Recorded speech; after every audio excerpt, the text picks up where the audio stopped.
Hey there! Welcome to the next stage of your journey to learn advanced data analytics. First, congratulations on your progress.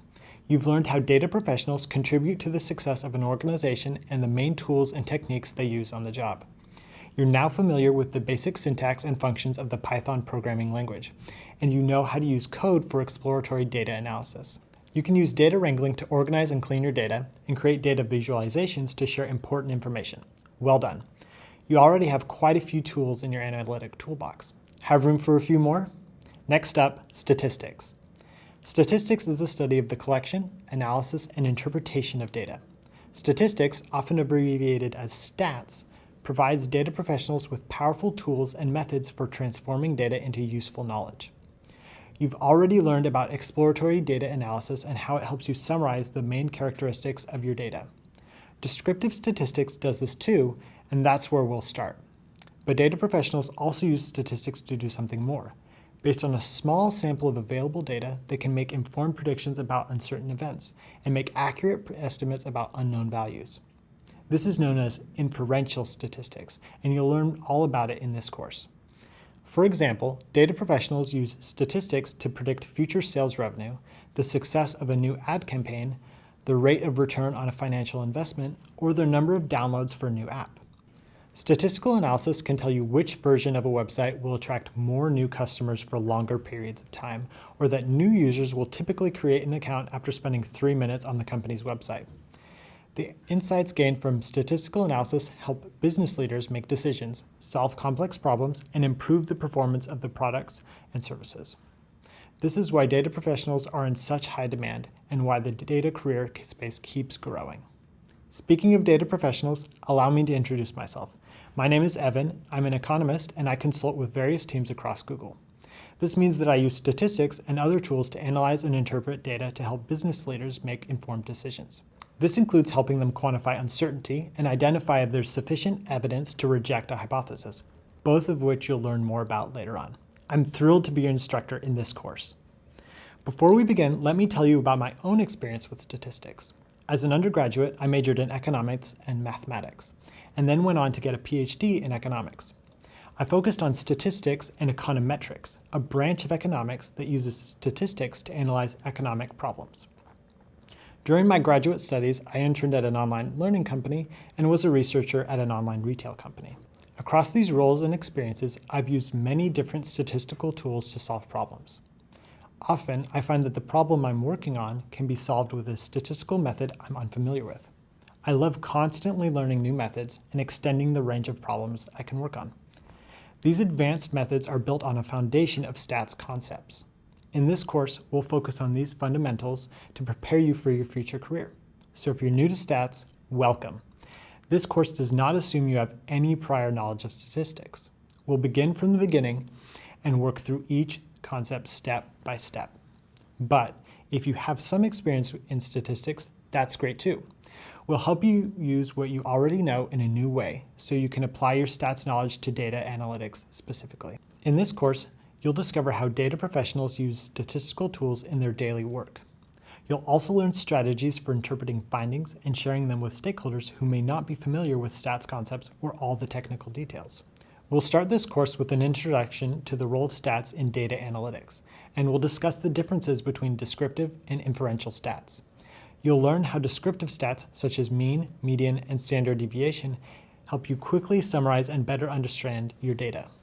Then we'll explore how to use inferential statistics to draw conclusions and make predictions about data. Next, we'll explore probability and discover useful ways to measure uncertainty. We'll discuss the basic rules of probability and how to interpret different types of probability distributions, such as the normal, binomial, and Poisson distributions. From there, we'll move on to sampling. We'll discuss what makes a good sample, the benefits and drawbacks of different sampling methods, and how to work with sampling distributions. We'll also examine confidence intervals, which describe the uncertainty in an estimate. You'll learn how to construct different kinds of confidence intervals and interpret their meaning. After that, we'll explore how to use hypothesis testing to compare and evaluate competing claims about your data. We'll go over the steps for applying different tests to specific data sets, and we'll demonstrate how to interpret test results. Finally, you'll get a chance to apply your stats knowledge in your next portfolio project. The portfolio project features a scenario based on A/B testing, an important practical application of statistics. In future job interviews, you can share your project as a demonstration of your skills and impress potential employers. I'll be your guide every step of the way. And remember, you set the pace. Feel free to go over the videos as many times as you like and review topics that are new to you. By the end of the course, you'll have a useful toolkit of stats concepts to carry with you on the rest of your learning journey and in your future career. Let's get started.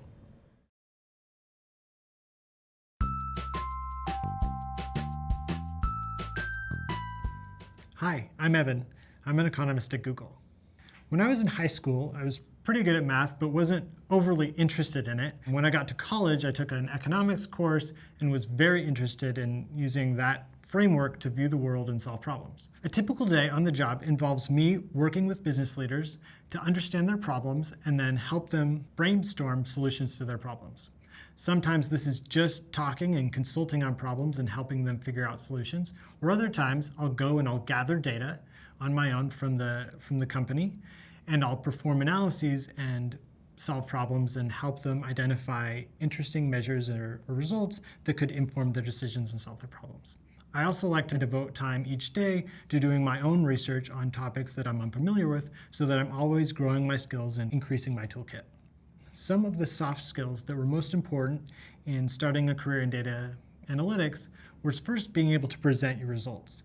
So you can do tons of work in getting data, mining through the data, trying to find some interesting pieces of information, and you may find something, but then being able to clearly communicate that to other people who may not be experts in what you're studying is actually quite difficult.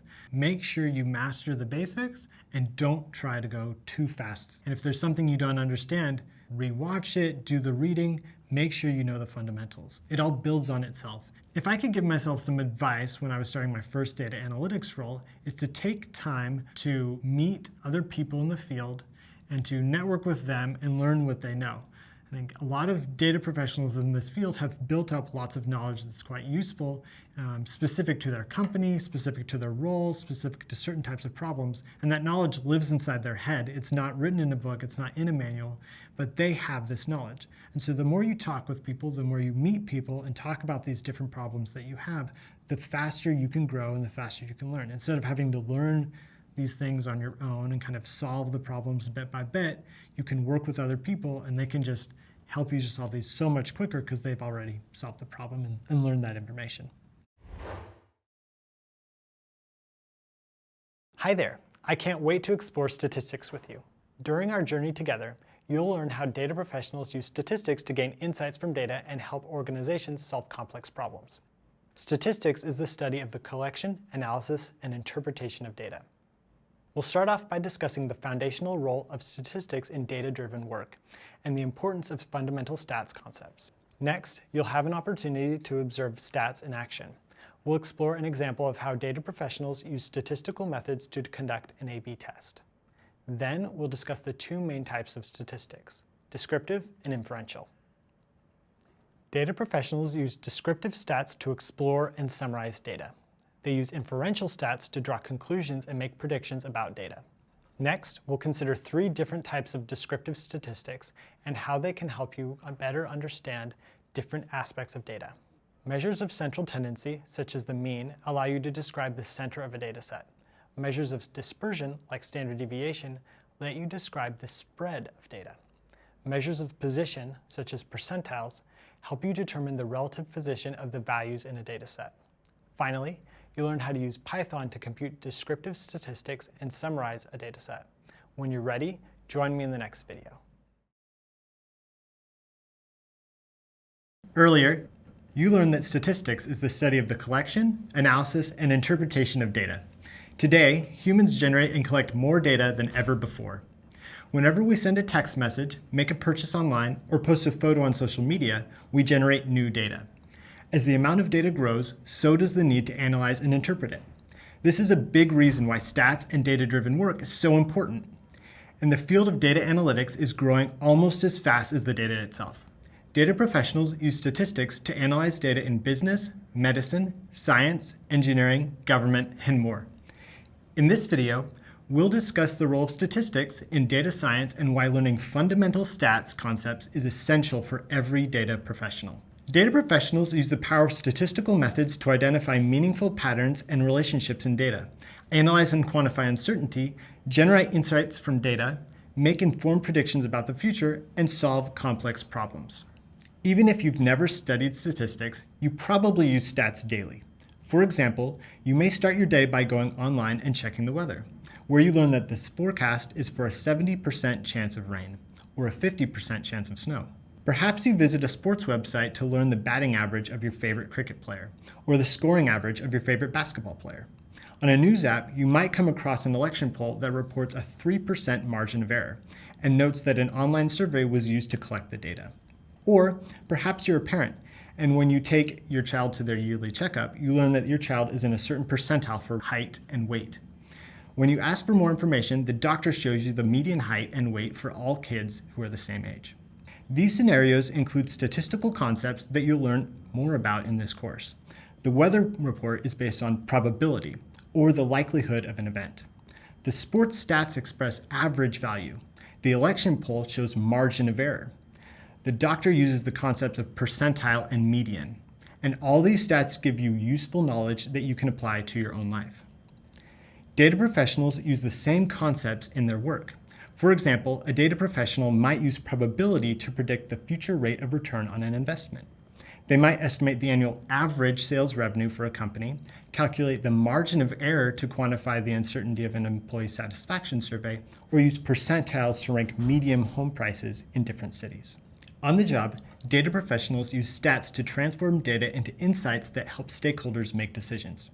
Statistics is the foundation of data analytics and is the basis for the most advanced methods of analysis that data professionals use. And it all begins with the fundamental concepts that we're exploring in this course. Consider the role grammar plays in your conversations. For example, when you chat with friends or coworkers, you're probably not thinking about grammatical concepts like the parts of speech. If you're having a conversation, then you already know how to use nouns, verbs, and adjectives. Knowledge of basic grammar makes it possible to use language in the first place. This is why it's so foundational. In a similar way, shared knowledge of basic statistics allows data professionals to use a common language.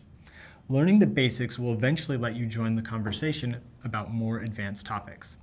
You'll build on your foundation in statistics with more complex methods, like hypothesis testing, classification, regression, and time series analysis. I hope you're getting excited about how data professionals use stats to make sense of their data and gain useful knowledge. Coming up, you'll get a chance to check out an example of stats in action. Today's economy is all about data. Business leaders want to make data-driven decisions based on evidence and analysis.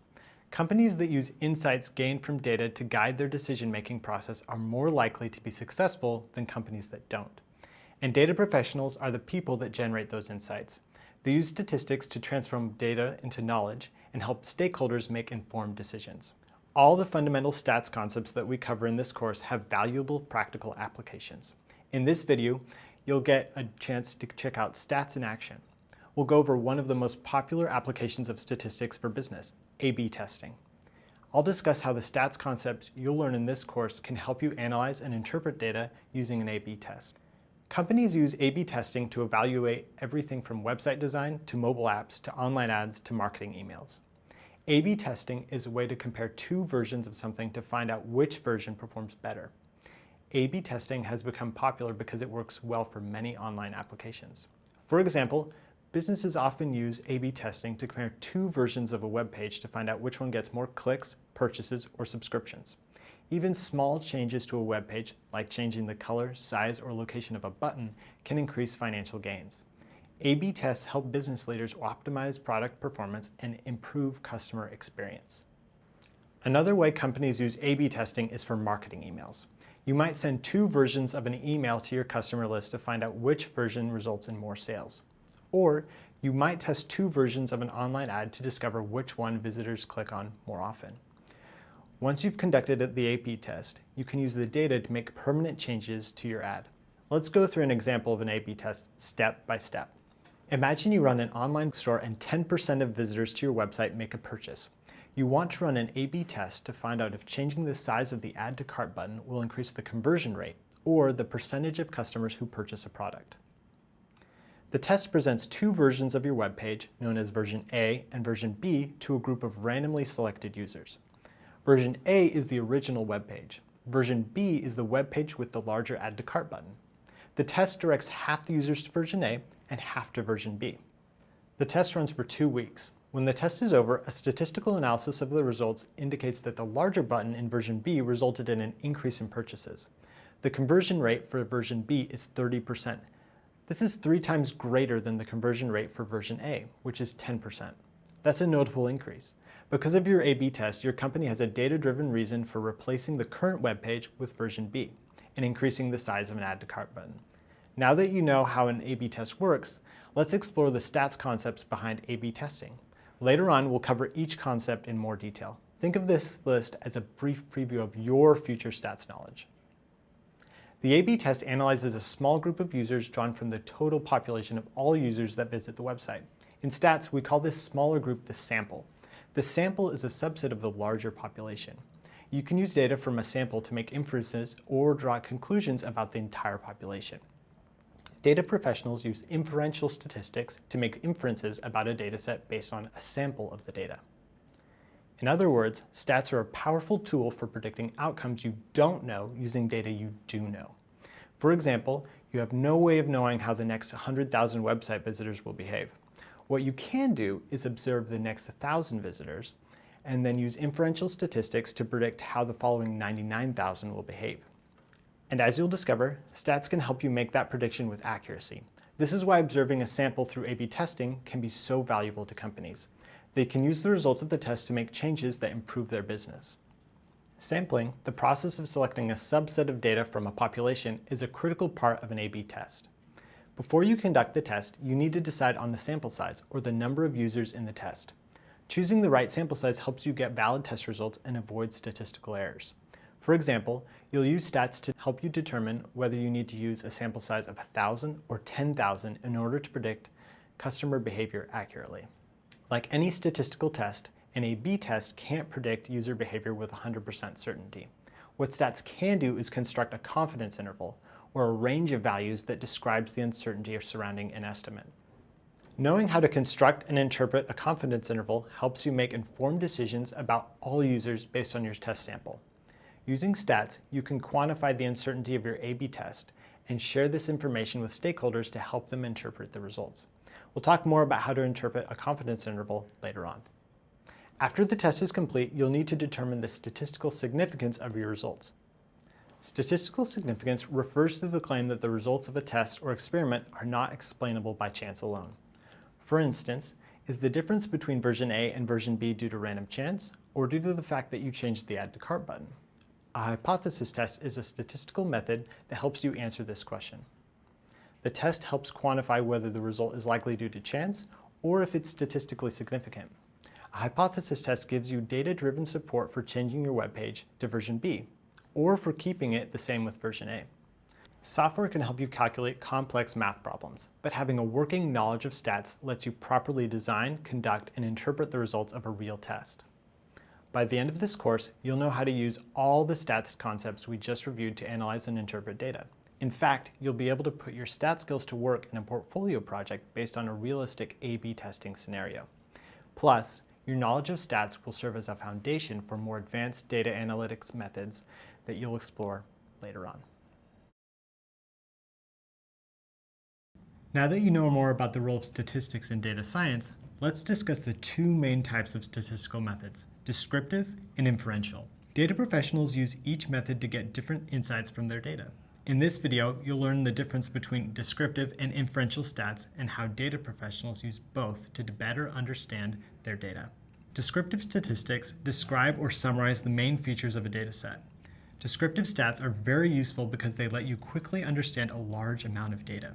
For example, let's say you had data on the heights of 10 million people. You probably don't want to scan 10 million rows of data to analyze it for your report.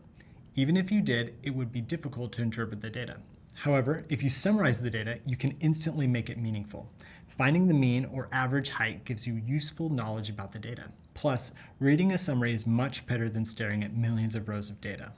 There are two common forms of descriptive statistics: visuals, like graphs and tables, and summary stats. Previously, you learned how graphs and tables can help you explore, visualize, and share your data. You're likely familiar with data visualizations such as histograms, scatterplots, and box plots. Summary statistics let you summarize your data using a single number. A common example is the mean or average value. There are two main types of summary stats: measures of central tendency and measures of dispersion. Measures of central tendency, like the mean, let you describe the center of your dataset. Measures of dispersion, like standard deviation, let you describe the spread of your dataset or the amount of variation in your data points. Stats like mean and standard deviation are used to describe and summarize data. But data professionals do more than just describe their data. They also draw conclusions and make predictions based on data. For this, they use inferential statistics. Inferential statistics allow data professionals to make inferences about a dataset based on a sample of the data. The dataset that the sample is drawn from is called the population. A population includes every possible element that you are interested in measuring. And as we've discussed, a sample is a subset of a population.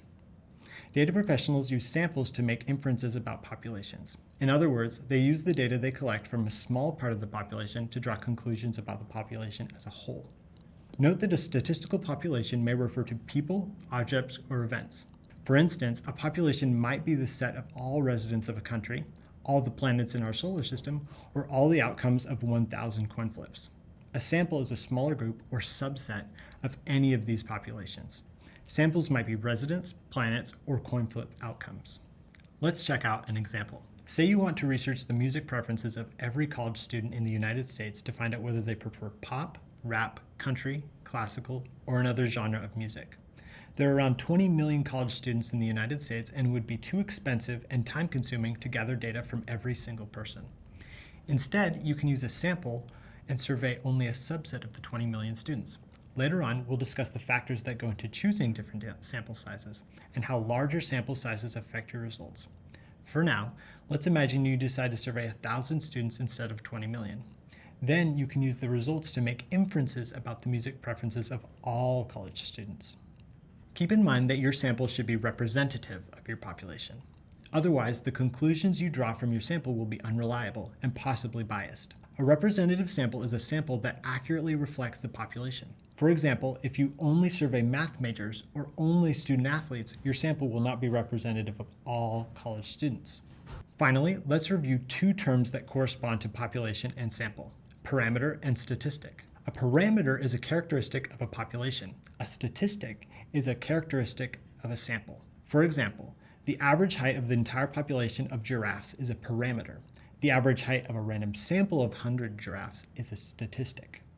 As I mentioned, it's difficult to collect data about every member of a large population. In this case, to locate and measure the height of every single giraffe in the world.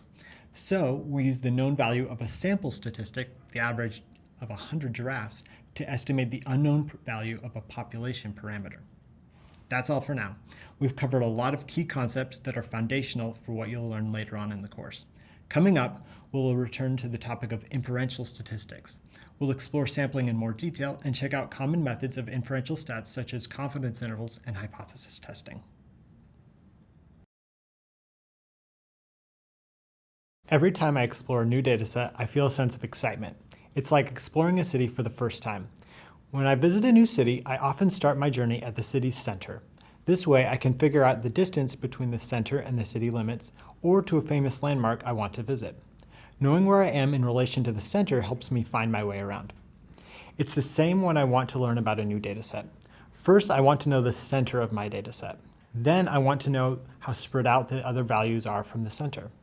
Measuring the center and the spread of a dataset helps me quickly understand its overall structure and decide which parts I want to explore in more detail. Earlier, you learned that summary statistics include measures of central tendency and measures of dispersion. Measures of central tendency are values that represent the center of a dataset. Measures of dispersion are values that represent the spread of a dataset. We'll talk more about measures of dispersion later on. In this video, you'll learn how to calculate 3 measures of central tendency: the mean, the median, and the mode. You may remember these terms from earlier in the program, but we'll discuss their importance in the study of statistics and data analysis. We'll also discuss which measure is best to use based on your specific data. Let's start with the mean. The mean is the average value in a dataset. To calculate the mean, you add up all the values in your dataset and divide by the total number of values. For example, say you have the following set of values: 10, 8, 5, 70, 7. To find the mean, you add up all the values for a total of 100. Then you divide by 5 the total number of values. The mean, or average value, is 20. Next, the median. The median is the middle value in a dataset. This means half the values in the dataset are larger than the median and half are smaller. You can find the median by arranging all the values in a dataset from smallest to largest. If you arrange your 5 values in this way, you get 5, 7, 8, 10, 70. The median, or middle value, is 8. If there are an even number of values in your dataset, the median is the average of the two middle values. Let's say you add another value, 4, to your set. Now the two middle values are 7 and 8. The median is their average, 7.5. You may notice that the mean, 20, is much greater than the median, 8. This is because there's one extreme value, 70, that increases the overall average. This value is known as an outlier. Recall that an outlier is a value that differs greatly from the rest of the data. As measures of central tendency, the mean and the median work better for different kinds of data. If there are outliers in your dataset, the median is usually a better measure of the center. If there are no outliers, the mean usually works well.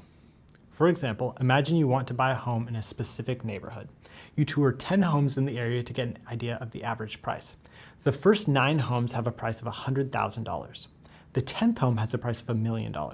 This is an outlier that pulls up the average. If you add all the home prices and divide by 10, you find that the mean, or average, price is $190,000. The mean doesn't give you a good measure of the typical value of a home in this neighborhood. In fact, only 1 home out of 10 costs more than $100,000. The median home price is $100,000. The median gives you a much better idea of the typical value of a home in this neighborhood. Whether you use the mean or median depends on the specific data set you're working with and what insights you want to gain from your data. Finally, we have the mode. The mode is the most frequently occurring value in a data set. A data set can have no mode, one mode, or more than one mode. For example, the set of numbers 1, 2, 3, 4, 5 has no mode because there are no value repeats. In the set 1, 3, 3, 5, 7, the mode is 3 because 3 is the only value that occurs more than once. The set 1, 2, 2, 4, 4 has 2 modes, 2 and 4. The mode is useful when working with categorical data because it clearly shows you which category occurs most frequently. Say an online retail company conducts a survey. Customers rate their experience as bad, mediocre, good, or great. A bar chart summarizes the results. The highest bar refers to the rating bad. This is the most frequently occurring value, or mode. The mode gives the company clear feedback on customer satisfaction. To recap, the mean, median, and mode all measure the center of a dataset in different ways. The mean finds the average value, the median finds the middle value, and the mode finds the most frequently occurring value. Knowing the center of your dataset helps you quickly understand its basic structure and determine the next steps in your analysis, just like knowing the city center helps orient you in a new environment. As I mentioned earlier, there are 2 things I want to know when I begin to explore a new dataset. First, the location of the center, or the measures of central tendency, like the mean. Second, I want to know how spread out the values are from the center, or the measures of dispersion, like the standard deviation. To get a complete picture of the data, it's good to know both the center and the spread. For example, datasets with the same central value can have different levels of variability, or spread. Take 3 small datasets. Each set has 3 values that add up to 90. Each set has the same mean, 90 divided by 3 equals 30. But the variation of values around the mean is much different. In the first set, the values 25, 30, and 35 are all close to the mean of 30. In the third set, the values 5, 10, and 75 are much more spread out from the mean. Earlier, you learned how measures of central tendency, like mean, median, and mode, represent the center of your dataset. Now, you'll learn how measures of dispersion, such as the range and standard deviation, can help you understand the spread of your data. The range is the difference between the largest and smallest value in a dataset. Say you have data on the daily temperature in Fahrenheit for the city of Central Valley, Costa Rica, for the past week. The highest temperature is 77 degrees. The lowest temperature is 67 degrees, so the range is 10. The range is a useful metric because it's easy to calculate and gives you a very quick understanding of the overall spread of your dataset. However, standard deviation gives you a more nuanced idea of the variation in your data. Standard deviation measures how spread out your values are from the mean of your dataset. It calculates the typical distance of a data point from the mean. The larger the standard deviation, the more spread out your values are from the mean. Another measure of spread is called the variance, which is the average of the squared difference of each data point from the mean. Basically, it's the square of the standard deviation. You'll learn more about variance and how to use it in a later course.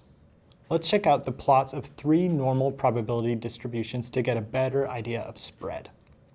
Later on, you'll learn more about distributions, which map all the values in a dataset. For now, just know that the mean is the highest point on each curve, right in the center.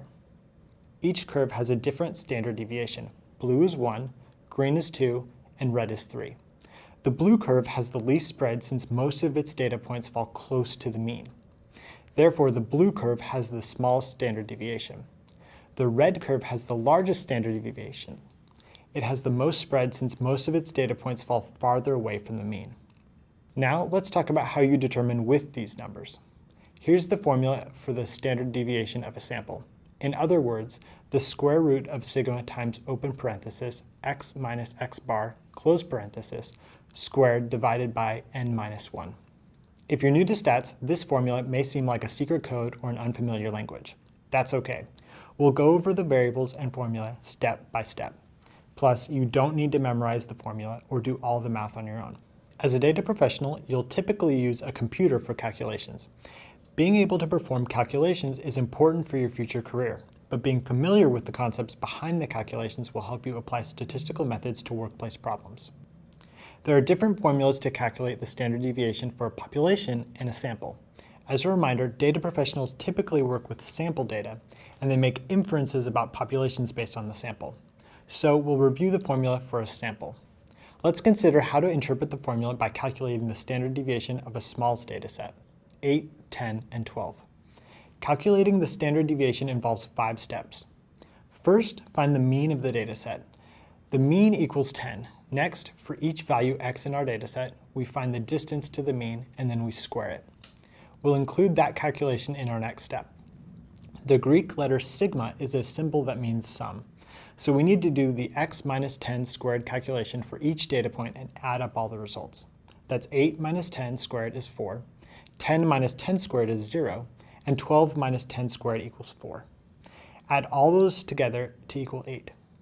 Then divide that total by n minus 1. N refers to the total number of values in your dataset, which is 3. So 3 minus 1 equals 2.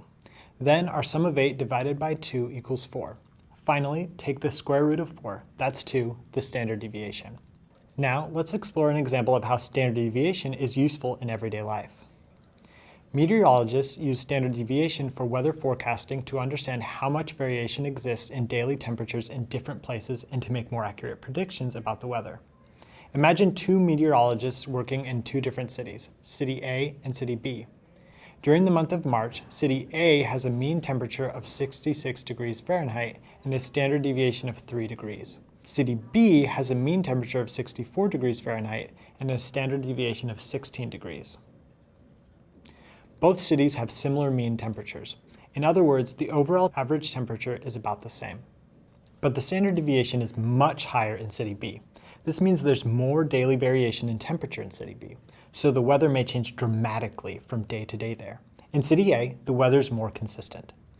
If the meteorologist in City B predicted the weather based on the mean, they could be off by 16 degrees, which would lead to a lot of unhappy residents.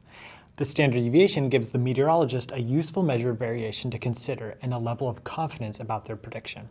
A low standard deviation in temperature makes it a lot easier for the meteorologist in City A to accurately predict the daily weather.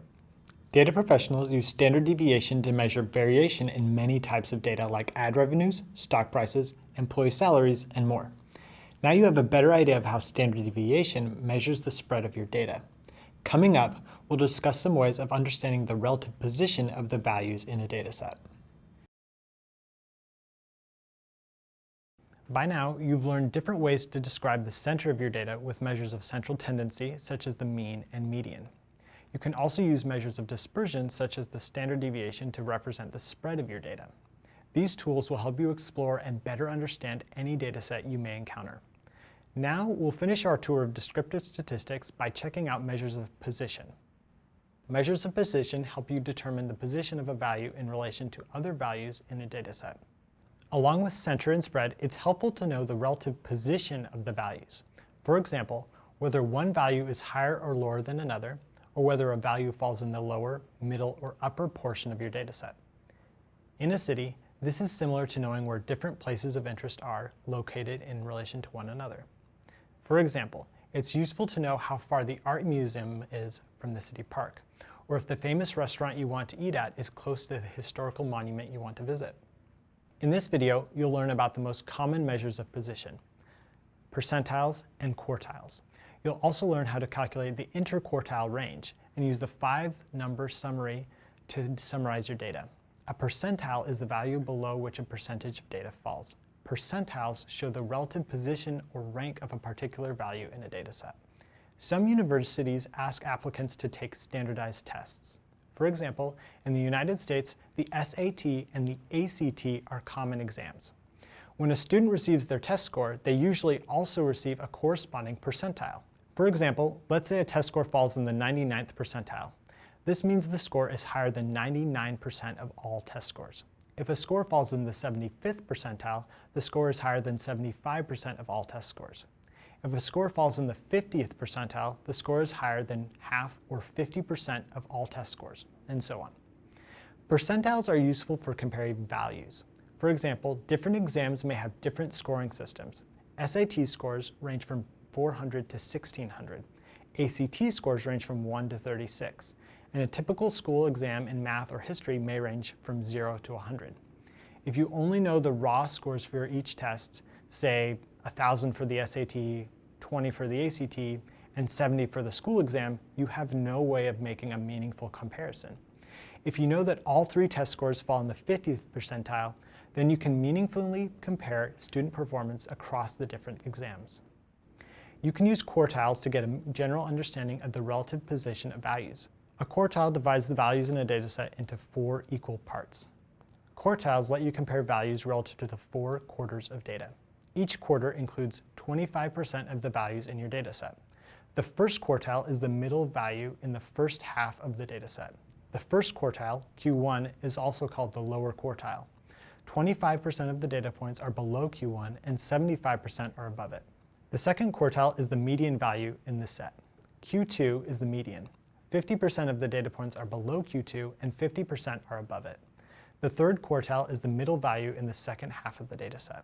75% of the data points are below Q3 and 25% are above it. Note the relationship between quartiles and percentiles. Q1 refers to the 25th percentile, Q2 the 50th percentile, and Q3 to the 75th percentile. For example, say you're the manager of a sports team. You have data that shows how many goals each player on your team scored over the course of an entire season. You want to compare the performance of each player based on scoring. You can calculate quartiles for your data using these steps.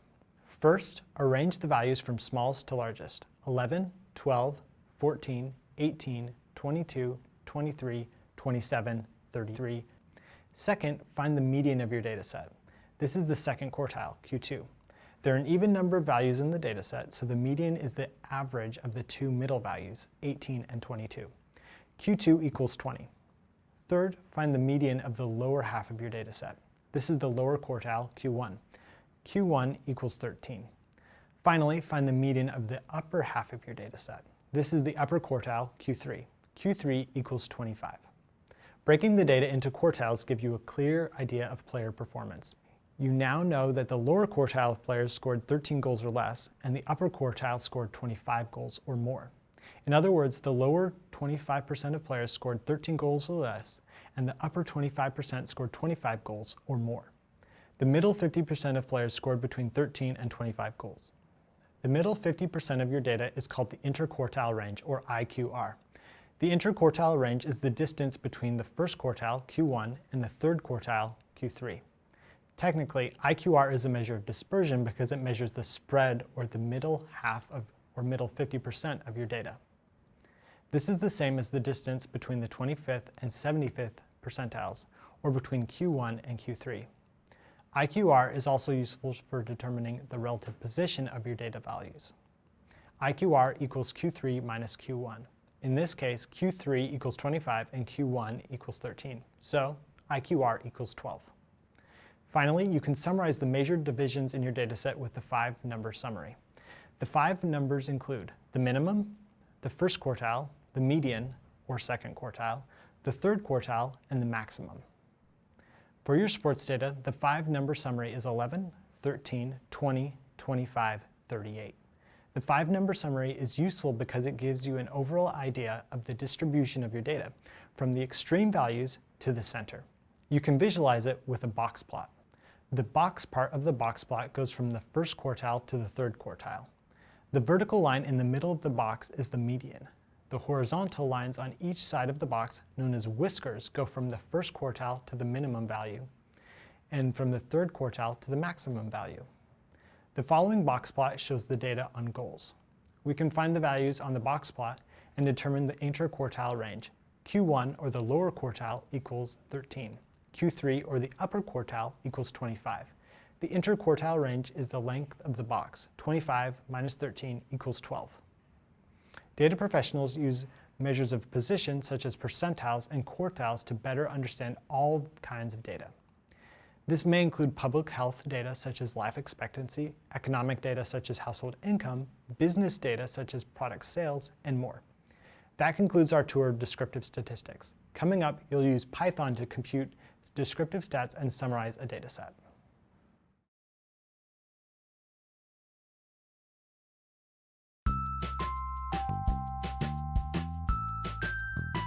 I'm Alok. I'm a data science developer advocate at Google Cloud. What we do generally is talk to developers about how to use Google Cloud. The way I think about statistics is that it's a combination of mathematics and applying it to data. It's important for data professionals to learn about statistics because I think it gives you a good foundation for sort of the math behind the techniques you're going to apply, and to give a sort of a breadth of information for how you might apply this math to different problems. In my first job at Google, where I was a data scientist on the search ads teams, we used statistical methods to generate insights that inform decisions all the time. In fact, it was essentially the core of the job. One time where statistics helped influence decision makers, from my experience, was a project where we had two groups, let's say call them A and B.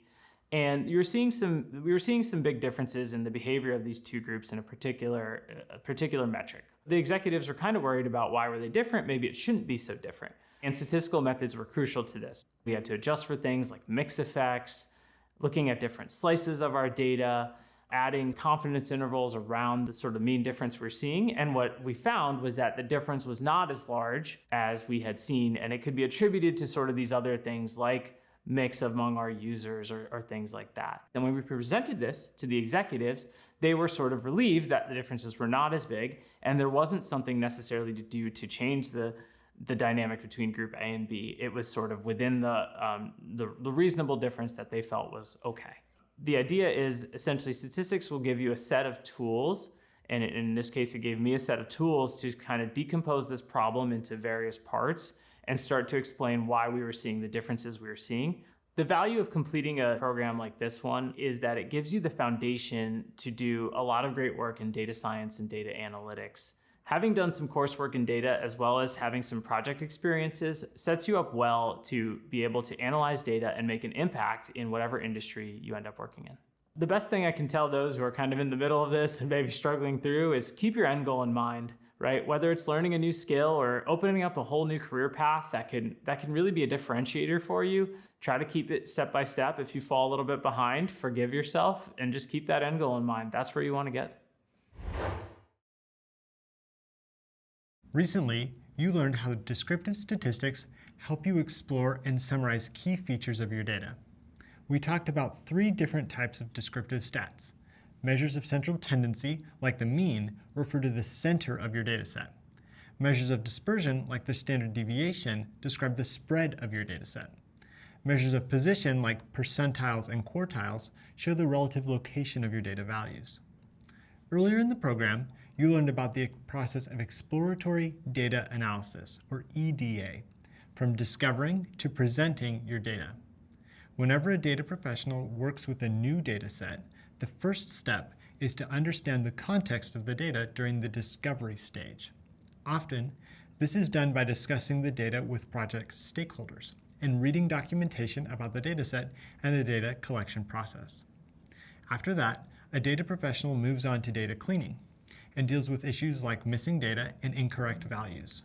Computing descriptive stats is a common step to take after data cleaning.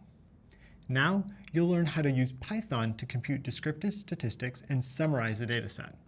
The great thing about using Python for stats is that it does all the difficult work for you and takes care of all the complex calculations. With a single line of code and the push of a button, you have the mean, median, standard deviation, and more. Using Python is like having a friendly math genius working right alongside you, a genius who never gets tired or distracted or needs a coffee break. Also, you're well prepared to use Python for stats. You've already learned how to use Python to organize, clean, and visualize your data. In this course, we'll introduce some new functions specific to stats, but we'll continue to use the same syntax and coding concepts you're familiar with.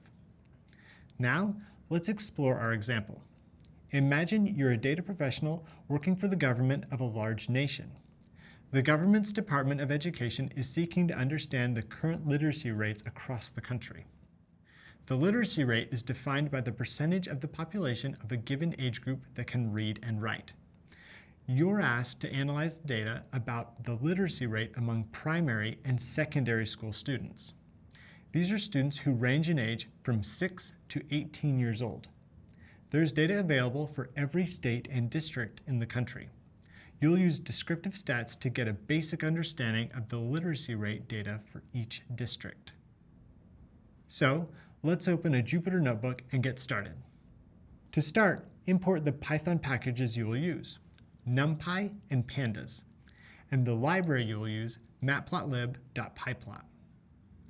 You worked with NumPy, Pandas, and matplotlib.pyplot when you learned about EDA. They'll also help you compute descriptive stats. To save time, rename each package and library with an abbreviation, NP, PD, and PLT. We've provided a file to download so you can follow along. For this example, we'll name our data education_district-wise. This tells us that we're dealing with education data organized by district. As a best practice, choose names that clearly state the main content or purpose of the data. This way, you can easily access and remember your data in the future. Start with the head function to get a quick overview of the first 10 rows of your dataset. Recall that head will return as many rows of data as you input into the variable field. Before you start computing descriptive stats, review the contents of your dataset to understand what the column headers mean. Your dataset has 7 columns and 680 rows. The first 5 columns refer to different administrative units: district name, state name, blocks, villages, and clusters. In other words, this is the system the nation uses for organizing its population into different sized units, or sections. The nation is divided into states. States are further divided into districts. A large state may have more than 40 districts. A small state may have fewer than 4 districts. Each district is further divided into blocks, clusters, and villages. The total population column, abbreviated TOT-POPULAT, refers to population. The overall literacy rate column, abbreviated OVERALL_LI, refers to literacy rate.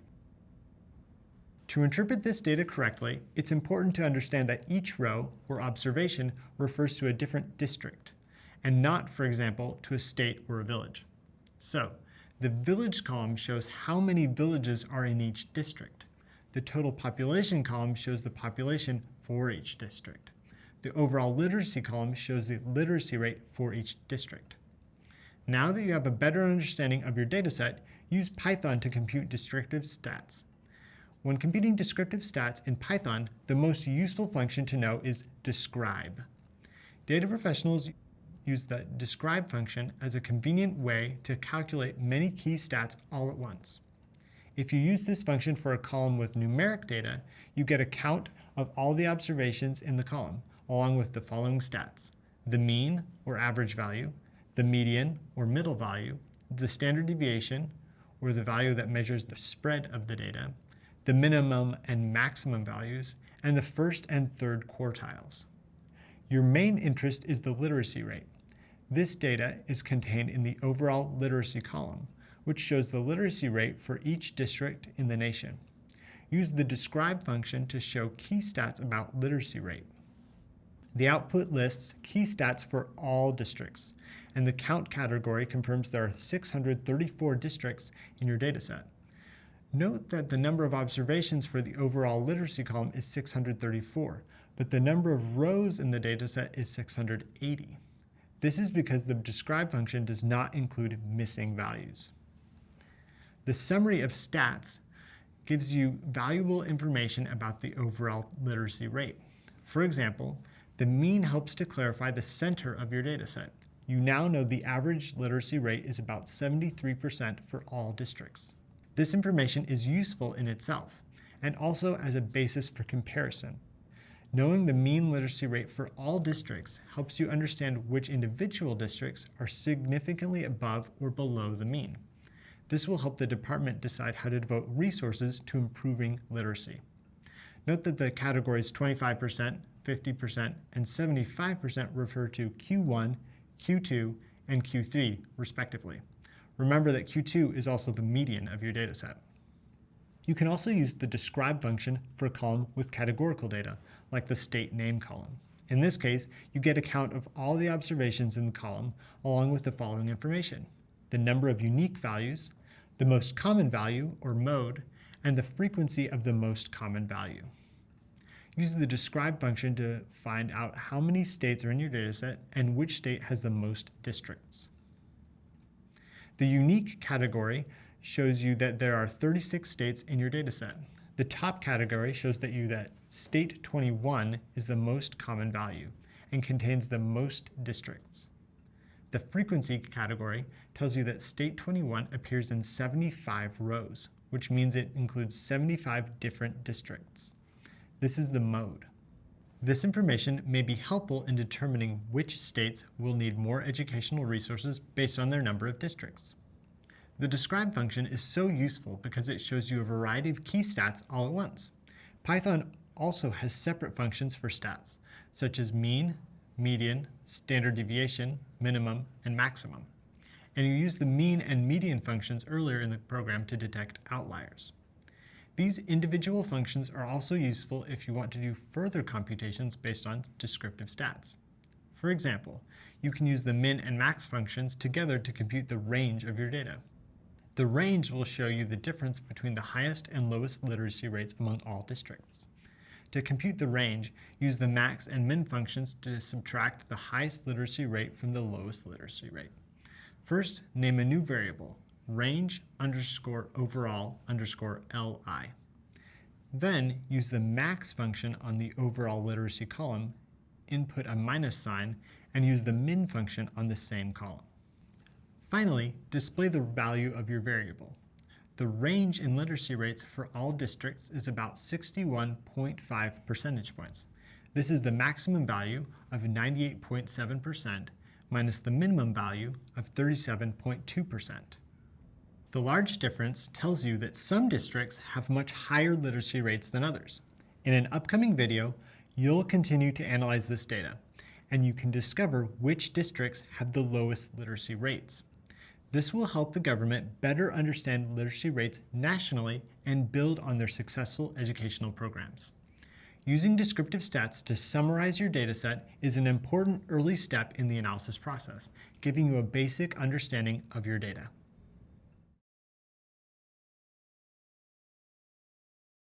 We've come to the end of the first section of your statistics course. Wow, you've learned a lot already. Along the way, we've explored how data professionals use statistics to gain insights from their data. This helps business leaders make decisions and solve complex problems. We began with the two main types of statistics, descriptive and inferential. Data professionals use descriptive stats to explore and summarize their data. They use inferential stats to draw conclusions and make predictions about their data. During your tour of descriptive stats, you learned about measures of central tendency, dispersion, and position. Finally, you learned that Python is a powerful tool for statistical analysis. You used Python to explore a dataset and quickly calculate descriptive statistics to summarize your data. You can use these skills to better understand any new dataset you may encounter in your future career. Coming up, you have a graded assessment. To prepare, check out the reading that lists all the new terms you've learned.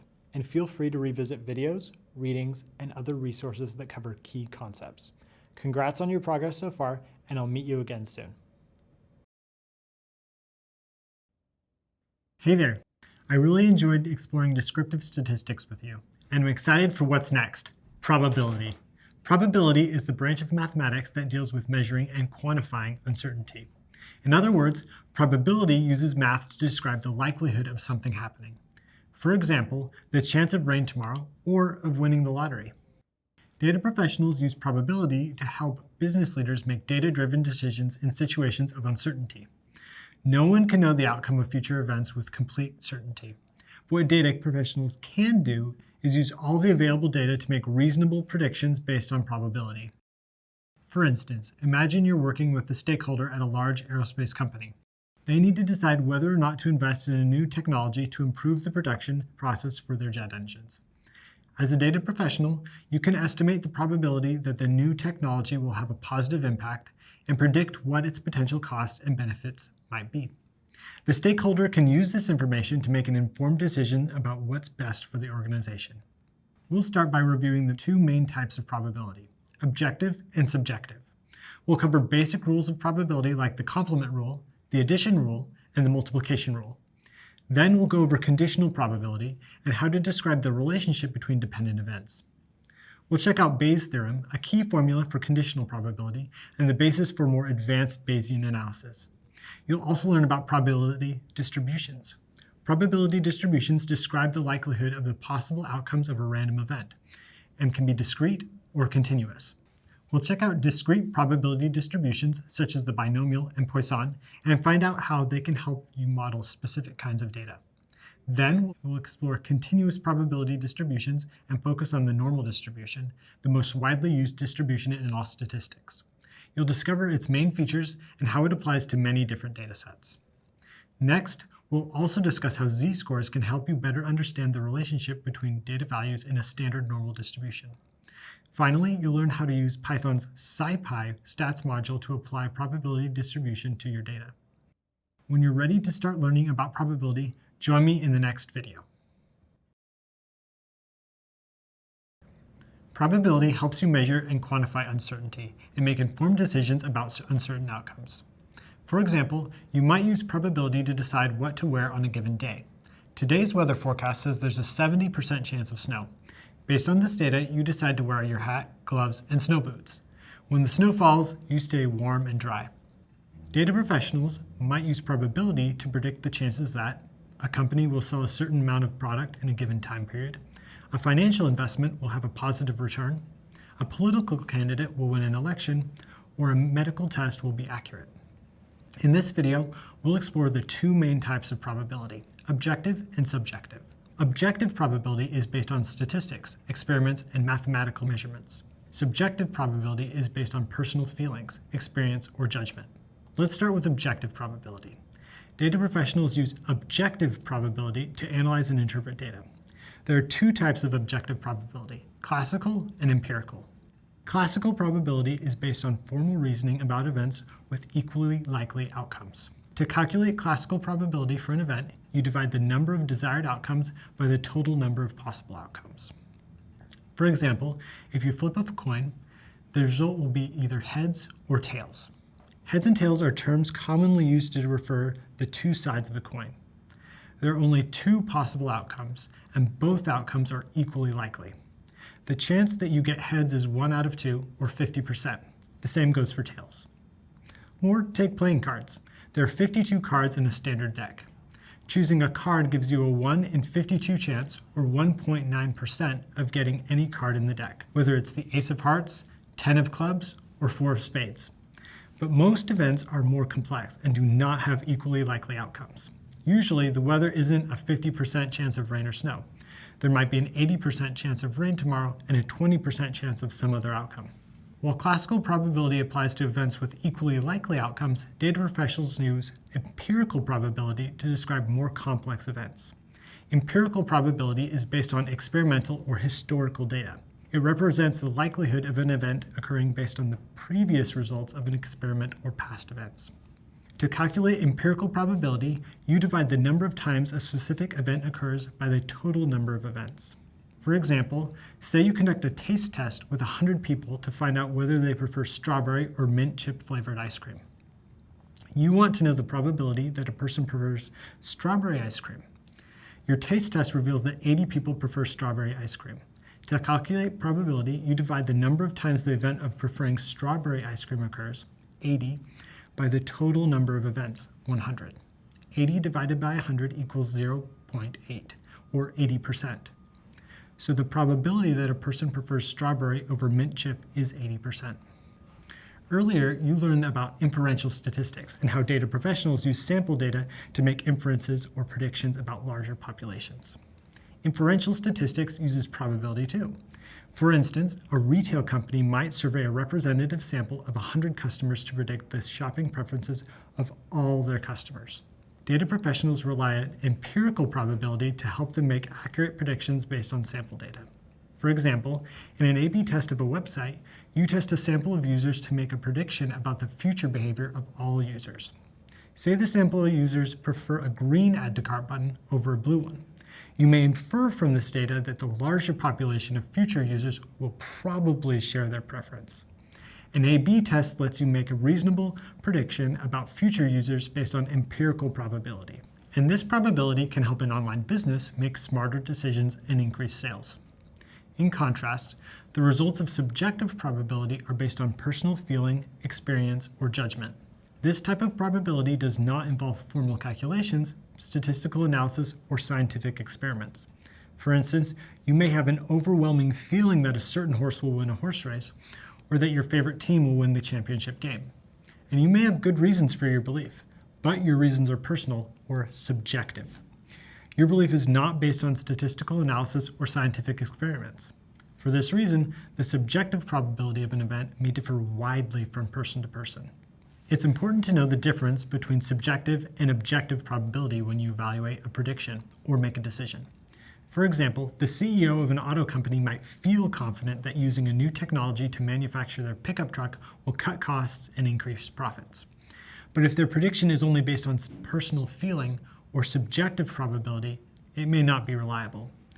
Data science based on statistical analysis or objective probability can help accurately predict the potential impact of the new technology and help the CEO make an informed, data-driven decision about adopting the technology. That's all for now. Coming up, we'll check out some fundamental concepts of probability.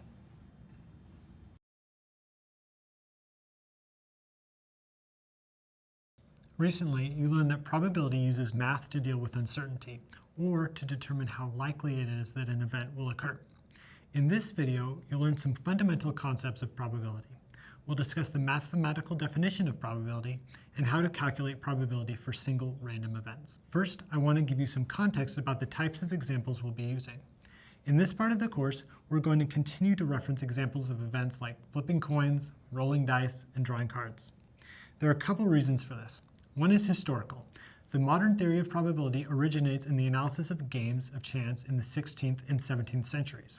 Second, and more importantly, these are events with clearly defined outcomes that most people are familiar with. They're just super useful examples of basic probability concepts. That's why they're used in stats classes around the world. Later on in the course, we'll explore probability for more complex events like the ones you'll encounter in your future work as a data professional. So let's talk about the fundamental concepts of probability. First, the probability that an event will occur is expressed as a number between 0 and 1. If the probability of an event equals 0, there is a 0% chance that the event will occur. If the probability of an event equals 1, there is a 100% chance the event will occur. And there are lots of possibilities in between 0 and 1. If the probability of an event equals 0.5, there is a 50% chance that the event will occur. or not occur. If the probability of an event is close to 0, there's a small chance that the event will occur. If the probability of an event is close to 1, there's a strong chance that the event will occur. For example, if the chance of a stock price going up this year is 0.05 or 5%, then you probably don't want to buy it. If it's 0.95 or 95%, then it's probably a good investment. Probability measures the likelihood of random events. The result of a random event cannot be predicted with certainty. Before flipping a coin or rolling a die, you do not know the outcome. The coin could turn up heads or tails, and the die could show any number 1 through 6. These are examples of what statisticians call a random experiment, also known as a statistical experiment. A random experiment is a process whose outcome cannot be predicted with certainty. All random experiments have 3 things in common. The experiment can have more than one possible outcome. You can represent each possible outcome in advance, and the outcome of the experiment depends on chance. Let's take the example of flipping a coin. There's more than one possible outcome. You can represent each possible outcome in advance, heads or tails, and the outcome depends on chance. Until you actually toss the coin, you can't know whether it will be heads or tails. Or think about rolling a 6-sided die. There's more than one possible outcome, and all outcomes can be represented in advance. 1, 2, 3, 4, 5, and 6. The outcome of any roll depends on chance. Until you roll the die, you can't know which number will turn up. To calculate the probability of a random experiment, you divide the number of desired outcomes by the total number of possible outcomes. You may recall that this is also the formula for classical probability. So the probability of tossing a coin and getting heads is 1 chance in 2. This is 1 divided by 2 equals 0.5 or 50%. The probability of rolling a die and getting 2 is 1 chance out of 6. This is 1 divided by 6 equals 0.166 repeating, or about 16.7%. Now let's conduct a different random experiment. Imagine a jar contains 10 marbles. 2 marbles are red, 3 are green, and 5 are blue. You decide to take 1 marble from the jar. You want to know the probability that the marble will be green. First, count the number of possible outcomes. You have an equal chance of choosing any one of the 10 marbles. Next, figure out how many of these outcomes refer to what you want to know, the chance of choosing a green marble. Of the 10 total marbles, 3 are green. Therefore, the probability of choosing a green marble is 3 out of 10, or 0.3. In other words, you have a 30% chance of choosing a green marble. Now you know how to calculate the probability of a single random event. This knowledge will be useful as a building block for more complex calculations of probability. So far, we've been focusing on calculating the probability of single events. Many situations, both in everyday life and in data analytics, involve more than one event. As a future data professional, you'll often deal with probability for multiple events. In this video, we'll cover 3 basic rules of probability: the complement rule, the addition rule, and the multiplication rule. These rules help you better understand the probability of multiple events. We'll also discuss 2 different types of events: mutually exclusive events and independent events. Then you'll learn how to calculate probability for each of them. First, let's discuss probability notation, which is the standard way to symbolize probability concepts. As we go along, I'll share some useful notations that will help us communicate more efficiently when it comes to basic probability. The letter P indicates the probability of an event. For example, if you're dealing with 2 events, you can label one event A and the other event B.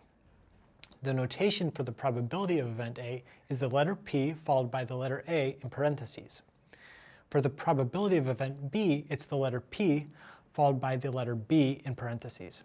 If you want to talk about the probability of event A not occurring, add an apostrophe after the letter A. You can also say this is the probability of not A.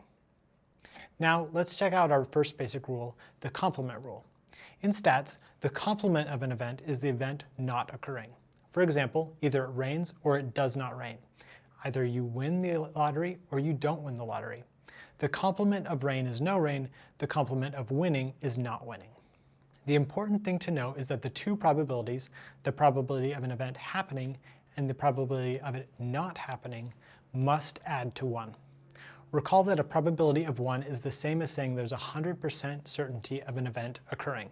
Another way to think about it is that there is a 100% chance of one event or the other event happening. There may be a 30% chance of rain tomorrow, but there is a 100% chance that it will either rain or not rain tomorrow. The complement rule says that the probability that event A does not occur is 1 minus the probability of event A. For example, if the weather forecast says there is a 30% chance of rain tomorrow, there is a probability of 0.3. You can use the complement rule to calculate the probability that it does not rain tomorrow. The probability of no rain equals 1 minus the probability of rain. This is 1 minus 0.3 equals 0.7, or 70%. Both the complement rule and our next rule, the addition rule, apply to events that are mutually exclusive. Two events are mutually exclusive if they cannot occur at the same time. For example, you can't visit both Argentina and China at the same time, or turn left and right at the same time. The addition rule says that if the events A and B are mutually exclusive, then the probability of A or B happening is the sum of the probabilities of A and B. Let's check out an example using a 6-sided die. Say you want to find out the probability of rolling either a 2 or a 4 on a single roll of the die. These two events are mutually exclusive. You can roll a 2 or a 4, but not both at the same time. The addition rule says that to find the probability of either event happening, you should sum up their probabilities. The odds of rolling any single number on a 6-sided die are 1 out of 6. So the probability of rolling a 2 is 1 over 6, and the probability of rolling a 4 is 1 over 6. 1/6 plus 1/6 equals 1/3. The probability of rolling either a 2 or a 4 is 1 out of 3, or 33%. The addition rule applies to mutually exclusive events. If you want to calculate probability for independent events, you can use the multiplication rule. Two events are independent if the occurrence of one event does not change the probability of the other event. This means that one event does not affect the outcome of the other event. For example, checking out a book from your local library does not affect tomorrow's weather. Drinking coffee in the morning does not affect the delivery of your mail in the afternoon. These events are separate and independent. The multiplication rule says that if of the events A and B are independent, then the probability of both A and B happening is the probability of A multiplied by the probability of B. For instance, imagine two consecutive tosses. Say you want to know the probability of tails on the first toss and heads on the second toss.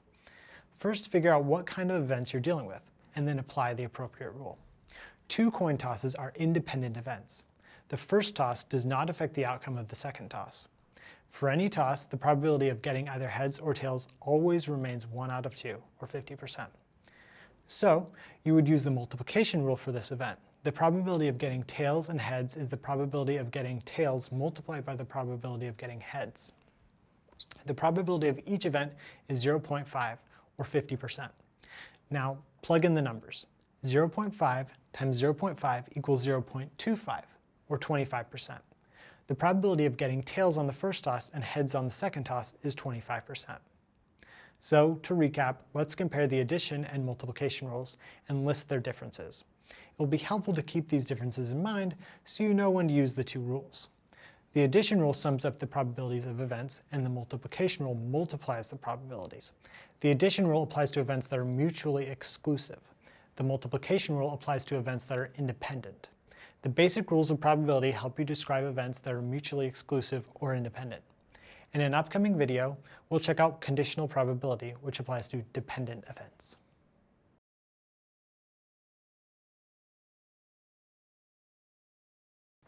So far, you've learned how to calculate probability for a single event and for two or more independent events. Remember, two events are independent if one event does not affect the outcome of the other event, like two coin flips. In this video, you'll learn how to calculate probability for two or more dependent events.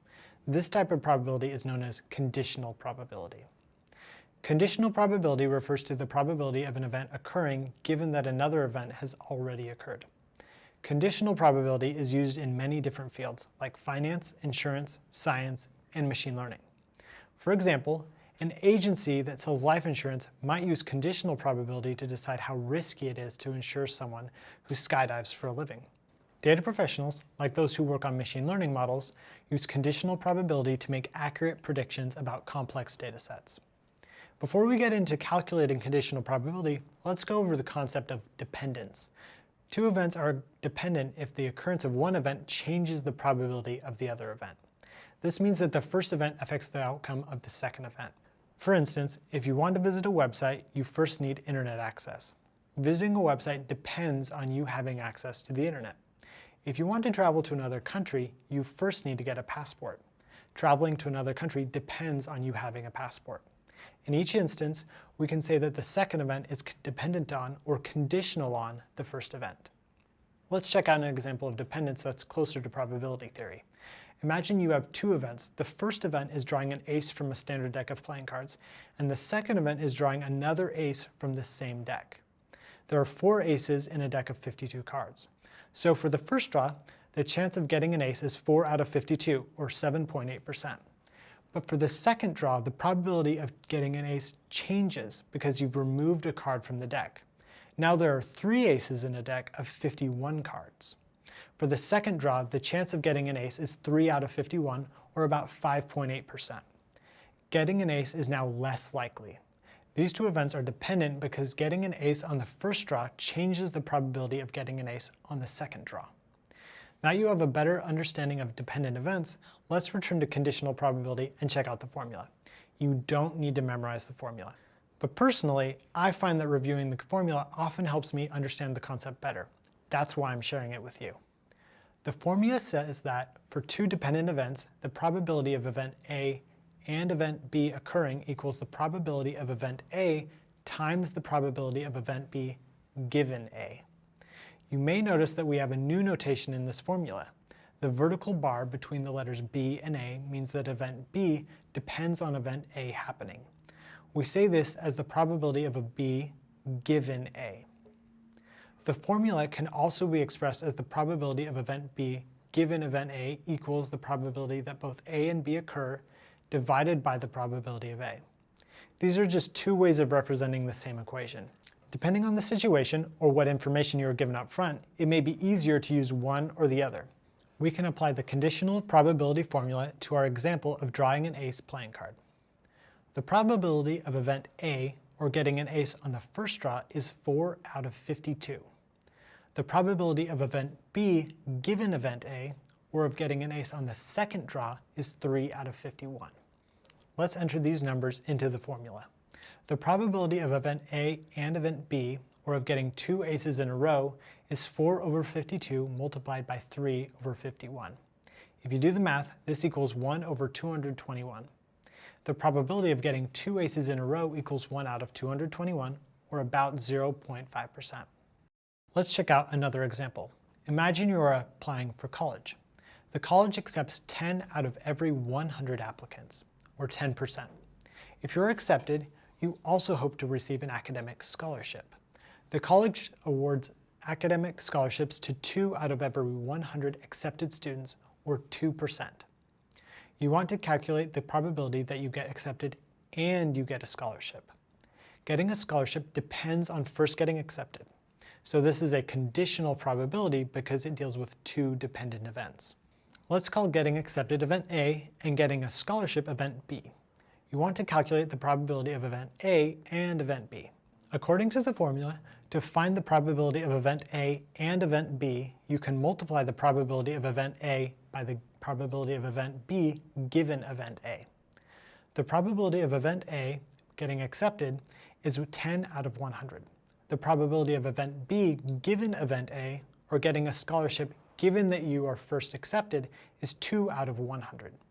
10 divided by 100 times 2 divided by 100 equals 1 divided by 500. So the probability of getting accepted and getting a scholarship is 1 out of 500, or 0.2%. Conditional probability helps you better understand the relationship between dependent events. As a data professional, I often use conditional probability to predict how an event, like an ad campaign, will impact sales revenue. Then I share my findings with stakeholders so they can make more informed business decisions. Earlier, you learned that conditional probability refers to the probability of an event occurring given that another event has already occurred. For example, when you draw an ace from a deck of playing cards, this changes the probability of drawing a second ace from the same deck. In this video, you'll learn how to calculate conditional probability using Bayes' theorem. Bayes' theorem, also known as Bayes' rule, is a math formula for determining conditional probability. It's named after Thomas Bayes, an 18th century mathematician from London, England. Bayes' theorem provides a way to update the probability of an event based on new information about the event. In Bayesian statistics, prior probability refers to the probability of an event before new data is collected. Posterior probability is the updated probability of an event based on new data. Posterior means occurring after. Posterior probability is calculated by updating the prior probability using Bayes' theorem. For example, let's say a medical condition is related to age. You can use Bayes' theorem to more accurately determine the probability that a person has the condition based on age. The prior probability would be the probability of a person having the condition. The posterior or updated probability would be the probability of a person having the condition if they are in a certain age group. Bayes' theorem is the foundation for the field of Bayesian statistics, also known as Bayesian inference, which is a powerful method for analyzing and interpreting data in modern data analytics. Data professionals apply Bayes' theorem in a wide variety of fields, from artificial intelligence to medical testing. For instance, financial institutions use Bayesian analysis to rate the risk of lending money to borrowers, or to predict the success of an investment. Online retailers use Bayesian algorithms to predict whether or not users will like certain products and services. Marketers rely on Bayes' theorem for identifying positive or negative responses in customer feedback. Let's check out the theorem itself. As always, don't worry about memorizing it. Bayes' theorem is a bit complicated, and this is the basic version of it. Bayes' theorem says that for any two events A and B, the probability of A given B equals the probability of A multiplied by the probability of B given A divided by the probability of B. In math terms, prior probability is the probability of event A. Posterior probability, or what you're ultimately trying to figure out, is the probability of event A given event B. The key for Bayes' theorem is that it includes both the conditional probability of B given A and the conditional probability of A given B. If you know one of these probabilities, Bayes' theorem can help you determine the other. Let's check out an example. Say you're planning a big outdoor event, like a graduation party. The success of the event depends on good weather. On the day of the event, you notice that the morning is cloudy. You want to find out the chance of rain, given that this day starts off cloudy. If there's a high probability of rain, you may decide to move the event indoors or even cancel it. You know the following information. At this time of year, the overall chance of rain is 10%. However, cloudy mornings are common. About 40% of all days start off cloudy, and 50% of all rainy days start off cloudy. In this example, your prior probability is the overall probability of a rainy day. New data will update this probability. In this case, the knowledge that the morning is cloudy and that rain may be coming. What you ultimately want to find out is the probability that it will rain given that it's cloudy. This is your posterior probability. You can use Bayes' theorem to update the prior probability that it rains based on the new data that the morning is cloudy. When you work with Bayes' theorem, it's helpful to first figure out what event A is and what event B is. This makes it easier to understand the relationship between events and use the formula. Let's use the word rain to refer to event A, the probability of rain. This is your prior probability. Event B is the probability that the day will be cloudy. Let's use the word cloudy to refer to event B. Now you can rewrite the probability of event B given event A as the probability that it's cloudy given that it rains.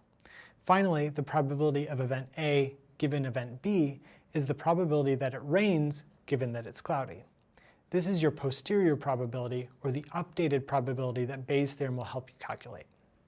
Finally, enter what you know into the formula. The probability of rain is 10%. The probability that it's cloudy is 40%. The probability that it's cloudy given that it rains is 50%. The probability of rain given that it's cloudy equals 0.1 times 0.5 divided by 0.4. This equals 0.125, or 12.5%. So there is a 12.5% chance of rain today. This is your posterior probability, or the updated probability based on the data that the morning is cloudy. The odds are still in your favor, so you decide to proceed with your outdoor party. Hope it's a fun one.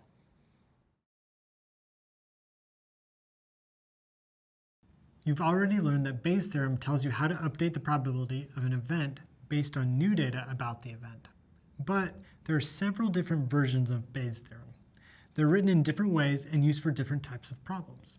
In this video, you'll learn about an expanded version of Bayes' theorem and how to use it to predict the accuracy of a test. The expanded version of Bayes' theorem is long. If you're not an experienced statistician, it may seem quite intimidating. You don't need to worry about memorizing this formula. What's important to know is that the expanded version works better than the basic version in certain situations. The theorem goes like this. The probability of event A given event B equals the probability of B given A multiplied by the probability of A divided by the probability of B given A times the probability of A plus the probability of B given not A multiplied by the probability of not A. Wow, that was a lot. You can use the two versions of Bayes' theorem to deal with different types of problems. Sometimes, for instance, you don't know the probability of event B, which is in the denominator of the equation for the basic Bayes' theorem. In that case, you can use the expanded version of Bayes' theorem because you don't need to know the probability of event B to use the expanded version.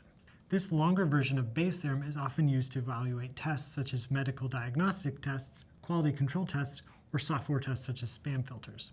When evaluating the accuracy of a test, Bayes' theorem can take into account the probability for testing errors known as false positives and false negatives. A false positive is a test result that indicates something is present when it really is not. For example, a spam filter may incorrectly identify a legitimate email as spam. False positives often refer to medical testing, but they also apply to other areas like software testing. For instance, antivirus software may indicate that a computer file is a virus, even though the file is normal. A false negative is a test result that indicates something is not present when it really is. For example, a spam filter may incorrectly identify a spam email as legitimate. False negatives also apply to all kinds of tests. In manufacturing, for instance, a quality control test may incorrectly identify a defective part as an acceptable part. Next, let's explore a detailed example of how to use the longer Bayes' theorem to evaluate a test. Let's say you want to evaluate the accuracy of a diagnostic test that checks for the presence of a peanut allergy. Suppose that 1% of the population is allergic to peanuts. Based on historical data, if a person has the allergy, there's a 95% chance that the test is positive. If a person doesn't have the allergy, there's still a 2% chance that the test is positive. This is a false positive because it's a positive result for a person who does not actually have the allergy. You want to know, given that a person tests positive, what are the chances that they actually have the allergy? You can also think of the situation in terms of prior and posterior probability, which you learned about earlier in connection with the basic version of Bayes' theorem. You start off with the prior probability that a person has the allergy. This is 1%.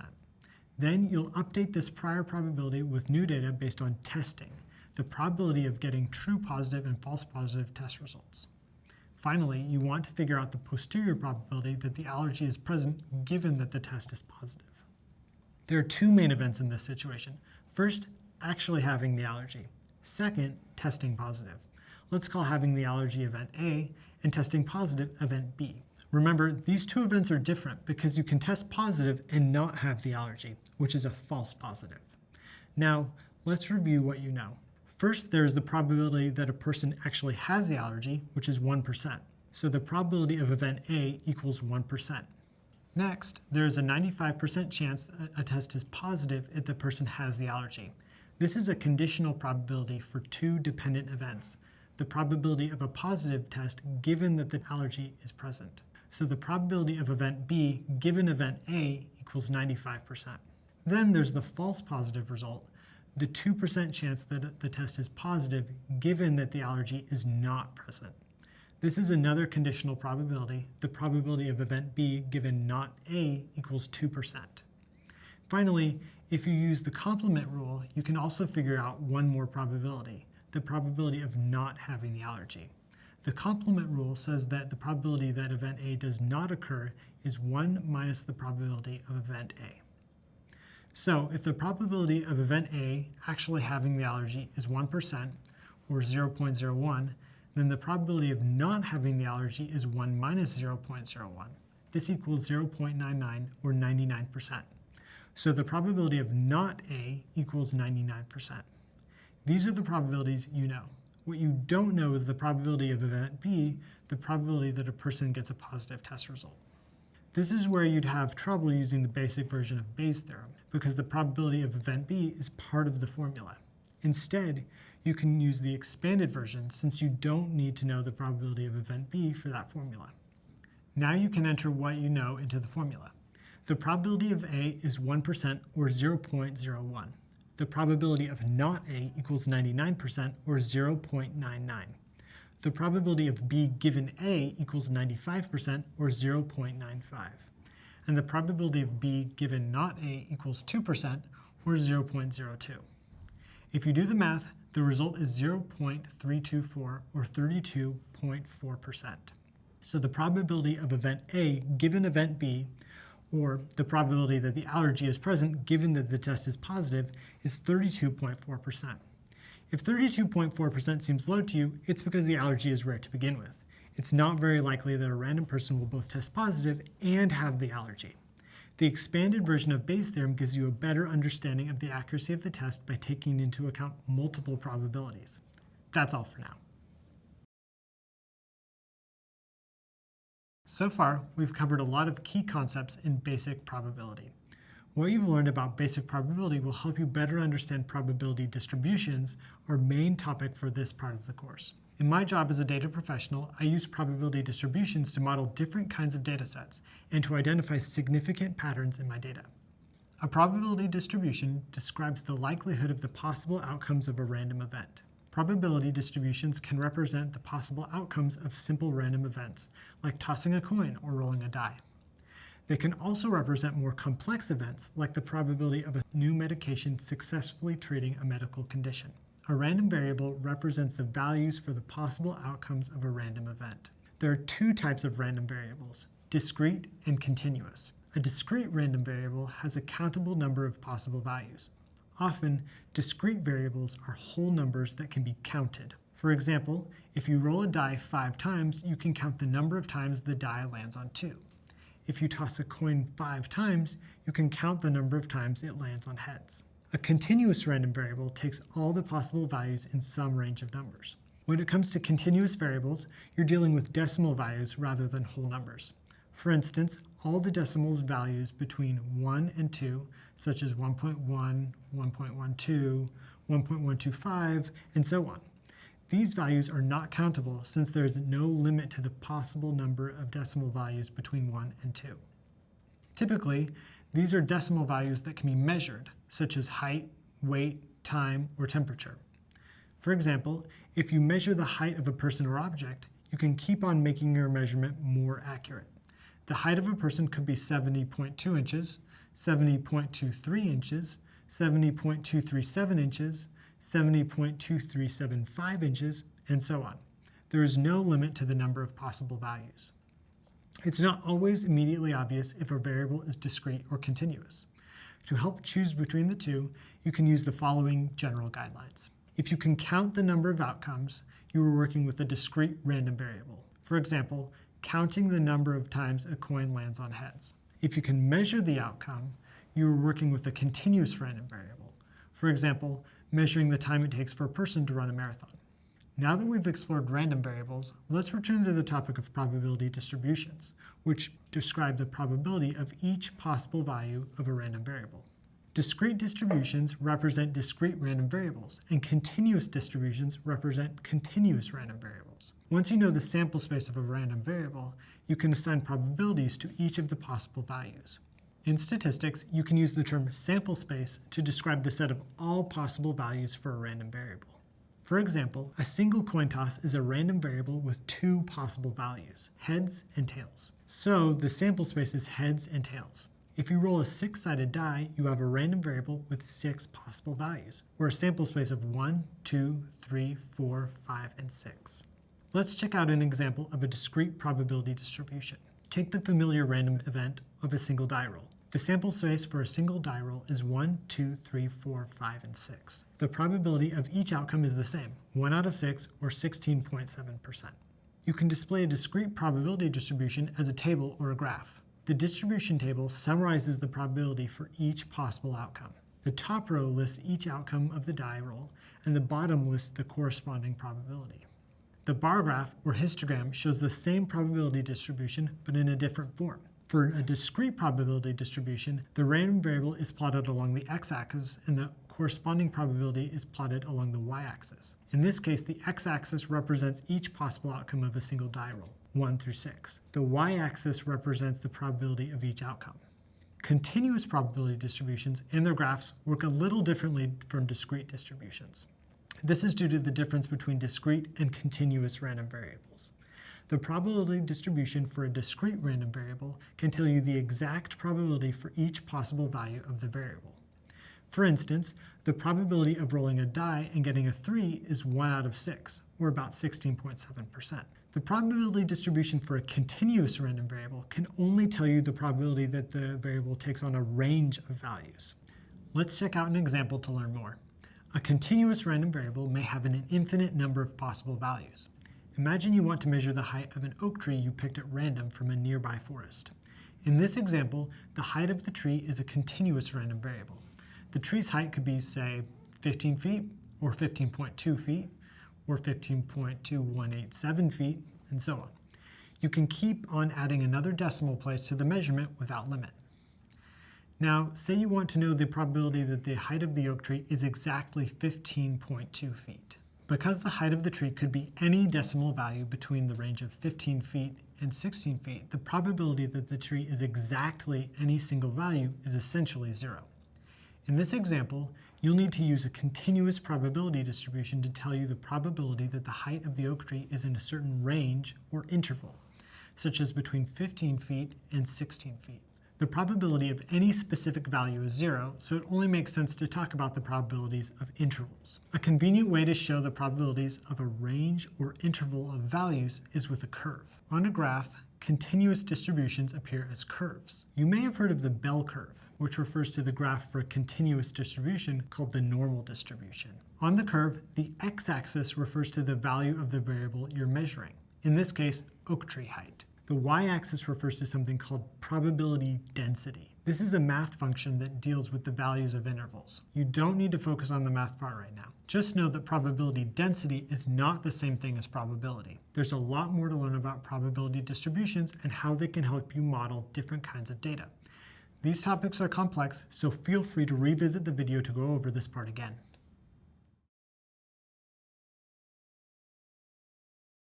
Recently, you learned about discrete probability distributions, which represent discrete random events like tossing a coin or rolling a die. Often, the outcomes of discrete events are expressed as whole numbers that can be counted. For example, the number of times a coin lands on heads in 10 tosses. In this video, you'll learn about one of the most widely used discrete probability distributions, the binomial distribution. The binomial distribution is a discrete distribution that models the probability of events with only two possible outcomes, success or failure. This definition assumes that each event is independent, or does not affect the probability of the others, and that the probability of success is the same for each event. For example, the binomial distribution applies to an event like tossing the same coin 10 times in a row. Keep in mind that success and failure are labels used for convenience. For example, each toss has only two possible outcomes, heads or tails.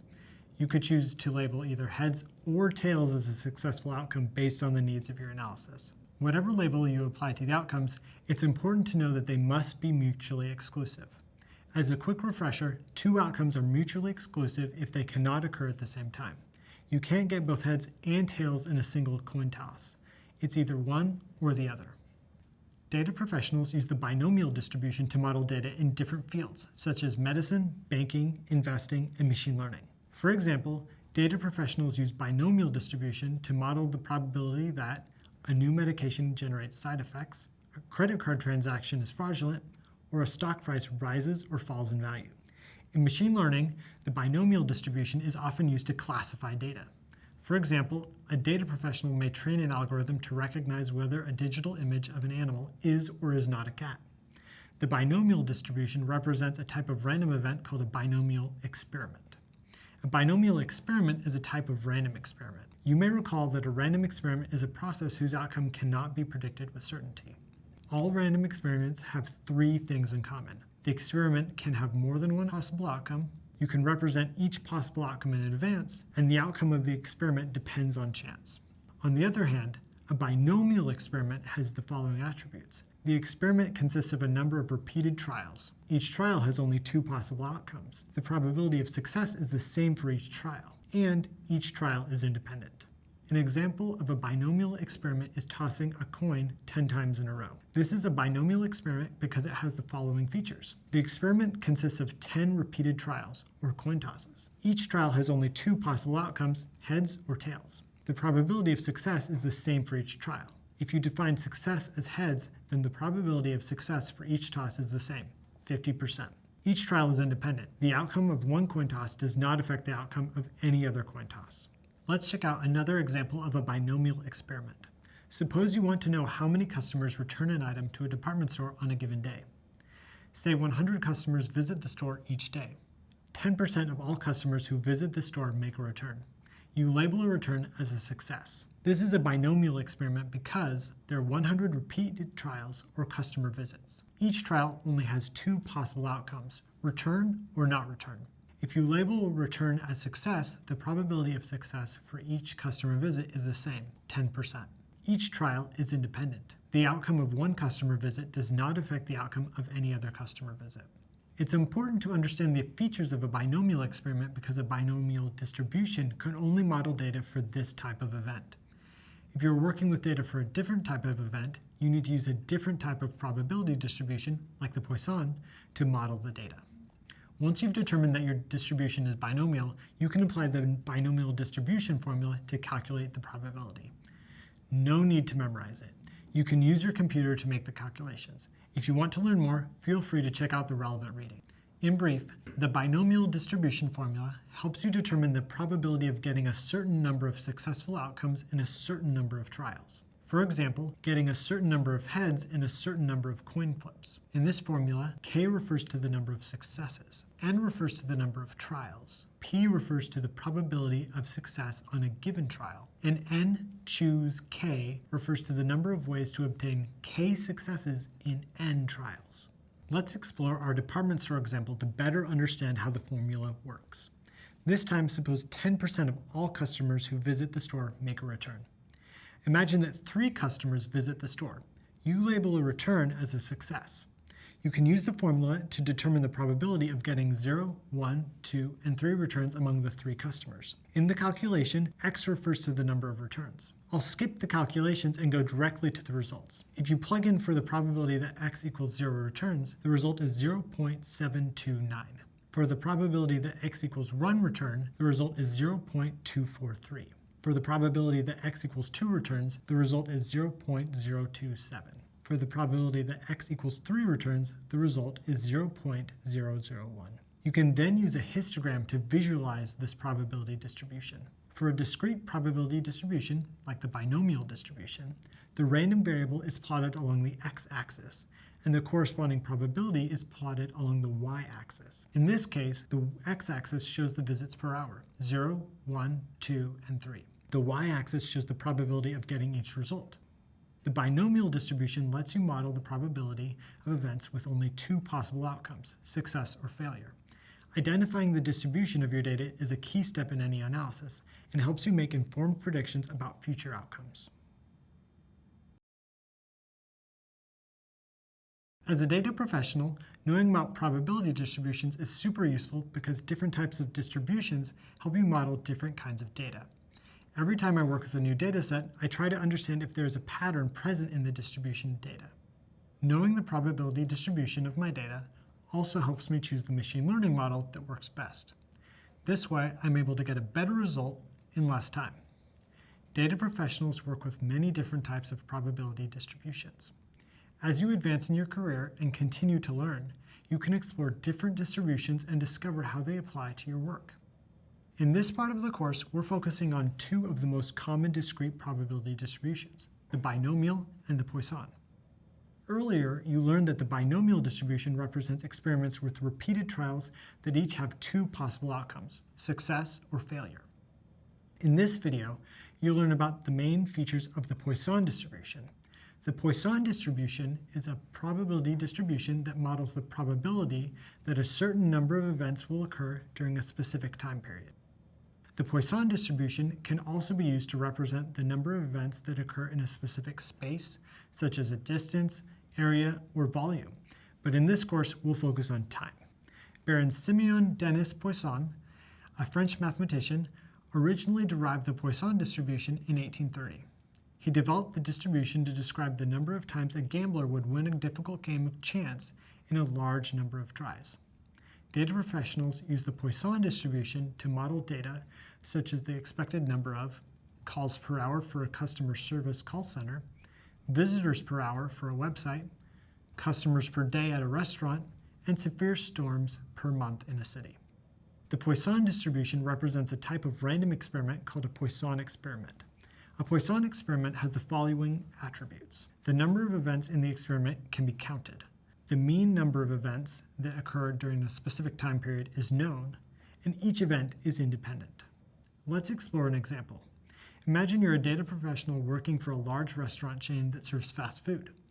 You know that the drive-through service at a restaurant receives an average of 2 orders per minute. You want to determine the probability that a restaurant will receive a certain number of orders in a given minute. This is a Poisson experiment because the number of events in the experiment can be counted. You can count the number of orders. The mean number of events that occur during a specific time period is known. There's an average of 2 orders per minute. Each outcome is independent. The probability of one person placing an order does not affect the probability of another person placing an order.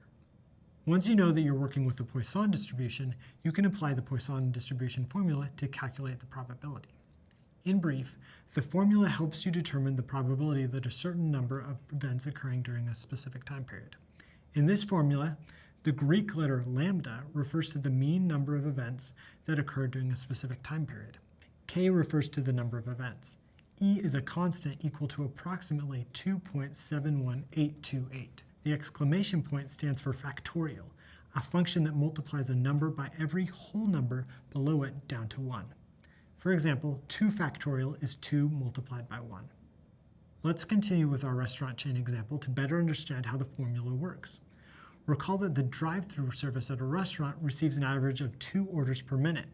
You can use the Poisson formula to determine the probability of the restaurant receiving 0, 1, 2, or 3 orders in a given minute. Knowing this information may help the restaurant organize staffing for the drive-thru. I'll skip the calculations and go directly to the results. If you plug in for the probability that x equals 0 orders, the result is 0.1353. For the probability that x equals 1 order, the result is 0.2707. For the probability that x equals 2 orders, again, the result is 0.2707. For the probability that x equals 3 orders, the result is 0.1805. You can then use a histogram to visualize the probability distribution. The x-axis shows the number of events, in this case, orders per minute. The y-axis shows the probability of occurrence. For example, the probability of getting 0 orders in a minute is about 0.1353, or 13.53%. The probability of 1 order is 0.2707, or 27.07%. The probability of 2 orders is also 0.2707, or 27.07%. The probability of 3 orders is 0.1805, or 18.05%.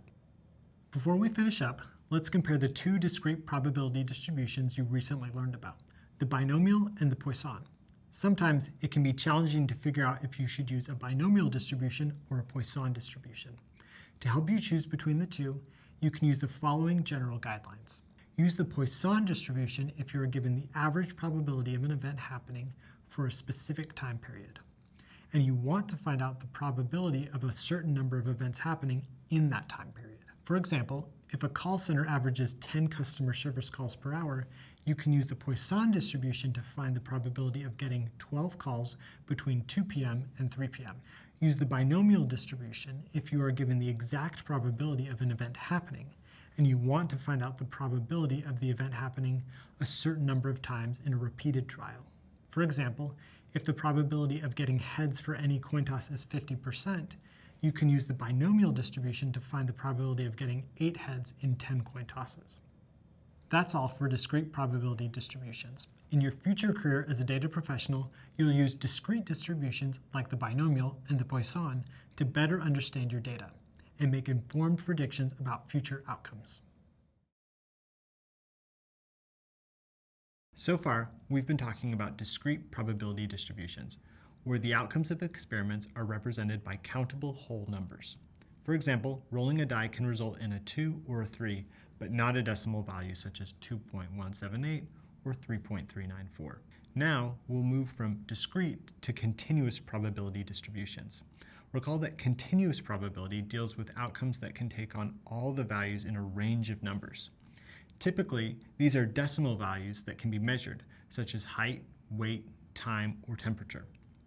For example, you can keep on measuring time with more accuracy: 1.1 seconds, 1.12 seconds, 1.1257 seconds, and so on.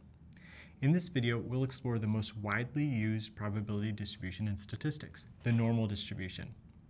The normal distribution is a continuous probability distribution that is symmetrical on both sides of the mean and bell-shaped. The normal distribution is often called the bell curve because its graph has the shape of a bell, with a peak at the center and 2 downward sloping sides. It is also known as the Gaussian distribution, after the German mathematician Karl Gauss, who first described the formula for the distribution. While we're on the subject of formulas, if you want to learn more about this formula, please check out the relevant reading where it's discussed in more detail. The normal distribution is the most common probability distribution in statistics because so many different kinds of data sets display a bell-shaped curve. For example, if you randomly sample 100 people, you will discover a normal distribution curve for continuous variables such as height, weight, blood pressure, IQ scores, salaries, and more. For example, think of the typical results of standardized tests. The majority of people will score close to the average score, or mean. Fewer numbers of people will score below or above average, farther out from the mean. A very small percentage of people will score extremely high or extremely low, very far away from the mean. This distribution of scores generates a bell curve. Most of the data values are relatively close to the mean. The further a value is away from the mean, the less likely it is to occur. On a normal curve, the x-axis refers to the value of the variable you're measuring, and the y-axis refers to how likely you are to observe the value.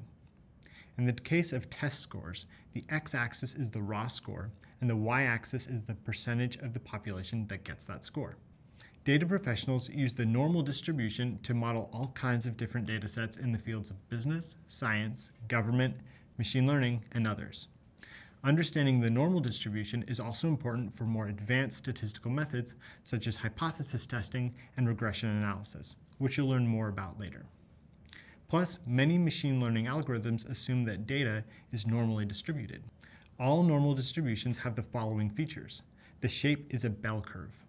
The mean is located at the center of the curve. The curve is symmetrical on both sides of the center, and the total area under the curve equals 1. To clarify the features of the normal distribution, let's graph the weights of Honeycrisp apples. Assume that the weights of Honeycrisp apples are approximately normally distributed with a mean of 100 grams and a standard deviation of 15 grams. First, find the mean at the center of the curve. This is also the highest point or peak of the curve. This data point represents the most probable outcome in the dataset, mean weight of 100 grams.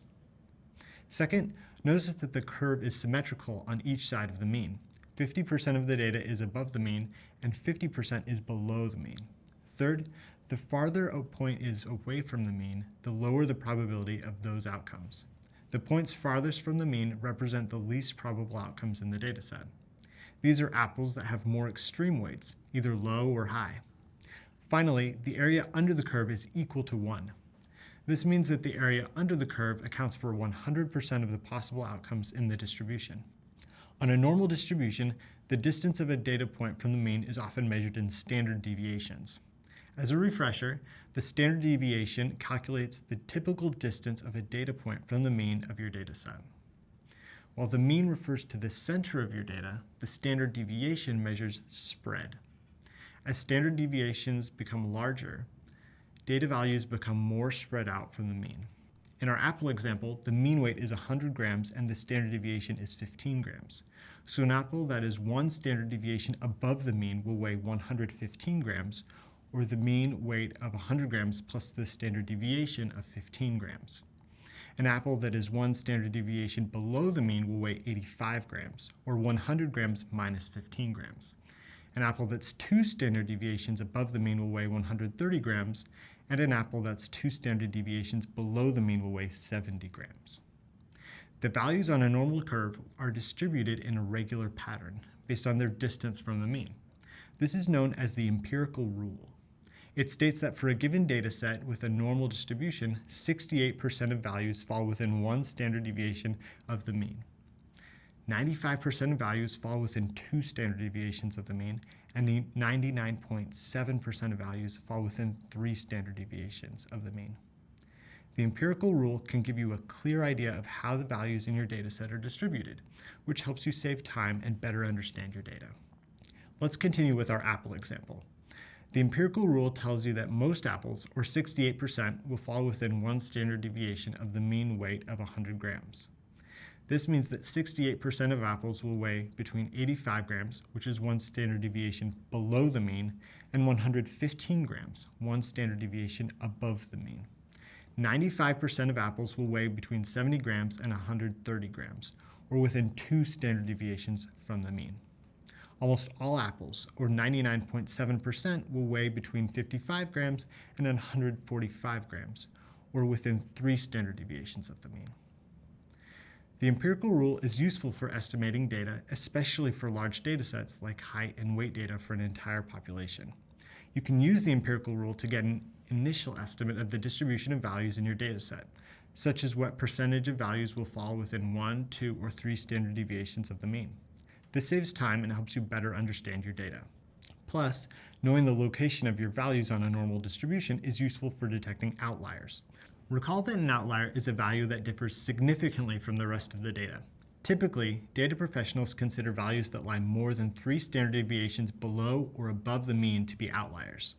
It's important to identify outliers because some extreme values may be due to errors in data collection or data processing. These false values may skew the results of your analysis. Let's explore another example of how the empirical rule can help you better understand your data. Imagine you have a garden. The height of your plants is normally distributed with a mean of 32.1 inches and a standard deviation of 2.2 inches. Let's say you want to find out what percentage of plants are greater than 29.9 inches tall. You want your plants to be at least this tall as part of your landscape design plan for your backyard. First, find out where the value 29.9 is located on the distribution. 29.9 is located one standard deviation below the mean. The empirical rule tells you that 68% of values fall within one standard deviation of the mean. Half of these values, or 34%, fall below the mean. Now you know that 34% of values are between 29.9 and the mean, because 29.9 is one standard deviation below the mean. Plus, 50% of all values in a normal distribution fall above the mean, or center of the curve. The sum of these two percentages will tell you the overall percentage of values greater than 29.9. 34% plus 50% equals 84%. So 84% of your plants are greater than 29.9 inches tall. The empirical rule helps you quickly understand the overall distribution of your data values. Now you know that most of your plants are tall enough for your landscape design plan. As a future data professional, you'll use the normal distribution to identify significant patterns in a wide variety of data sets.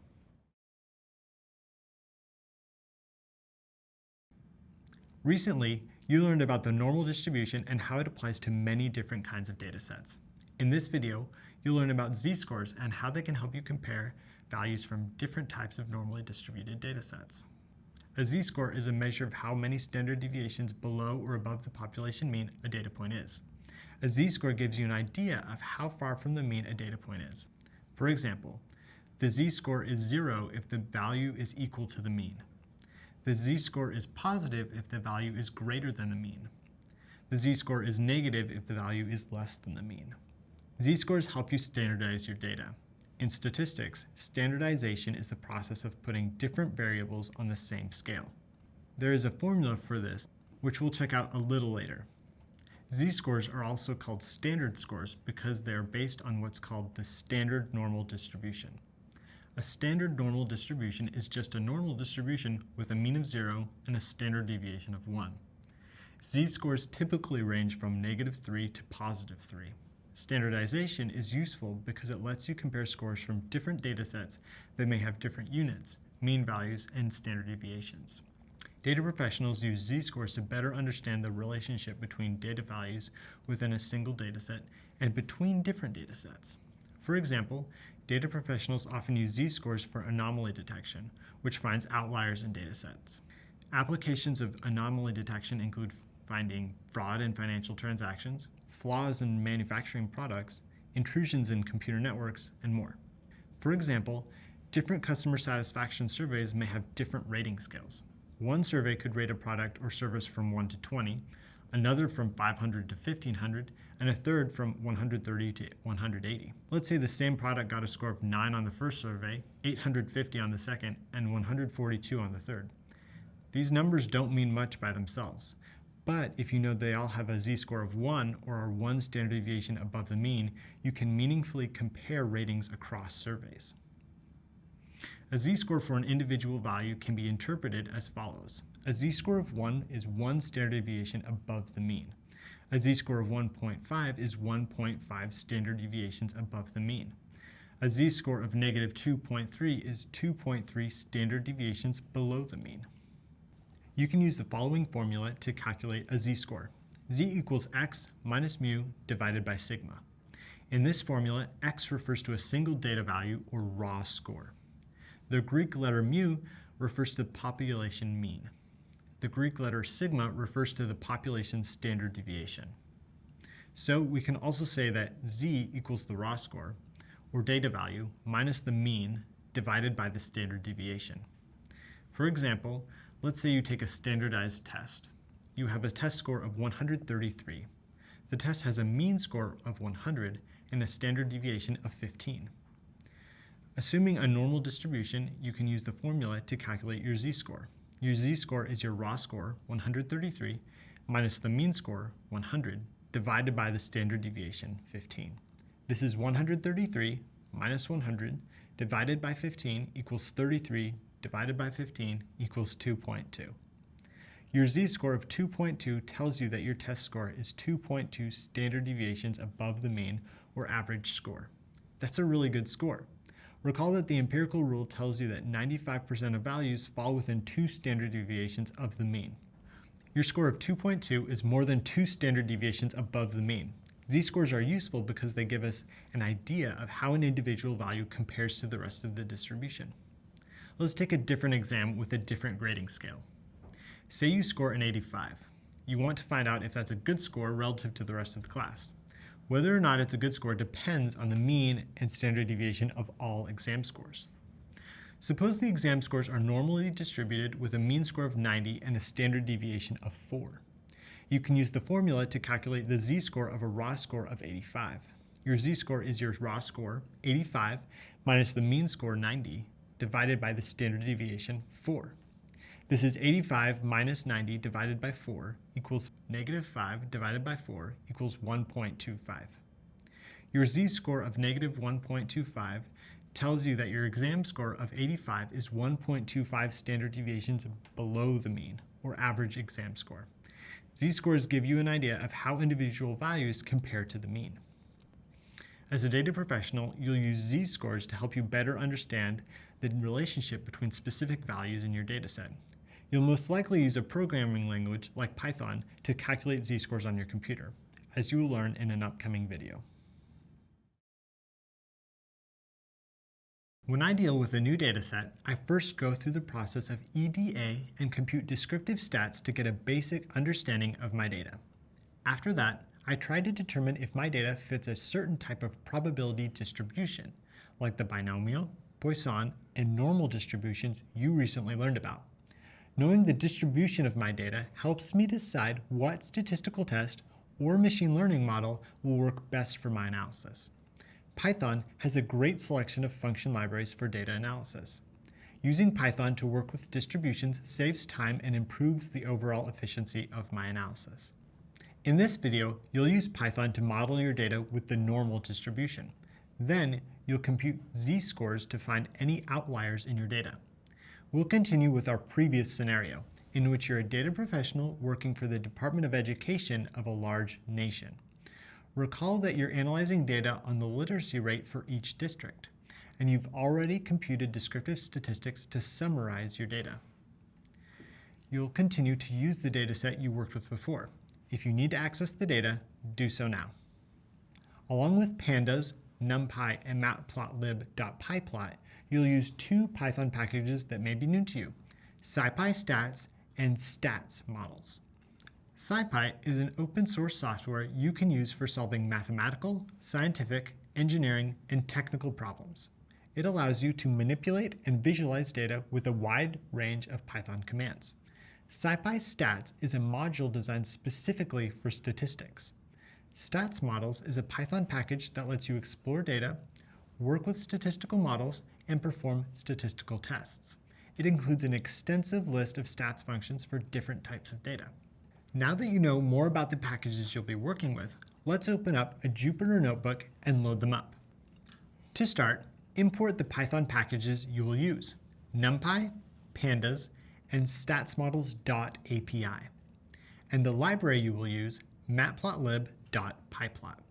To save time, rename each package and library with an abbreviation, np, pd, plt, and sm. To load the scipystats module, write from scipy import stats. For the next part of your analysis, you want to find out if the data on district literacy rate fits a specific type of probability distribution. The first step in trying to model your data with a probability distribution is to plot a histogram. This will help you visualize the shape of your data and determine if it resembles the shape of a specific distribution. Use matplotlib's histogram function to plot a histogram of the district literacy rate data.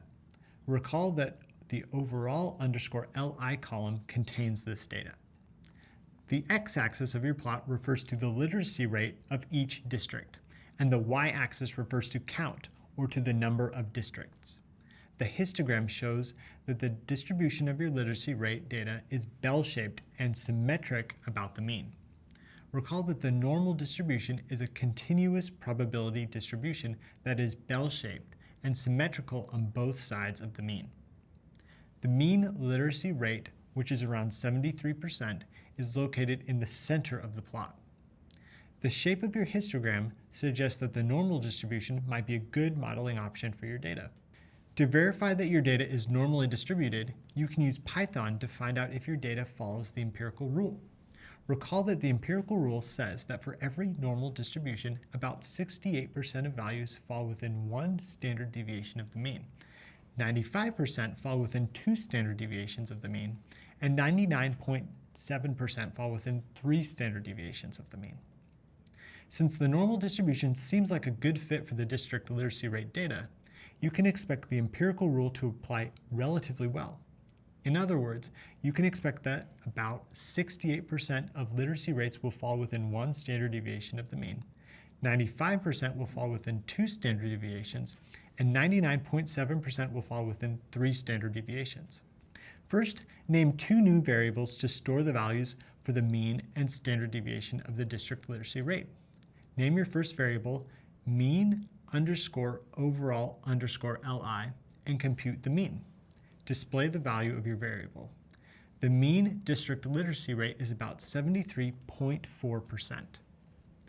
Name your second variable, std_overall_li, and compute the standard deviation, and display the value of your variable.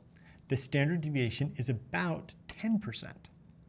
If your data follows the empirical rule, you can expect roughly 68% of your values to fall within 1 standard deviation of the mean district literacy rate of 73%. 1 standard deviation below the mean is 63%, or 73 minus 1 times 10. One standard deviation above the mean is 83%, or 73 plus 1 times 10. So you can expect roughly 68% of your values to fall within this range of 63 to 83%.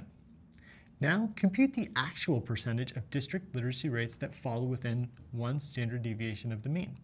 To do this, first name two new variables, lower underscore limit and upper underscore limit.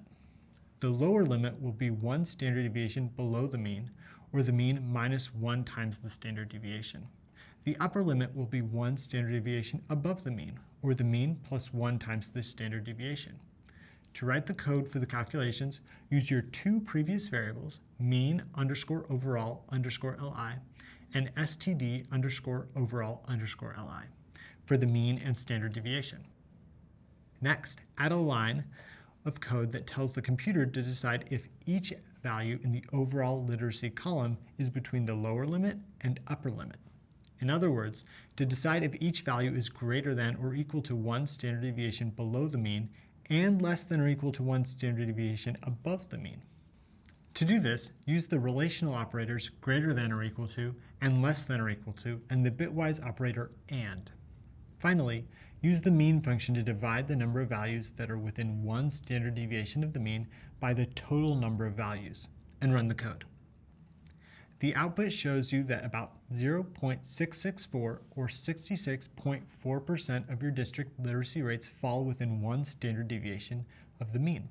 This is very close to the roughly 68% that the empirical rule suggests.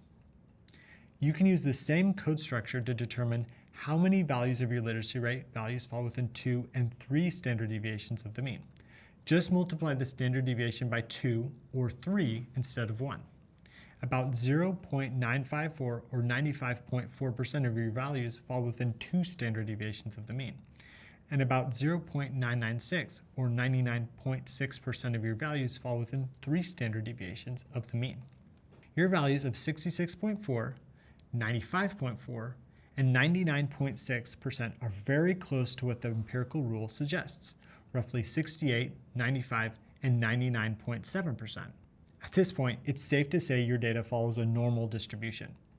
Knowing that your data is normally distributed is useful for analysis because many statistical tests and machine learning models assume a normal distribution. Plus, when your data follows a normal distribution, you can use z-scores to measure the relative position of your values and find outliers in your data. Let's explore how to calculate z-scores in Python now. Recall that a z-score is a measure of how many standard deviations below or above the population mean a data point is. A z-score is useful because it tells you where a value lies in a distribution. For example, if I tell you a literacy rate is 80%, this doesn't give you much information about where the value lies in the distribution. However, if I tell you the literacy rate has a z-score of 2, then you know that the value is 2 standard deviations above the mean. Data professionals often use z-scores for outlier detection. Typically, they consider observations with a z-score smaller than -3 or larger than +3 as outliers. These are values that lie more than 3 standard deviations below or above the mean. To find outliers in your data, first create a new column called z_score that includes the z-scores for each district literacy rate in your dataset. Then, compute the z-scores with the function stats.z_. Python takes care of all the calculations. Now, write some code to identify outliers or districts with z-scores that are greater than or less than 3 standard deviations from the mean. Use the relational operators greater than and less than and the bitwise operator or. Using z-scores, you identify 2 outlying districts, District 461 and District 429. The literacy rates in these 2 districts are more than 3 standard deviations below the overall mean, which means they have unusually low rates. Your analysis gives you important information to share. The government may want to provide more funding and resources to these 2 districts in the hopes of significantly improving literacy. Probability distributions are useful for modeling your data and help you determine which statistical tests to use for an analysis. In addition to the normal distribution, Python can help you work with a wide range of probability distributions. You've come to the end of your introduction to probability. Wow, you've learned a lot of important concepts. Great work. Along the way, we've explored how data professionals use probability to make reasonable predictions about uncertain events and help people and organizations make data-driven decisions.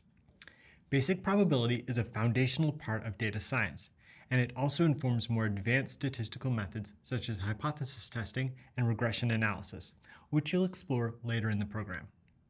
In your future career as a data professional, you'll use probability distributions to discover significant patterns in your data.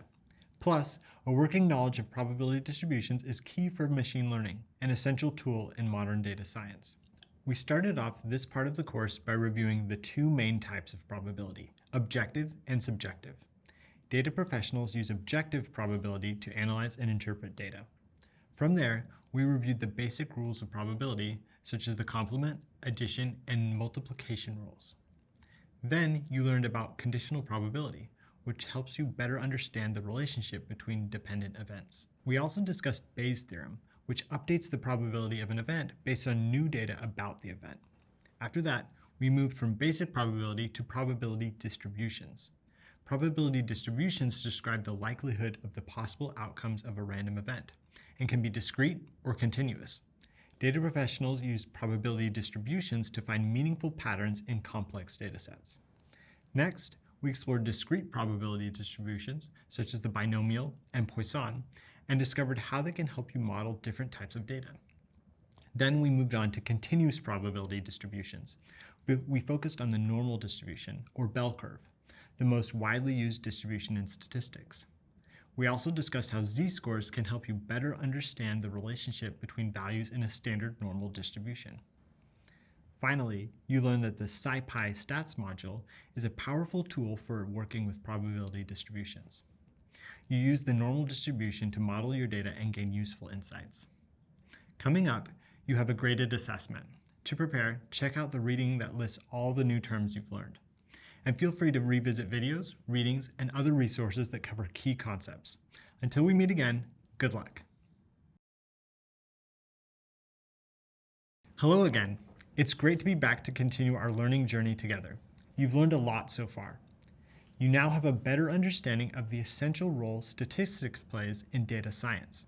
You also have a solid foundation for using descriptive statistics and basic probability to describe, analyze, and interpret data. Your knowledge of the fundamental concepts of statistics is the first step on a path that leads to more advanced methods, like hypothesis testing and regression analysis. What's really exciting is that this learning journey will continue throughout your future career as a data professional. The amount of data in the world is always growing, and the data career space is constantly advancing. I often read about new machine learning methods to keep up with the changes in the field and develop new skills to use at work. The next stage of your journey is all about sampling, or the process of selecting a subset of data from a population. For example, if you want to survey a population of 100,000 people, you can select a representative sample of 100 people. Then you can draw conclusions about the population based on your sample data. Coming up, we'll go over how the sampling process works and how data professionals use sample data to better understand larger populations. Recall that in statistics, a population can refer to any type of data, including people, objects, events, measurements, and more. We'll start with a review of inferential statistics and examine the concept of a representative sample. Next, we'll go over the different stages of the sampling process, from choosing a target population to collecting data for your sample.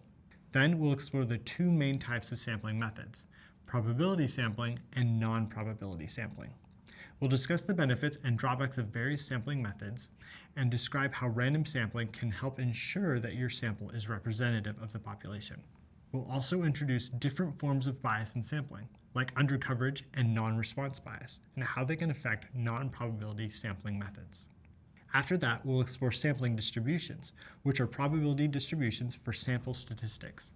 You'll learn about sampling distributions for both sample means and proportions, and how to estimate the corresponding values for populations. We'll also cover the central limit theorem and how it can help you estimate the population mean for different types of datasets. Finally, you'll learn how to use Python's SciPy stats module to work with sampling distributions and make a point estimate of a population mean. When you're ready, I'll meet you in the next video.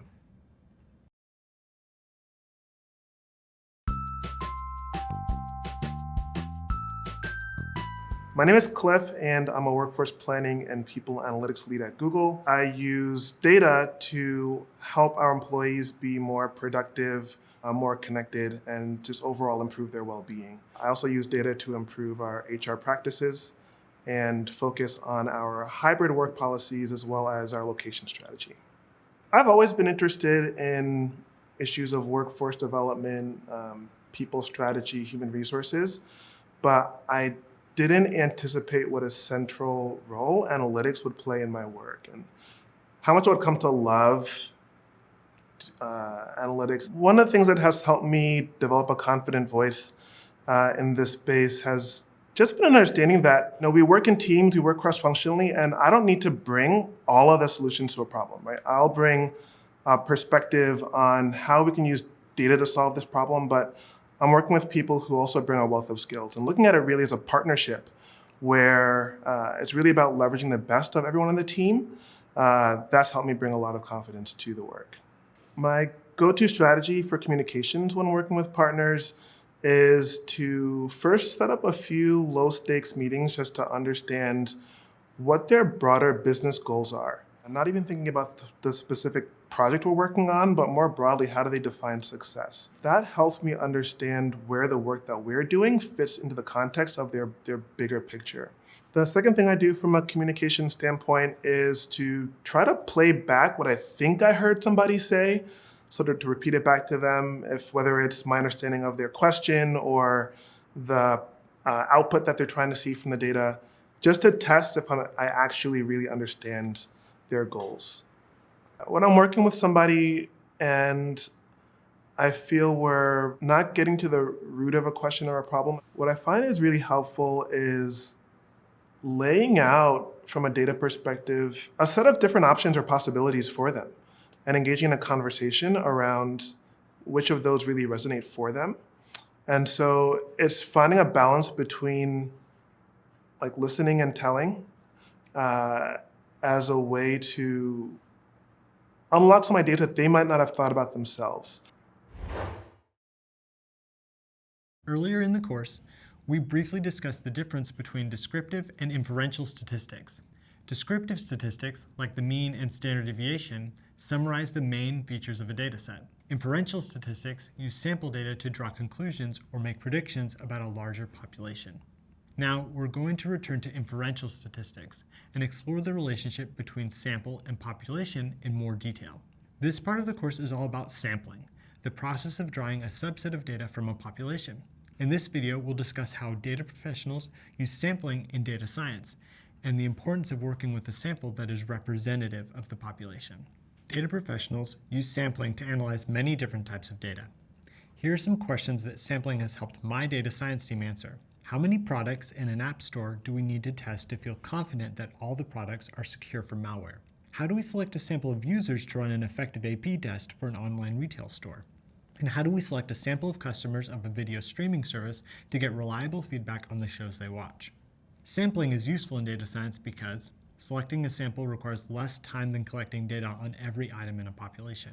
Using a sample saves money and resources, and analyzing a sample is more practical than analyzing an entire population. This is especially important in modern data analytics, where you often deal with extremely large data sets. For example, let's say you want to know the percentage of people in a large city who use a laptop computer. One way to do this is to survey every resident in the city. First, it would be very difficult to access contact information for every resident of a city. Second, giving a survey to every resident of the city would be very expensive, complicated, and time-consuming. Another way is to find a much smaller subset of residents and give them a survey.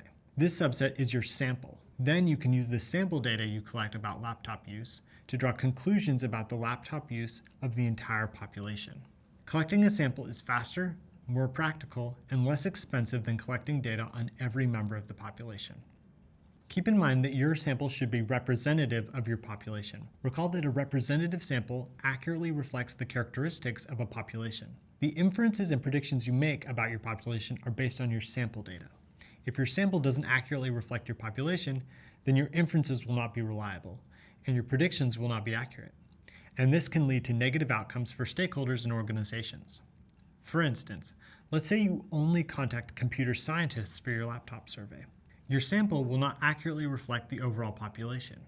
Computer scientists are much more likely to use a laptop computer than the typical city resident. Many residents may not have access to any kind of computer, or even know how to use one. A sample that only includes computer scientists is not representative. A representative sample would include people with different levels of computer knowledge and access. Let's consider another scenario. Imagine you want to find out the average height of every adult in the United States. That's a lot of people. It would take an incredible amount of time, energy, and money to even attempt to measure every person in the country. Instead, you can take a sample of 100 people and use that sample data to draw conclusions about the entire population. Now, let's say you have sample data only from professional basketball players. Pro basketball players are really tall. Some are over 7 feet tall. On average, they're much taller than almost everybody else in the population. Their average height does not accurately reflect the average height of the overall population. A sample that includes only pro basketball players is not representative of every adult in the US. As a data professional, I work with sample data every day. I can tell you that having a representative sample is super important. A wise teammate of mine once said that a good model can't overcome a bad sample. And they're right. Data professionals work with powerful statistical tools that can model complex data sets and help generate valuable insights. But if the sample data you're working with does not accurately reflect your population, that is, if your sample is not representative, then it ultimately doesn't matter how good your model is. If your predictive model is based on a bad sample, then your predictions will not be accurate. Ultimately, the quality of your sample helps determine the quality of the insights you share with stakeholders. To make reliable inferences about all your customers based on feedback from a sample of customers, make sure your sample is representative of the population. As a data professional, you'll work with sample data all the time. Often, this will be sample data previously collected by other researchers. Sometimes, your team may collect their own data. Either way, it's important to know how the sampling process works because it directly affects the quality of your sample data. The sampling process helps determine whether your sample is representative of the population and whether your sample is unbiased. If you estimate the mean height of a country's total adult population based on a sample of professional basketball players, your estimate will not be accurate. In this video, we'll go over the main stages of the typical sampling process. This will give you a useful framework for understanding how sampling is conducted and how the sampling process can affect your sample data. To get a clear overview of the sampling process, let's divide it into 5 steps. Step 1, identify the target population. Step 2, select the sampling frame. Step 3, choose the sampling method. Step 4, determine the sample size. And step 5, collect the sample data. As an example, let's consider a public opinion poll. Imagine the city government of Vancouver, Canada, wants to build a new subway system. The public will vote on whether or not to move forward with the project. The city government wants to find out if there is public support for the project. They ask you to take a poll and estimate the percentage of adult residents that support the project. Legal adults are 18 years or older. The first stage in the sampling process is to identify your target population. The target population is the complete set of elements that you're interested in knowing more about. In this case, the target population includes every resident in the city who is 18 years or older and eligible to vote. Let's say that the city contains 100,000 such residents. Since it's too difficult and too expensive to survey everyone in the target population, you decide to take a sample. The next step in the sampling process is to create a sampling frame. A sampling frame is a list of all the items in your target population. Basically, it's a complete list of everyone or everything you're interested in researching.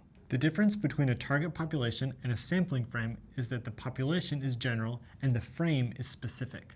So, if your target population is 100,000 city residents who are 18 years or older and eligible to vote, your sampling frame could be a list of names for all these residents, from Alana Aoki to Zoe Zappa.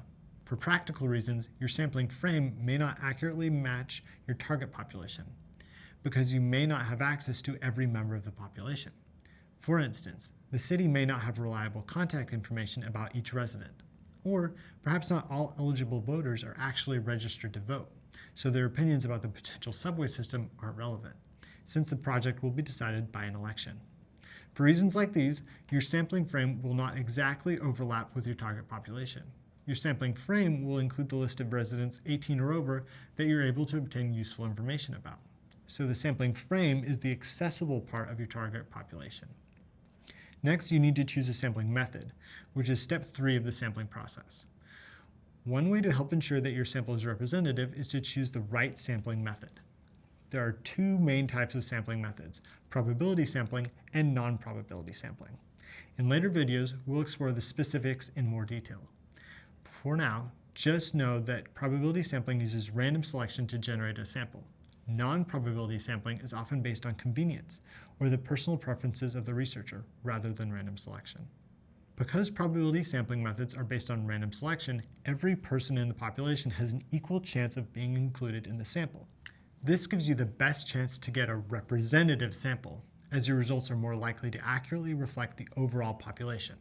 So, assuming you have the budget and the time, you can use a probability sampling method for your poll about the subway project. Using random selection gives you the best chance of getting a sample that's representative of your population. Step 4 of the sampling process is to determine the best size for your sample, since you don't have the resources to pull everyone in your sampling frame. In statistics, sample size refers to the number of individuals or items chosen for a study or experiment. Sample size helps determine the accuracy of the predictions you make about the population. In general, the larger the sample size, the more accurate your predictions. Based on the desired level of accuracy for your survey, you can decide how many eligible voters to include in your sample. Now, you're ready to collect your sample data. This is the final step in the sampling process. To pull the residents selected for your sample, you decide to conduct a survey. Based on the survey responses, you determine the percentage of eligible voters 18 and over who favor the proposed subway project. Then you share this information with city leaders to help them make a more informed decision. Effective sampling ensures that your sample data is representative of your target population. Then, when you use sample data to make inferences about the population, you can be reasonably confident that your inferences are reliable. Your poll will give city leaders a better idea of public support for the new subway and help inform future decisions about the project. The decisions you make at each step of the sampling process can affect the quality of your sample data. Understanding the sampling process will make you a better data professional, whether you're analyzing data collected by other researchers or conducting a survey on your own. In a previous video, you learned the differences between probability and non-probability sampling. Then, you conducted a survey using probability sampling, which is the 3rd step of the sampling process. In this video, you will learn more about the different methods of probability sampling. Then we'll discuss the benefits and drawbacks of each method. There are 4 different probability sampling methods: simple random sampling, stratified random sampling, cluster random sampling, and systematic random sampling. In a simple random sample, every member of a population is selected randomly and has an equal chance of being chosen. You can randomly select members using a random number generator or by another method of random selection. For example, say you want to survey the employees of a company about their work experience. The company employs 1,000 people. You can assign each employee in the company database a number from 1 to 1,000, and then use a random number generator to select 100 people for your sample. The main benefit of simple random samples is that they're usually fairly representative, since every member of the population has an equal chance of being chosen. Random samples tend to avoid bias, and surveys like these give you more accurate results. However, in practice, it's often expensive and time-consuming to conduct large, simple random samples. And if your sample size is not large enough, a specific group of people in the population may be underrepresented in your sample. If you use a larger sample size, your sample will more accurately reflect the population. The next method of probability sampling is a stratified random sample. In a stratified random sample, you divide a population into groups and randomly select some members from each group to be in the sample. These groups are called strata. Strata can be organized by age, gender, income, or whatever category you're interested in studying. For example, say you want to survey high school students about how much time they spent studying on weekends. You might divide the student population according to age, 14, 15, 16, and 17-year-olds. Then you can survey an equal number of students from each age group. Stratified random samples help ensure that members from each group in the population are included in the survey. This method allows you to draw more accurate conclusions about the relevant groups. For instance, 14-year-olds and 17-year-olds may have different perspectives about studying on the weekends. Older students can drive and may have more social activities or work on the weekends. Stratified sampling will capture both perspectives. One main disadvantage of stratified sampling is that it can be difficult to identify appropriate strata for a study if you lack knowledge of a population. For example, if you want to study median income among a population, you may want to stratify your sample by job type, or industry, or location, or education level. If you don't know how relevant these categories are to median income, it will be difficult to choose the best one for your study. The next method of probability sampling is a cluster random sample. When you're conducting a cluster random sample, you divide a population into clusters, randomly select certain clusters, and include all members from the chosen clusters in the sample. Cluster sampling is similar to stratified random sampling, but in stratified sampling, you randomly choose some members from each group to be in the sample.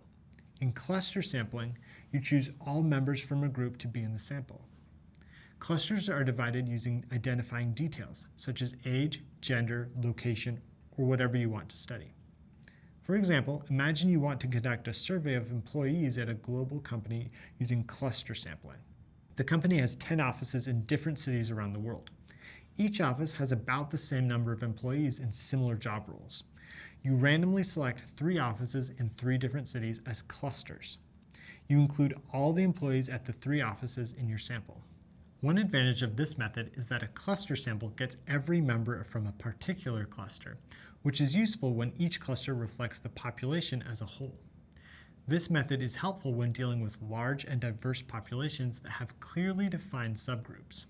If researchers want to learn about the preferences of primary school students in Oslo, Norway, they can use one school as a representative sample of all schools in the city.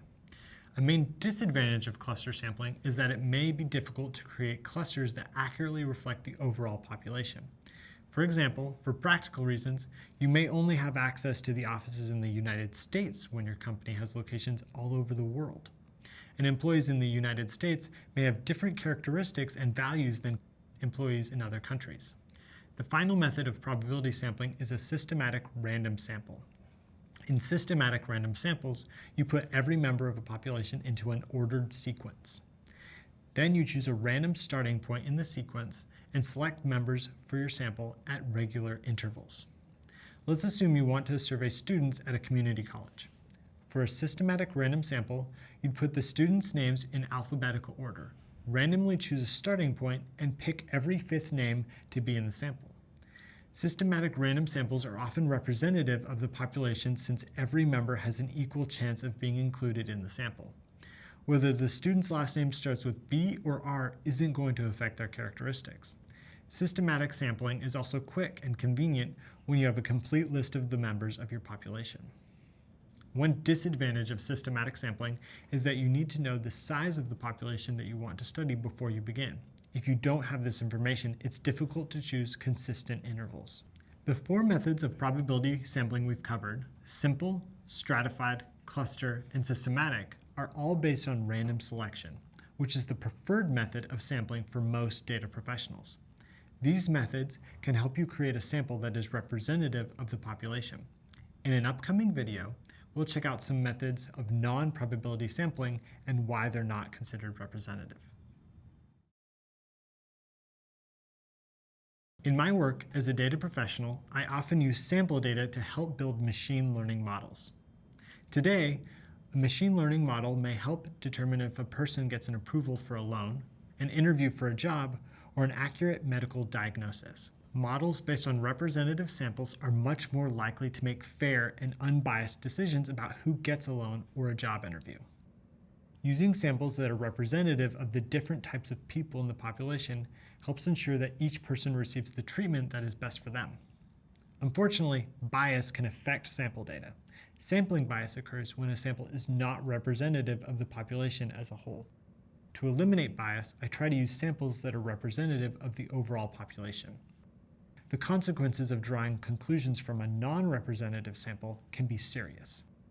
Recently, you learned that probability sampling methods use random selection, which helps avoid sampling bias. A randomly chosen sample means that all members of the population have an equal chance of being included.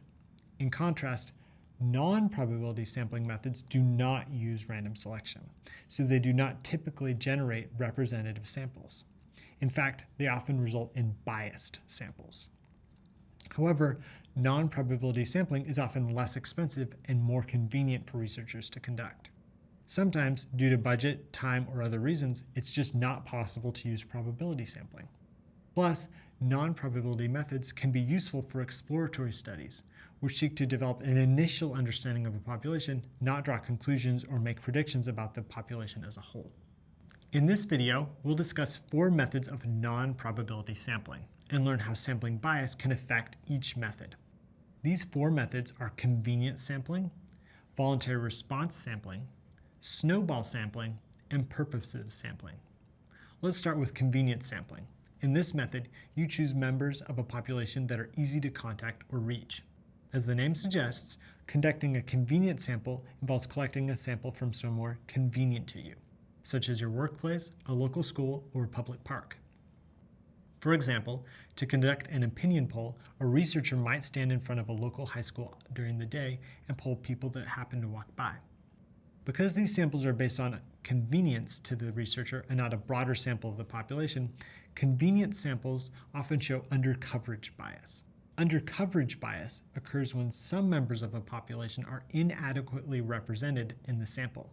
For instance, people who don't work at or attend the school will not be represented as much in this sample. The next method of non-probability sampling is voluntary response sampling. This type of sample consists of members of a population who volunteer to participate in a study. For example, the owners of a restaurant want to know how people feel about their dinner options.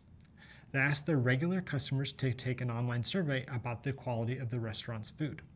Voluntary response samples tend to suffer from non-response bias, which occurs when certain groups of people are less likely to provide responses. People who voluntarily respond will likely have stronger opinions, either positive or negative, than the rest of the population. This makes the volunteer customers at the restaurant an unrepresentative sample. The next non-probability sampling method is snowball sampling. In a snowball sample, researchers recruit initial participants to be in a study and then ask them to recruit other people to participate in the study. Like a snowball, the sample size gets bigger and bigger as more participants join in. For example, if a study was investigating cheating among college students, potential participants might not want to come forward. But if a researcher can find a couple of students willing to participate, these 2 students may know others who have also cheated on exams. The initial participants could then recruit others by sharing the benefits of the study and reassuring them of confidentiality. Although it may seem convenient that study participants help build the sample, this type of recruiting can lead to sampling bias. Because initial participants recruit additional participants on their own, it's likely that most of them will share similar characteristics, and these characteristics might be unrepresentative of the total population under study. In purposive sampling, researchers select participants based on the purpose of their study. Because participants are selected for the sample according to the needs of the study, applicants who do not fit the profile are rejected. For example, a researcher wants to survey students on the effectiveness of certain teaching methods at their university. The researcher only wants to include students who regularly attend class and have an established record of academic achievement. So, they select the students with the highest grade point averages to participate in the study. In purposive sampling, the researcher often intentionally excludes certain groups from the sample to focus on a specific group they think is most relevant to their study. In this case, the researcher excludes students who don't have high grade point averages. This could lead to biased outcomes because the students in the sample are not likely to be representative of the overall student population. As a data professional, you have to think about bias and fairness from the moment you start collecting sample data to the time you present your conclusions. Once you become aware of some common forms of bias, you can remain on the alert for bias in any form.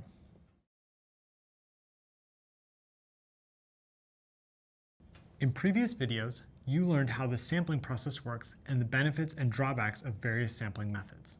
As a data professional, I often work with sample data to make informed predictions about future sales revenue or product performance.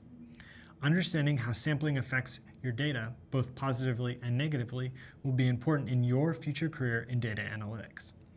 For instance, one way data professionals use sample statistics is to estimate population parameters. As you may recall, a statistic is a characteristic of a sample, and a parameter is a characteristic of a population. For example, the mean weight of a random sample of 100 penguins is a statistic. The mean weight of the total populations of 10,000 penguins is a parameter. A data professional might use the mean weight of the sample of 100 penguins to estimate the mean weight of the population. This type of estimate is called a point estimate. A point estimate uses a single value to estimate a population parameter. In this video, we'll discuss the concept of sampling distribution and how it can help you represent the possible outcomes of a random sample. You'll also learn how the sampling distribution of the sample mean can help you make a point estimate of the population mean. A sampling distribution is a probability distribution of a sample statistic. Recall that a probability distribution represents the possible outcomes of a random variable, such as a coin toss or a die roll. In the same way, a sampling distribution represents the possible outcomes for a sample statistic, like the mean. Imagine you take repeated simple random samples of the same size from a population. Since each sample is random, the mean value will vary from sample to sample in a way that cannot be predicted with certainty. Right now, this may seem a bit abstract. To get a better idea of the sampling distribution of the mean, let's continue with our penguin example. Imagine you're studying a population of 10,000 blue penguins, which are the smallest of all known penguin species. You want to find out the mean weight of a blue penguin in this population. Since it would take too long to locate and weigh every single penguin, you instead collect sample data from the population. Let's say you take repeated simple random samples of 10 penguins, each from the population. In other words, you randomly choose 10 penguins from the group, weigh them, and then repeat this process with a different set of 10 penguins. For your first sample, you find the mean weight of the 10 penguins is 3.1 pounds. For your second sample, the mean weight of the 10 penguins is 2.9 pounds. For your third sample, the mean weight is 2.8 pounds, and so on. Imagine that the true mean weight of a penguin in this population is 3 pounds. Although, in practice, you wouldn't know this unless you weighed every single penguin. Each time you take a sample of 10 penguins, it's likely that the mean weight of the penguins in your sample will be close to the population mean of 3 pounds, but not exactly 3 pounds. Every once in a while, you may get a sample full of smaller than average penguins, with a mean weight of 2.5 pounds or less. Or you might get a sample full of larger than average penguins, with a mean weight of 3.5 pounds or more. The mean weight will vary randomly from sample to sample. Sampling variability refers to how much an estimate varies between samples. You can use a sampling distribution to represent the frequency of all your different sample means. I find that it helps to visualize these samples as a histogram. Let's plot 10 simple random samples of 10 penguins each. The most frequently occurring sample means will be around 3 pounds. The least frequent sample means will be the more extreme weights, such as 2.3 or 3.7 pounds. As you increase the size of a sample, the mean weight of your sample data will get closer to the mean weight of the population. If you sampled the entire population, in other words, if you actually weighed all 10,000 penguins, your sample mean would be the same as your population mean. But to get an accurate estimate of the population mean, you don't have to weigh 10,000 penguins. If you take a large enough sample size from a population, say 100 penguins, your sample mean will be an accurate estimate of the population mean. This point is based on the central limit theorem, which we'll explore in more detail later on in the course.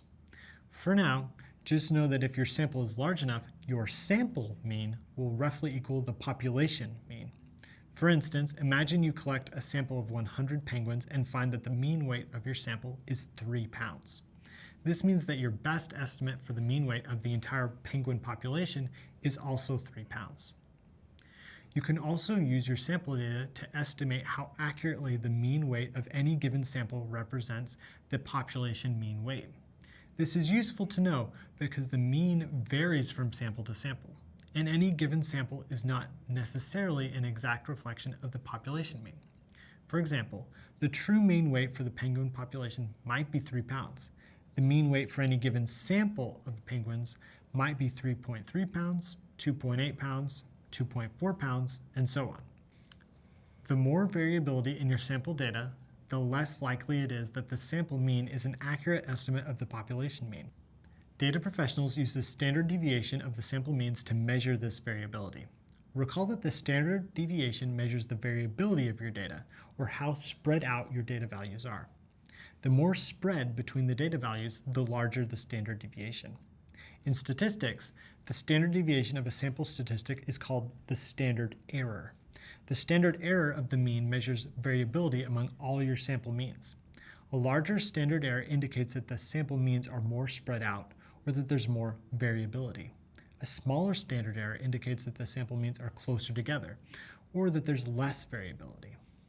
The less standard error, the more likely it is that your sample mean is an accurate estimate of the population mean. For example, say you take 3 random samples of 10 penguins each.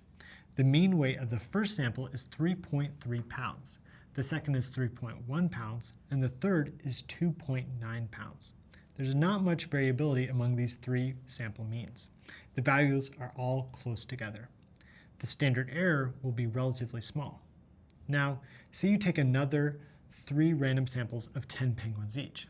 The mean weight of the first sample is 2.2 pounds, the second is 3.2 pounds, and the third is 4.2 pounds. There's more variability among these 3 sample means. The values are more spread out. The standard error will be relatively large. Note that the concept of standard error is based on the practice of repeated sampling. In reality, researchers usually work with a single sample. It's often too complicated, expensive, or time-consuming to take repeated samples of a population. Instead, statisticians have derived a formula for calculating the standard error based on the mathematical assumption of repeated sampling. You can use the following formula to calculate the standard error of the sample mean: S divided by the square root of n, where S is the sample standard deviation and n is the sample size. For example, in your study of penguin weights, imagine that a sample of 100 penguins has a mean weight of 3 pounds and a standard deviation of 1 pound. You can calculate the standard error by dividing the sample standard deviation, 1, by the square root of the sample size, 100. 1 divided by the square root of 100 equals 0.1. This means that your best estimate for the true population mean weight of all penguins is 3 pounds. But you should expect that the mean weight from one sample to the next will vary with a standard deviation of about 0.1 pounds. As your sample size gets larger, your standard error gets smaller. This is because standard error measures the difference between your sample mean and the actual population mean. As your sample gets larger, your sample mean gets closer to the actual population mean.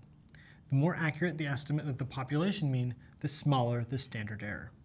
Say you collect a sample of 10,000 penguins instead of 100 penguins. You find that the sample mean weight is 3 pounds and the sample standard deviation is 1 pound. The standard error is 1 divided by the square root of 10,000, which equals 0.01. Your best estimate for the sample mean will still be 3 pounds. But now you can expect that the mean weight from one sample of penguins to the next will vary with a standard deviation of just 0.01 pounds. In general, you can have more confidence in your estimates as the sample size gets larger and the standard error gets smaller. This is because the mean of your sampling distribution gets closer to the population mean. Coming up, we'll explore this idea further when we talk about the central limit theorem. Recently, we talked briefly about the central limit theorem and the relationship between sample size and the sample mean. Data professionals use the central limit theorem to estimate population parameters for data in economics, science, business, and other fields.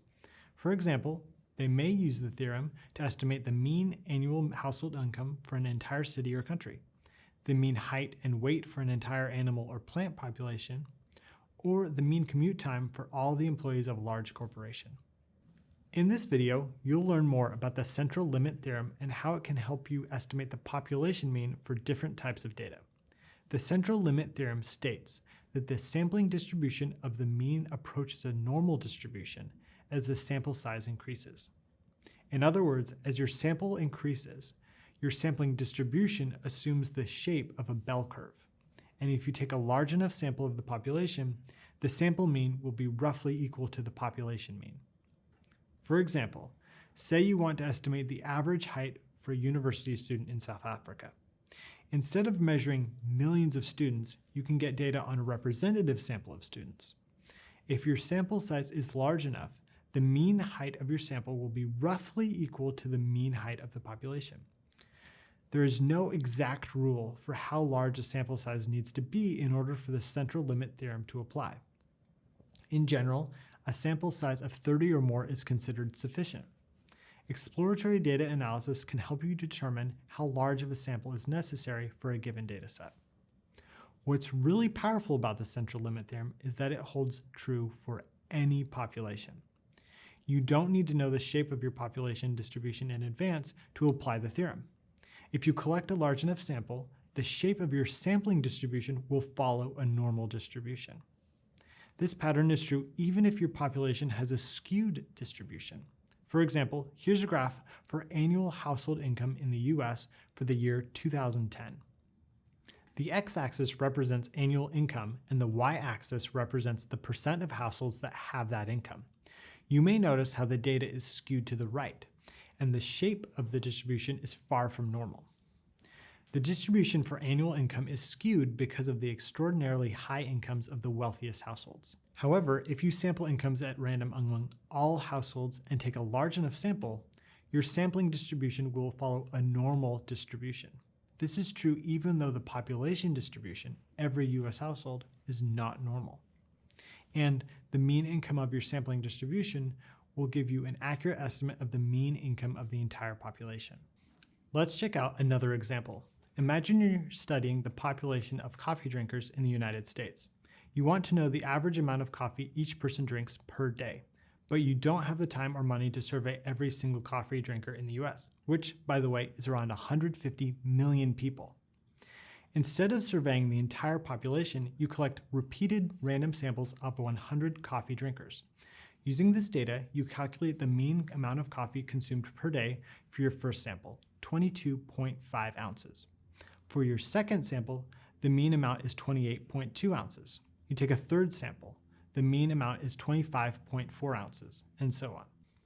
In theory, you could take 10, 50, or 100 samples and keep increasing the sample size until you've surveyed all 150 million people about their coffee consumption. The central limit theorem says that as your sample size increases, the shape of your sampling distribution will increasingly resemble a bell curve. In practice, the specific sample size you choose will depend on factors like budget, time, resources, and the desired level of confidence for your estimate. If you take a large enough sample from the population, the mean of your sampling distribution will equal the population mean. From this sample of the population, you can accurately estimate the average amount of coffee consumed per day for the entire population. In case you're wondering, the average American drinks around 24 ounces or 3 cups of coffee per day. Based on what I've noticed, if we took a sample of only data professionals, the mean value might be even higher. Whether you're measuring coffee consumption or household income, the central limit theorem is a useful method for better understanding the distribution of your data. In this part of the course, we've been talking about how data professionals use sample statistics to estimate population parameters. Recently, you learned how to use the sampling distribution of the mean to estimate the actual population mean. For example, you might estimate the mean weight of an animal population or the mean salary of all the people who work in the hospitality industry. Data professionals also use sampling distributions to estimate population proportions. In statistics, a population proportion refers to the percentage of individuals or elements in a population that share a certain characteristic. Proportions measure percentages or parts of a whole. For example, you might survey 100 employees at a large company to estimate what percentage of all employees like the food at the office cafeteria. Data professionals might also use the sampling distribution of the proportion to estimate the proportion of all visitors to a website who make a purchase before leaving, assembly line products that meet quality control standards, or voters who support a candidate in an upcoming election. In this video, you'll learn about the sampling distribution of the sample proportion and how it can help you estimate the population proportion. Imagine you work for a market research firm. Your client is a company that manufactures sneakers and wants to make sure their sneakers appeal to the largest audience. You're asked to research sneaker preferences among residents of Santiago, Chile, who are between 16 and 19 years old. There are 100,000 teenagers in that age group. You might want to find out what proportion of this population prefers slip-on sneakers over sneakers with shoelaces. Since it would take too long to locate and survey all 100,000 teens, you instead collect sample data from the population. Let's say you take repeated simple random samples of 100 teenagers from the overall population. In your first sample, you find that 12% of teenagers prefer slip-on sneakers. In your second sample, you find that 8% prefer slip-on sneakers. You take a third sample and the proportion is 11%. Earlier, we talked about sampling variability for the sample means, or how the value of the mean varies from one sample to the next. The same holds true for proportions. Let's assume we know that 10% of teenagers in the total population prefer slip-on sneakers.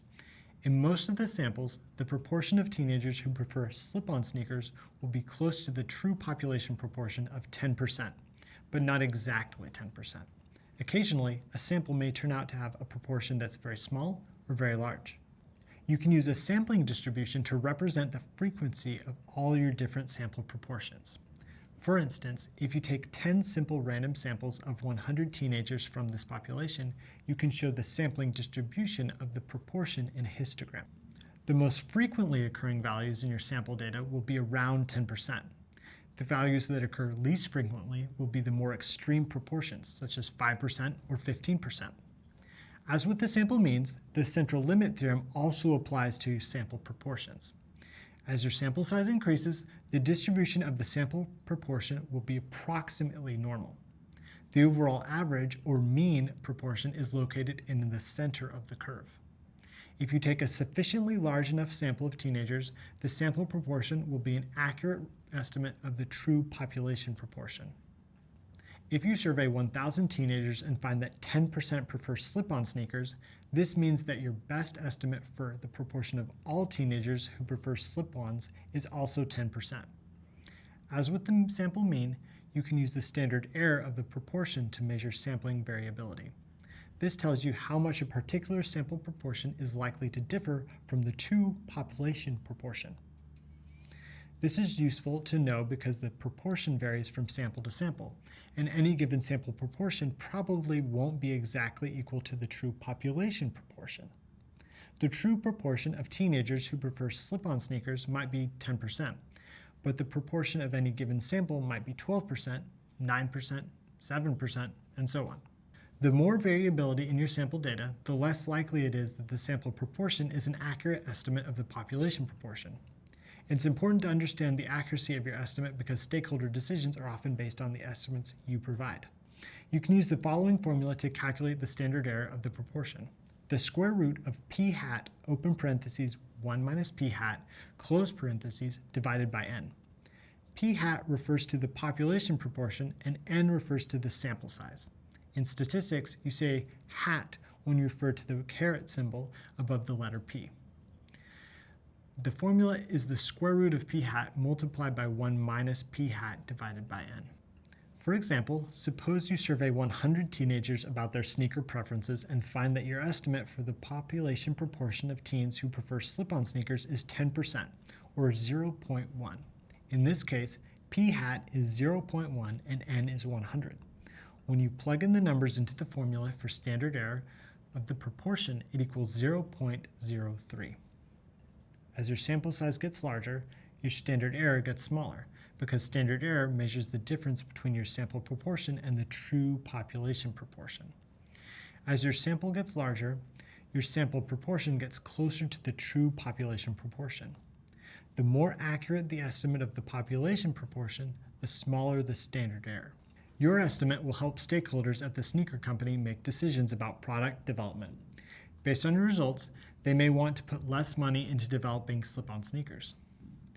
Typically, the next step for a data professional would be to use the standard error to construct a confidence interval. This describes the uncertainty of your estimate and gives your stakeholders more detailed information about your results. Later on in this course, you'll learn how to calculate and interpret confidence intervals to more accurately predict preferences of a population. Earlier, we talked about how data professionals use sample data to make point estimates about population parameters. For instance, if you want to know the average age of registered voters in Japan, you could take a survey of 100 registered voters. Then you could use the average age of the survey respondents as a point estimate of the average age of all registered voters. If your sample size is large enough, your sample mean will give you a pretty good estimate of the population mean. In this video, you'll use Python to simulate random sampling. Then, based on your sample data, you'll make a point estimate of a population mean. We'll continue with our previous scenario, in which you're a data professional working for the Department of Education of a large nation. Recall that you're analyzing data on the literacy rate for each district. You'll continue to use the dataset you worked with before. If you need to access the data, do so now. For this video, we'll make a slight change to our story. Imagine that you are asked to collect the data on district literacy rates, and that you have limited time to do so. You can only survey 50 randomly chosen districts instead of 634 districts included in your original dataset. The goal of your research study is to estimate the mean literacy rate for all 634 districts based on your sample of 50 districts. You can use Python to simulate taking a random sample of 50 districts from your dataset. Now, let's open up a Jupyter Notebook and get to work. To start, import the Python packages you will use, NumPy, Pandas, and statsmodels.api, and the library you will use, matplotlib.pyplot. To save time, rename each package and library with an abbreviation, NP, PD, PLT, and SM. To load the SciPy stats module, write from SciPy import stats. First, you will want to get a random sample of 50 districts. A cool feature of Python is that you can use code to simulate random sampling and choose the desired sample size. To do this, use the sample function in Pandas. Before you write the code, let's review the function and its arguments. To simulate random sampling, use the following arguments in the sample function: n, replace, and random state. N refers to the desired sample size, replace indicates whether you are sampling with or without replacement, random_state refers to the seed of the random number. Let's explore each argument in more detail.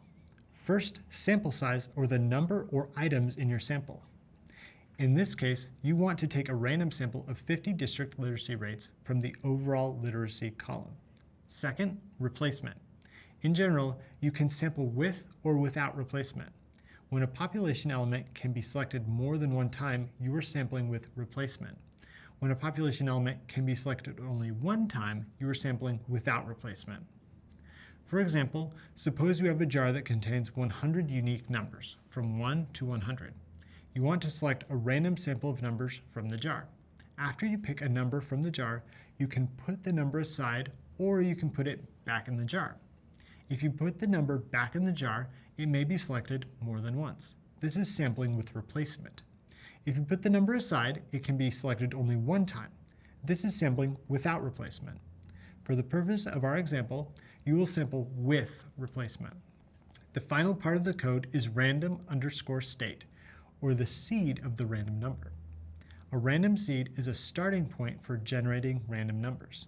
You can use any arbitrary number to fix the random seed and give the random number generator a starting point. Also, going forward, you can use the same random seed to generate the same set of numbers. In a later video, you'll work with this sample again. Now you're ready to write your code. First, name a new variable sampled_data.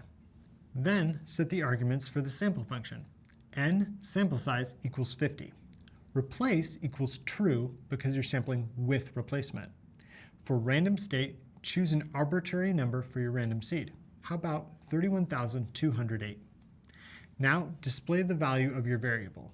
The output shows 50 districts selected randomly from your dataset. Each has a different literacy rate. Now that you have your random sample, use the mean function to compute the sample mean. First, name a new variable, estimate1. Next, use the mean function to compute the mean for your sample data. The sample mean for district literacy rate is about 74.22%. This is a point estimate of the population mean based on your random sample of 50 districts. Remember that the population mean is the literacy rate for all districts. Due to sampling variability, the sample mean is usually not exactly the same as the population mean. Next, let's find out what will happen if you compute the sample mean based on another random sample of 50 districts. To generate another random sample, name a new variable, estimate 2. Then set the arguments for the sample function. Once again, n is 50 and replace is true. This time, choose a different number for your random seed to generate different sample. How about 56,810? Finally, add the mean function at the end of your line of code to compute the sample mean. Display the value of your variable.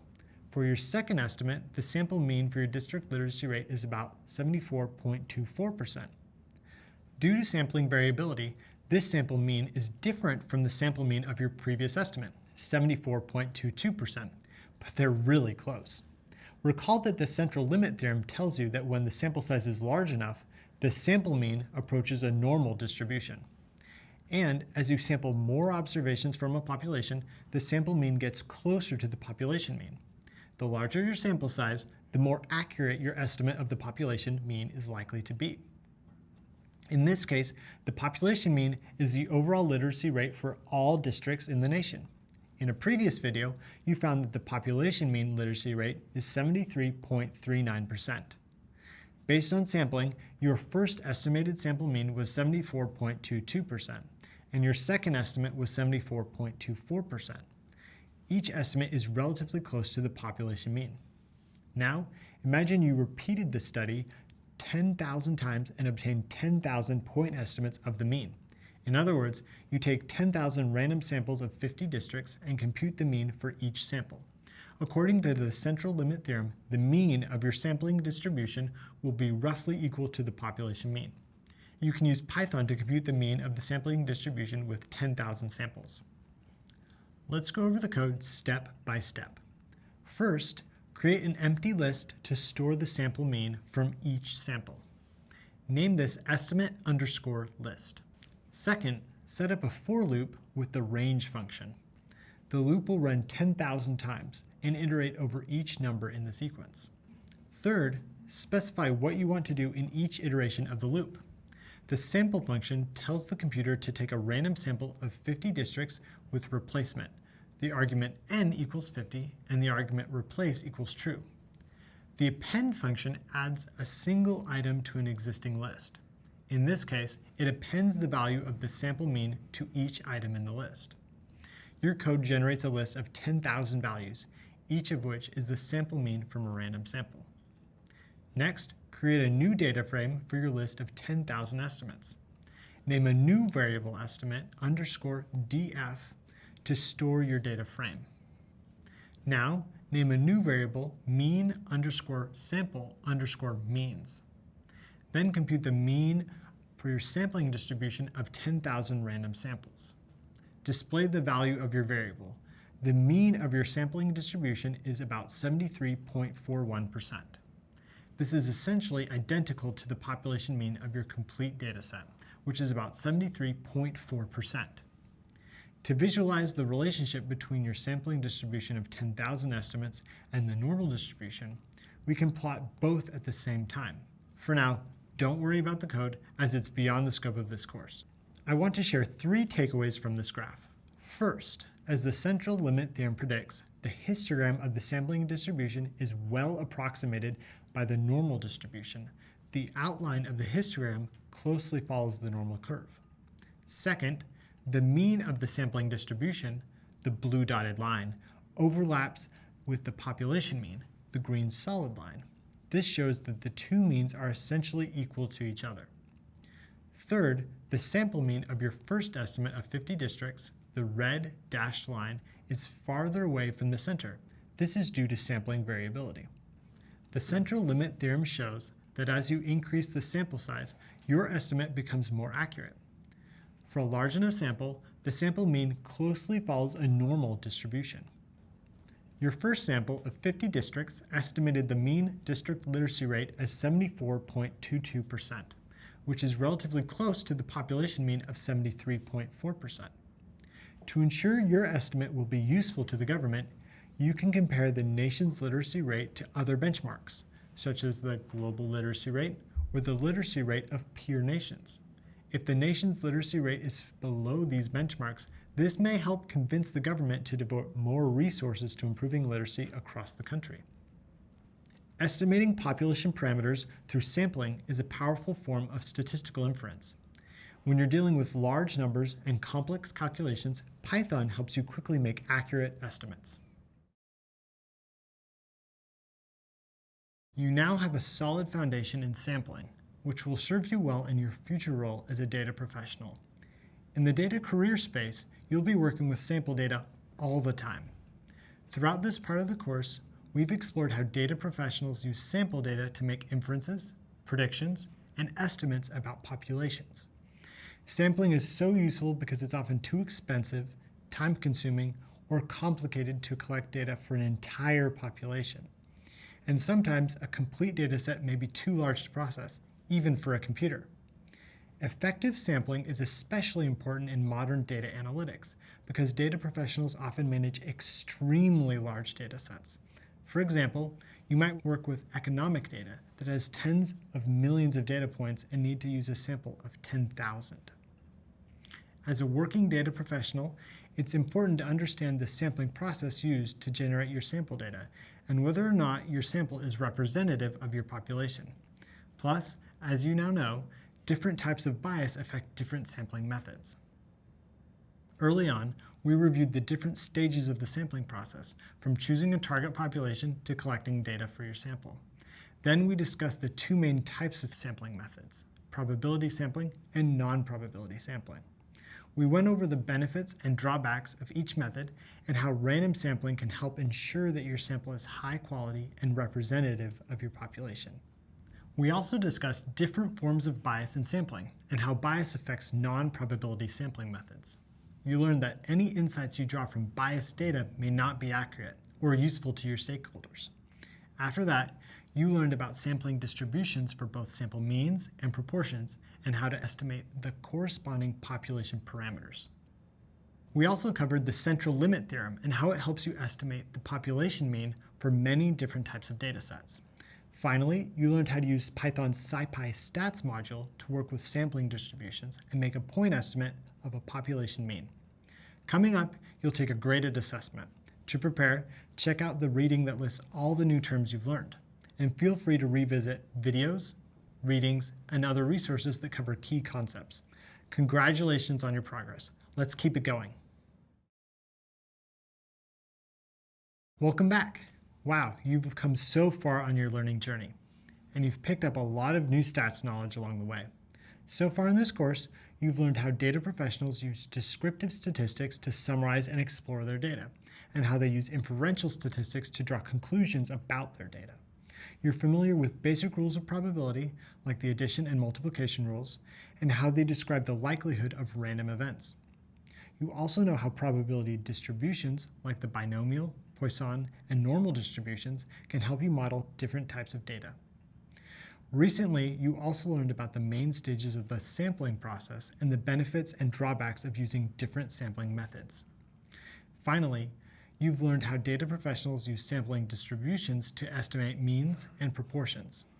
In this part of the course, we'll explore how to construct and interpret a confidence interval. A confidence interval is a range of values that describes the uncertainty surrounding an estimate. In stats and data science, there are different ways to describe the uncertainty of an estimate. Two of the main ways are confidence intervals and credible intervals. These concepts correspond to two different ways of thinking about statistics, frequentist and Bayesian. Confidence intervals are a frequentist concept. Credible intervals are a Bayesian concept. While the goal of confidence and credible intervals is similar, they have different statistical definitions and technical procedures. Right now, you don't need to worry about the details. I just want you to be aware of the broader context of different stats methods and the tools data professionals use to analyze and interpret data. Today, there's a lively debate among statisticians, researchers, and data professionals about how to apply and interpret confidence intervals. While the nuances of this debate are beyond the scope of this course, you may want to learn more about confidence intervals as you pursue your career in data analytics. Whether or not you join this ongoing conversation, it's important to know how to construct and interpret a confidence interval for at least two reasons. First, many data professionals use confidence intervals regularly as part of their job, and it may soon be a part of yours. Second, there's a good chance you may be asked about confidence intervals in a future job interview, so it's essential to have a foundation in the topic. Coming up, we'll discuss the importance of confidence intervals in data-driven work and how they can help you describe the uncertainty of an estimate. For example, data professionals might use a confidence interval to describe the uncertainty of an estimate for the average return on investment for a stock portfolio, the average maintenance costs for factory machinery, the percentage of customers who will register for a rewards program, and the percentage of website visitors who will click on an ad. However, confidence intervals are often misinterpreted, which can lead to false conclusions in a study. So you'll also learn how to correctly interpret confidence intervals and how to avoid common mistakes. We'll go over the procedure for constructing a confidence interval, from identifying a sample statistics and choosing a confidence level to finding the margin of error and calculating the interval. Then, you'll learn how to construct confidence intervals for both means and proportions. Finally, you'll learn how to use Python's SciPy stats module to construct a confidence interval for a point estimate of a population mean. When you're ready to learn more, I'll meet you in the next video.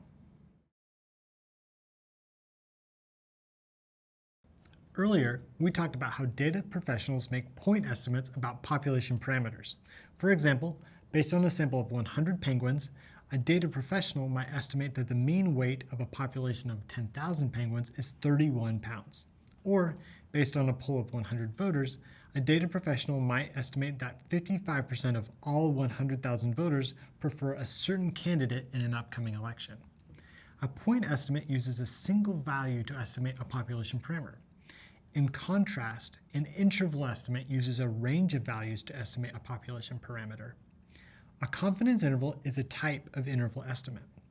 For example, for penguin weight, you might construct a 95% confidence interval between 28 and 32 pounds. Or, for the election poll, you might construct a 99% confidence interval between 51 and 57%. In this video, we'll go over the main components of a confidence interval and discuss how confidence intervals help you express the uncertainty of an estimate. Typically, data professionals use confidence intervals rather than point estimates to share their results.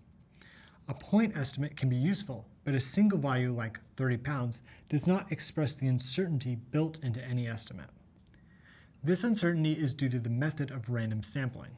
For the purpose of our example, let's imagine that the mean weight of all 10,000 penguins is 31 pounds, although you wouldn't know this unless you weighed every penguin.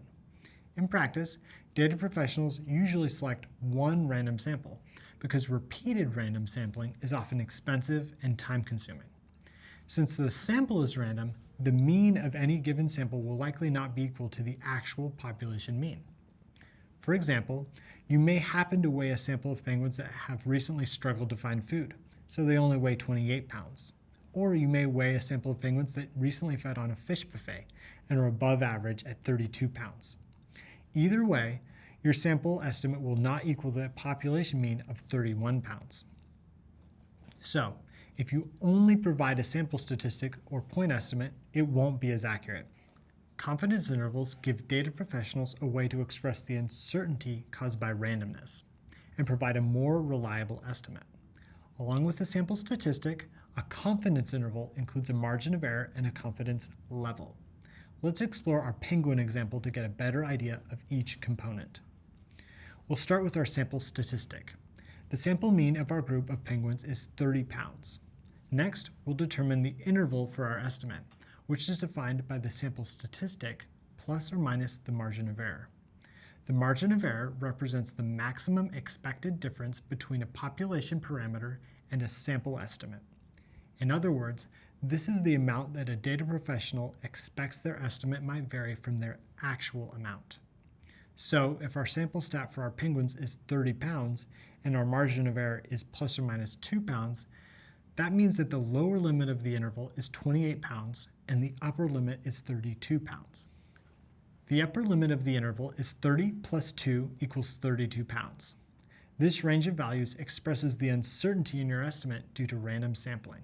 Calculating the margin of error involves multiplying the standard error by a z-score. Remember, a z-score measures the distance of a data point from the population mean in a standard normal distribution. Typically, you'll use a computer for these calculations. Along with a sample statistic and margin of error, a confidence interval also includes a confidence level.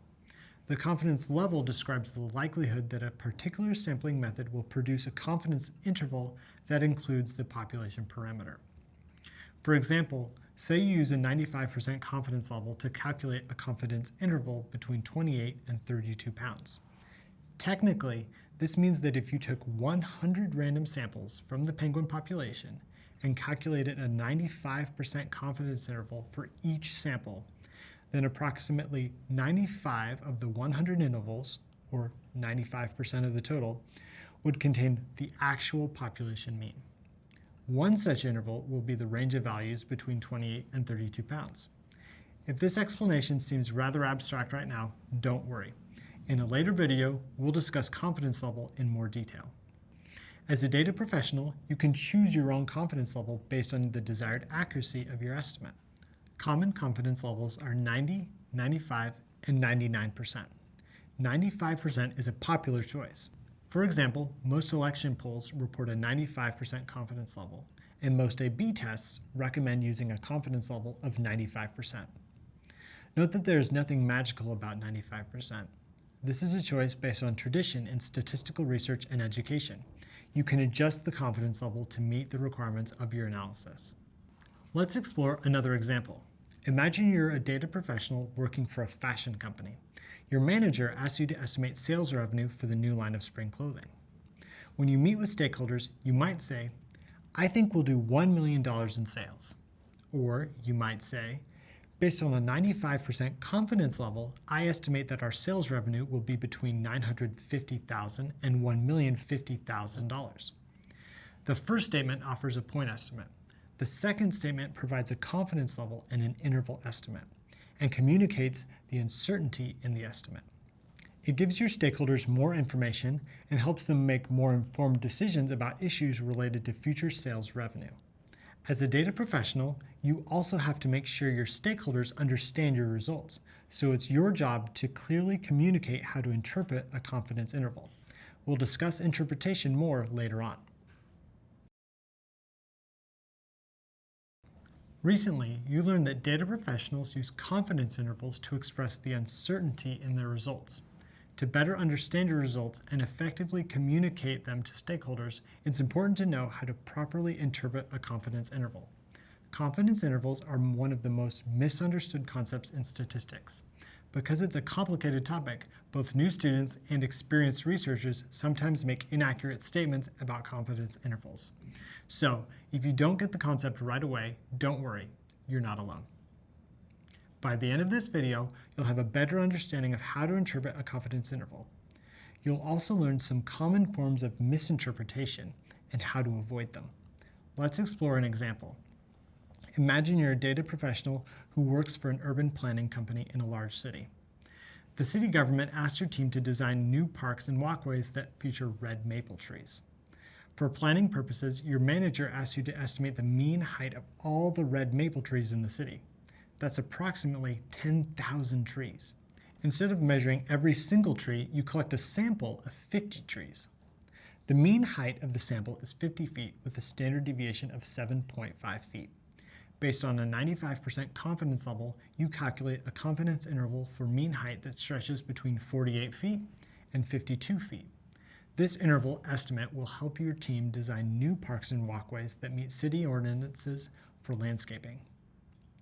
At this point, you may be wondering, what does it mean to choose a 95% confidence level and to say that you're 95% confident in an interval estimate? Earlier, you learned that the confidence level expresses the uncertainty of the estimation process. Let's talk about what this means from a more technical perspective. 95% confidence means that if you take repeated random samples from a population and construct a confidence interval for each sample using the same method, you can expect that 95% of these intervals will capture the population mean. You can also expect that 5% of the total will not capture the population mean. In practice, data professionals usually select one random sample and generate one confidence interval, which may or may not contain the actual mean. This is because repeated random sampling is often difficult, expensive, and time-consuming. Confidence intervals give data professionals a way to quantify the uncertainty due to random sampling. In our example, you have a 95% confidence interval that the mean height is between 48 and 52 feet. For the purpose of this example, let's say the actual mean height of all 10,000 red maples is 51 feet. In practice, you would have no way of knowing this unless you measured every single tree in the city. This means that if you were to take 20 random samples of 50 trees and calculate a confidence interval for each sample, you can expect 19 out of your 20 intervals, or 95% of the total, will capture the population mean of 51 feet. One such interval will be the range of values between 48 and 52 feet. Let's pause for a moment. I know that's a lot of new info to digest. Confidence intervals can be a bit tricky. That's why they're misinterpreted so often. To better understand what it means to say you have 95% confidence in your estimate, let's explore our urban planning example in more detail. Imagine you take another 20 random samples of 50 trees using the same sampling method. Because each sample is randomly selected from a large population, the mean will vary from one sample to the next. Remember, this is called sampling variability. For your first sample of 50 trees, the mean height is 50 feet. For your second sample of 50 trees, the mean height turns out to be 49.5 feet. For your third sample, you get a mean height of 51.5 feet, and so on. Because of sampling variability, the mean height for any given sample will not necessarily be equal to the actual population mean. Confidence intervals help express this uncertainty. The confidence intervals you calculate based on each sample mean will also vary from one sample to the next, and any given interval will not necessarily contain the population mean of 51 feet. For example, your first sample has a mean height of 50 feet and a confidence interval between 48 feet and 52 feet. This interval captures the population mean of 51 feet. Your second sample has a mean height of 49.5 feet and a confidence interval between 47.5 to 50.5 feet. This interval does not capture the population mean of 51 feet. However, a 95% confidence level means that you can expect that 19 out of your 20 intervals, or 95% of the total, will capture the population mean. In other words, this method will produce an interval that contains the population mean with a success rate of 95%. And that's a pretty good success rate. Now that you have a better understanding of how to interpret a confidence interval, let's review 3 common misinterpretations of this concept. Being aware of these misinterpretations will help you avoid them in the future. The first common misinterpretation of confidence intervals is that a 95% confidence interval means that 95% of all the data values in your dataset fall within the interval. This is not necessarily true. For example, your 95% confidence interval for tree heights is between 48 feet and 52 feet. It may not be accurate to say that 95% of all the values in your dataset fall in this interval. It's possible that over 5% of the tree heights in your dataset are outside this interval, either shorter than 48 feet or taller than 52 feet. The second common misinterpretation is that a 95% confidence interval implies that 95% of all possible sample means fall within the range of the interval. This is not necessarily true. For example, your 95% confidence interval for tree height is between 48 feet and 52 feet. Imagine you take repeated samples using the same sampling method. It's possible that over 5% of your sample means will be less than 48 feet or greater than 52 feet. A third common misinterpretation is to assume that a confidence interval refers to the only possible source of error in your results. While every confidence interval includes a margin of error, many other kinds of errors can enter into statistical analysis. For example, the questions in a survey may be poorly designed, or sampling bias may affect the sample data. The margin of error is a useful measure of uncertainty and makes your estimate more reliable, but it's not the only possible source of error in your analysis. So, when you're interpreting a confidence interval, remember that the uncertainty lies in an estimation process based on random sampling. A 95% confidence level refers to the success rate of that process. In other words, you can expect 95% of the random intervals you generate to capture the population parameter. Knowing how to properly interpret confidence intervals will give you a better understanding of your estimate and help you share useful and accurate information with stakeholders. You may need to explain the common misinterpretations too and why they're incorrect. You don't want your stakeholders to get the wrong idea or base their decisions on a misinterpretation. Understanding how to effectively communicate your results to stakeholders is an important part of being a data professional. Recently, you learned that data professionals use confidence intervals to describe the uncertainty of an estimate for population mean or proportion. In this video, you'll learn how to construct a confidence interval for a proportion. We'll go step by step through an example involving election polling. Later on, we'll cover means. Imagine you are a data professional working for a polling agency. There is an upcoming election for governor between two candidates, Tiffany Davis and Maya Cruz. Your agency represents the Davis campaign. Election day is 4 weeks away. The Davis team asks you to conduct a poll to find out how their candidate is doing. You collect a random sample of 100 voters from the total population of 100,000 voters. You ask them which candidate they plan on voting for. The results show that 55% of voters prefer Davis and 45% of voters prefer Cruz. The poll favors your candidate. If Davis gets over 50% of the vote on election day, it's a win, so 55% is a good result. Great news, right? But you also know that this is only one random sample of 100 voters out of a large population. If you took another random sample of 100 voters, you might get different results. If you took a third sample, the results might differ again, and so on. In other words, your single sample may not provide the actual population proportion or percentage of all voters that will vote for Davis on election day. For example, on election day, Davis may get 52%, which is good enough to win, or 49%, which is not. So, instead of relying on a point estimate as proof that your candidate will win the election, you can use your sample data to construct a confidence interval.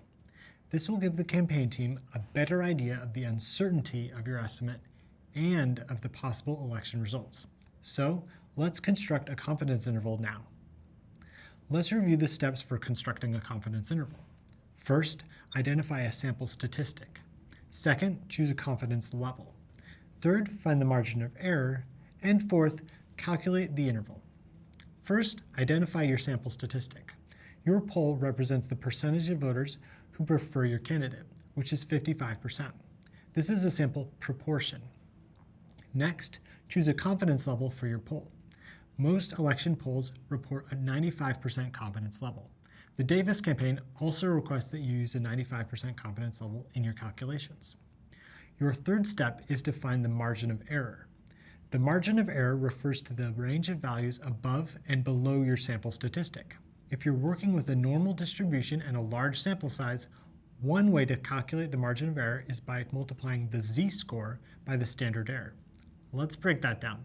To review, a z-score measures the distance of a data point from the population mean in a standard normal distribution. For example, a z-score of 1 is 1 standard deviation above the mean. A z-score of negative 1.5 is 1.5 standard deviations below the mean. This table shows the z-scores that correspond to popular confidence levels: 1.645 for 90%, 1.96 for 95%, and 2.58 for 99%. If you choose a 95% confidence level, use a z-score of 1.96 to calculate the margin of error. Now, you need to calculate your standard error.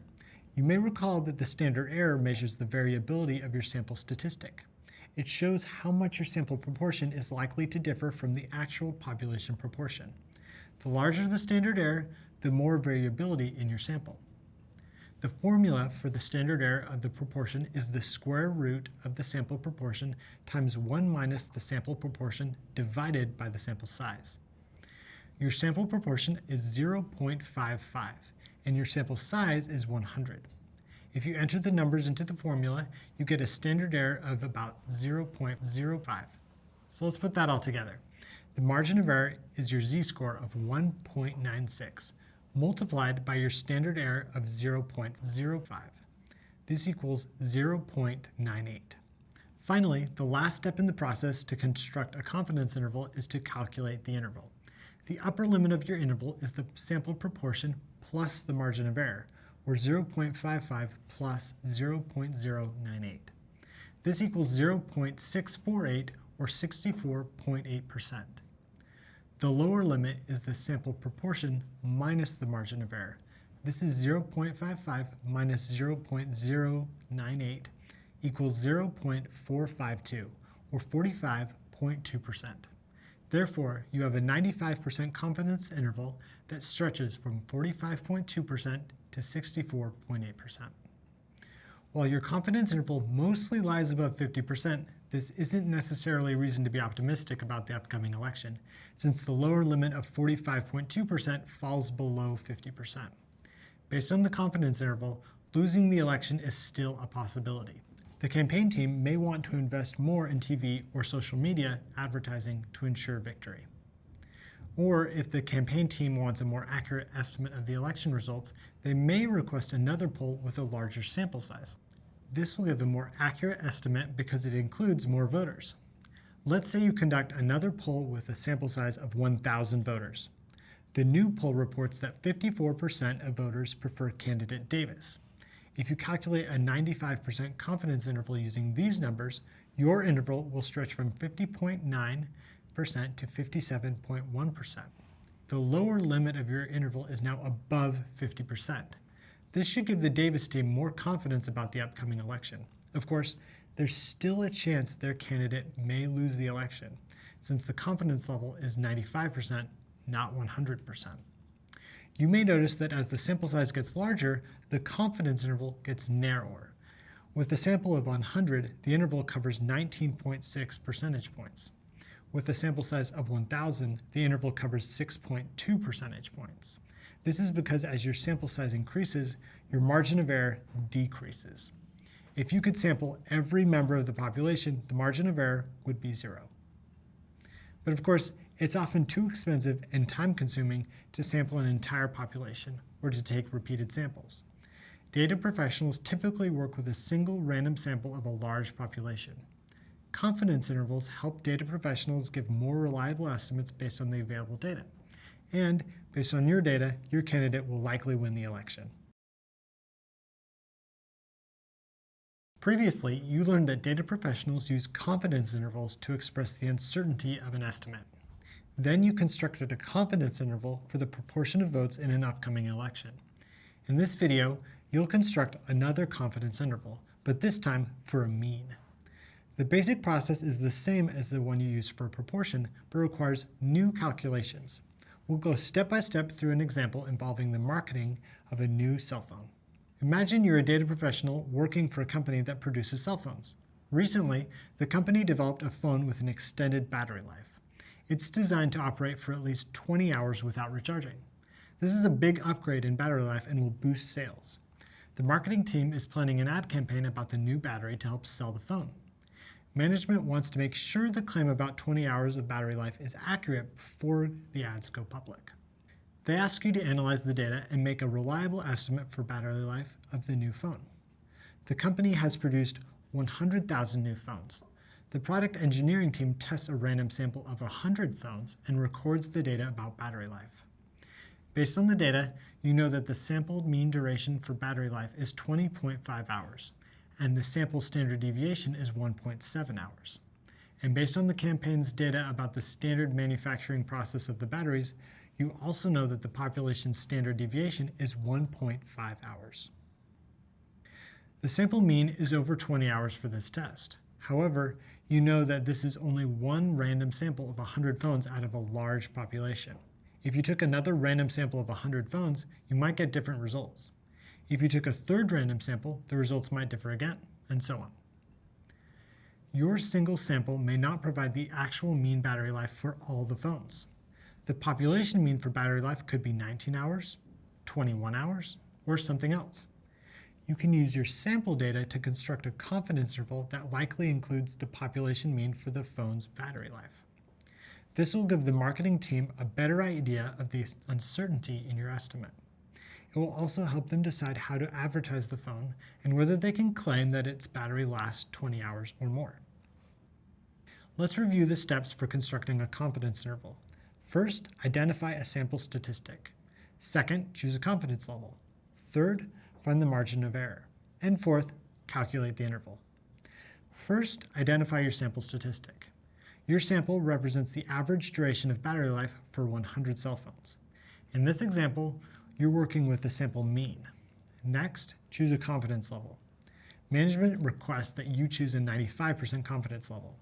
This is the company standard for new products. Your third step is to find the margin of error, which refers to the range of values above and below your sample statistic.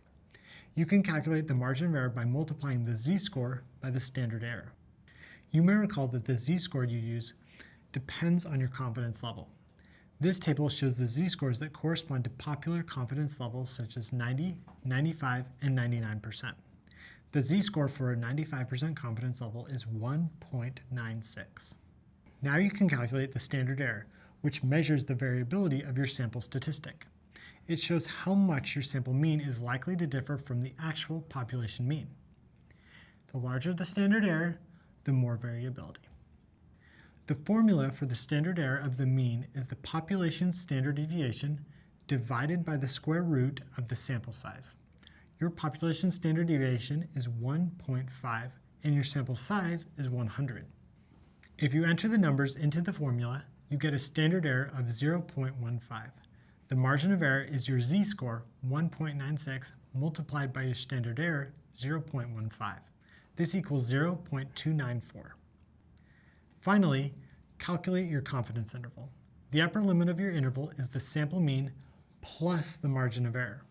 This is 20.5 plus 0.294 equals 20.794 hours, or about 20 hours and 48 minutes.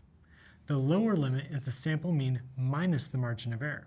This is 20.5 minus 0.294 equals 20.206, or about 20 hours and 12 minutes.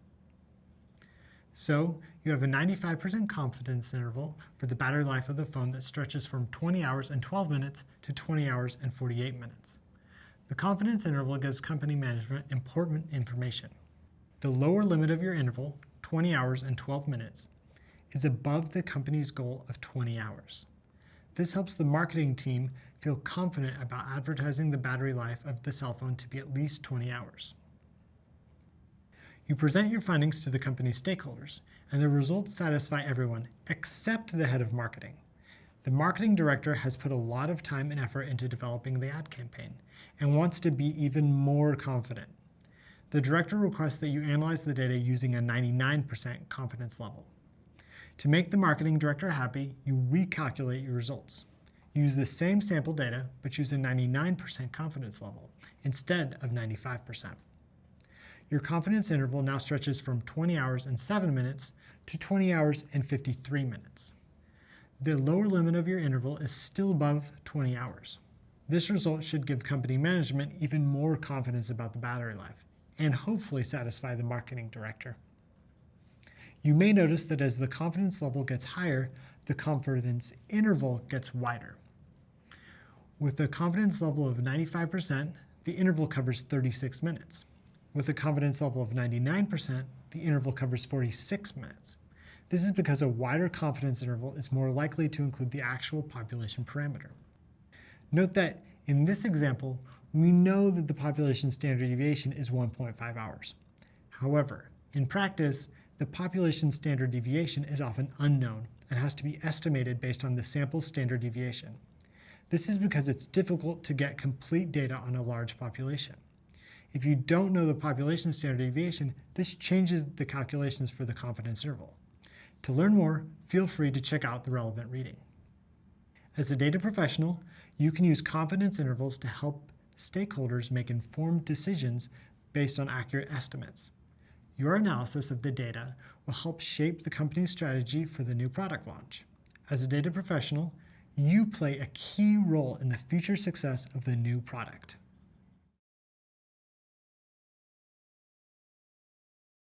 Earlier, we talked about how data professionals use sample data to make point estimates about population parameters. For example, a data professional might take a random sample of 100 home prices in Mexico City to estimate the average price of all homes in Mexico City. A point estimate can provide a general idea of a population parameter, but estimates usually include some error due to sampling variability. And in practice, taking repeated samples to get improved estimates is often too expensive and time-consuming. So, data professionals use confidence intervals to describe the uncertainty of an estimate and give stakeholders more information to work with. In this video, you'll use Python to construct a confidence interval for a point estimate. We'll continue with our previous scenario, in which you're a data professional working for the Department of Education of a large nation. Recall that you're analyzing data on the literacy rate for each district. You'll continue to use the dataset you worked with before. If you need to access the data, do so now. In a previous video, we imagined that the Department of Education asked you to collect the data on district literacy rates. You were only able to survey 50 randomly chosen districts, instead of all 634 districts included in your original dataset. You used Python to simulate taking a random sample of 50 districts and making a point estimate of the population mean, or literacy rate, for all districts. Now, as a next step, imagine that the department asks you to construct a 95% confidence interval for your estimate of the mean district literacy rate. You can use Python to construct the confidence interval.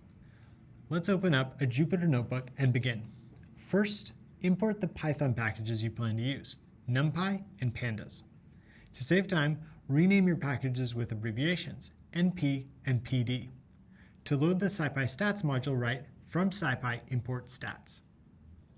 You can also use the same sample data that you worked with in a previous video. Write the code to have Python simulate the same random sample of district literacy rate data.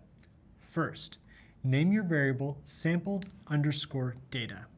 Then, enter the arguments of the sample function. N, sample size, equals 50.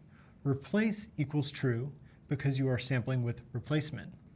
For random_state, choose the same random number to generate the same results. Previously, you used 31,208.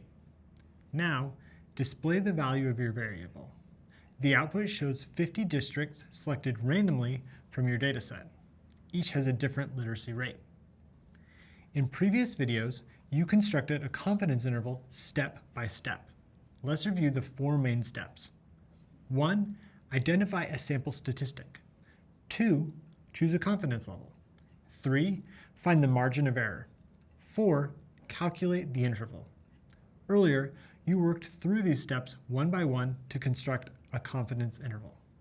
With Python, you can construct a confidence interval with just a single line of code and get your results faster. If you're working with a large sample size, say larger than 30, you can construct a confidence interval for the mean using SciPy stats.norm.interval function. This function includes the following arguments. Alpha refers to the confidence level, loc refers to the sample mean, and scale refers to the sample standard error. Let's explore each argument in more detail. First, alpha, or your confidence level. The Education Department requests a confidence level of 95%, which is the accepted standard for government-funded research. Second, loc, or the sample mean. This is the mean literacy rate of your sample of 50 districts. Name a new variable, sample_mean. Then, compute the mean district literacy rate for your sample data. Third, scale, or the sample standard error. Recall that standard error measures the variability of your sample data. You may remember that the formula for the sample standard error is the sample standard deviation divided by the square root of the sample size. You can write code to express the formula and have Python do the calculation for you. First, name a new variable estimated_standard_error. Next, take the standard deviation of your sample data and divide by the square root of your sample. Then, in parentheses, write the name of your data frame followed by the shape function and 0 in brackets. Recall that the shape function returns the number of rows and columns in a data frame. Shape 0 returns only the number of rows, which is the same number as your sample size. Now, you're ready to put all this together to construct your confidence interval with the stats.norm.interval function. First, write out the function and set the arguments. For alpha, set 0.95 because you want to use a 95% confidence level. For loc, enter the variable sample underscore mean. And for scale, enter the variable estimates underscore standard underscore error. Then run the code. And out comes your confidence interval. Python makes this process super efficient. You have a 95% confidence interval for the mean district literacy rate that stretches from about 71.4% to 77.0%. The Department of Education will use your estimate of the mean district literacy rate to help make decisions about distributing funds to different states. Now, imagine that a senior director in the department wants to be even more confident about your results. The director wants to make sure you have a reliable estimate and suggests that you recalculate your interval with a 99% confidence level. To choose a new confidence level, copy and paste your previous code. Change your alpha from 0.95 to 0.99 to compute a 99% confidence interval based on the sample data. Now, run the code. And here's your confidence interval.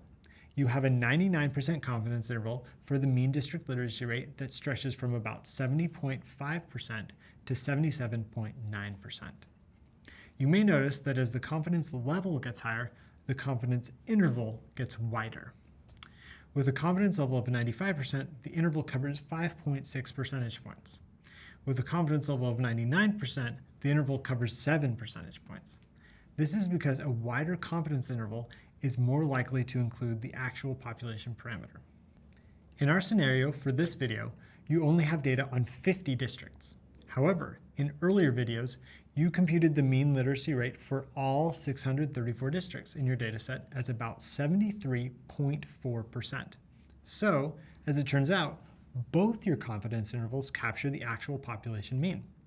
Your results will help the Department of Education decide how to distribute government resources to improve literacy.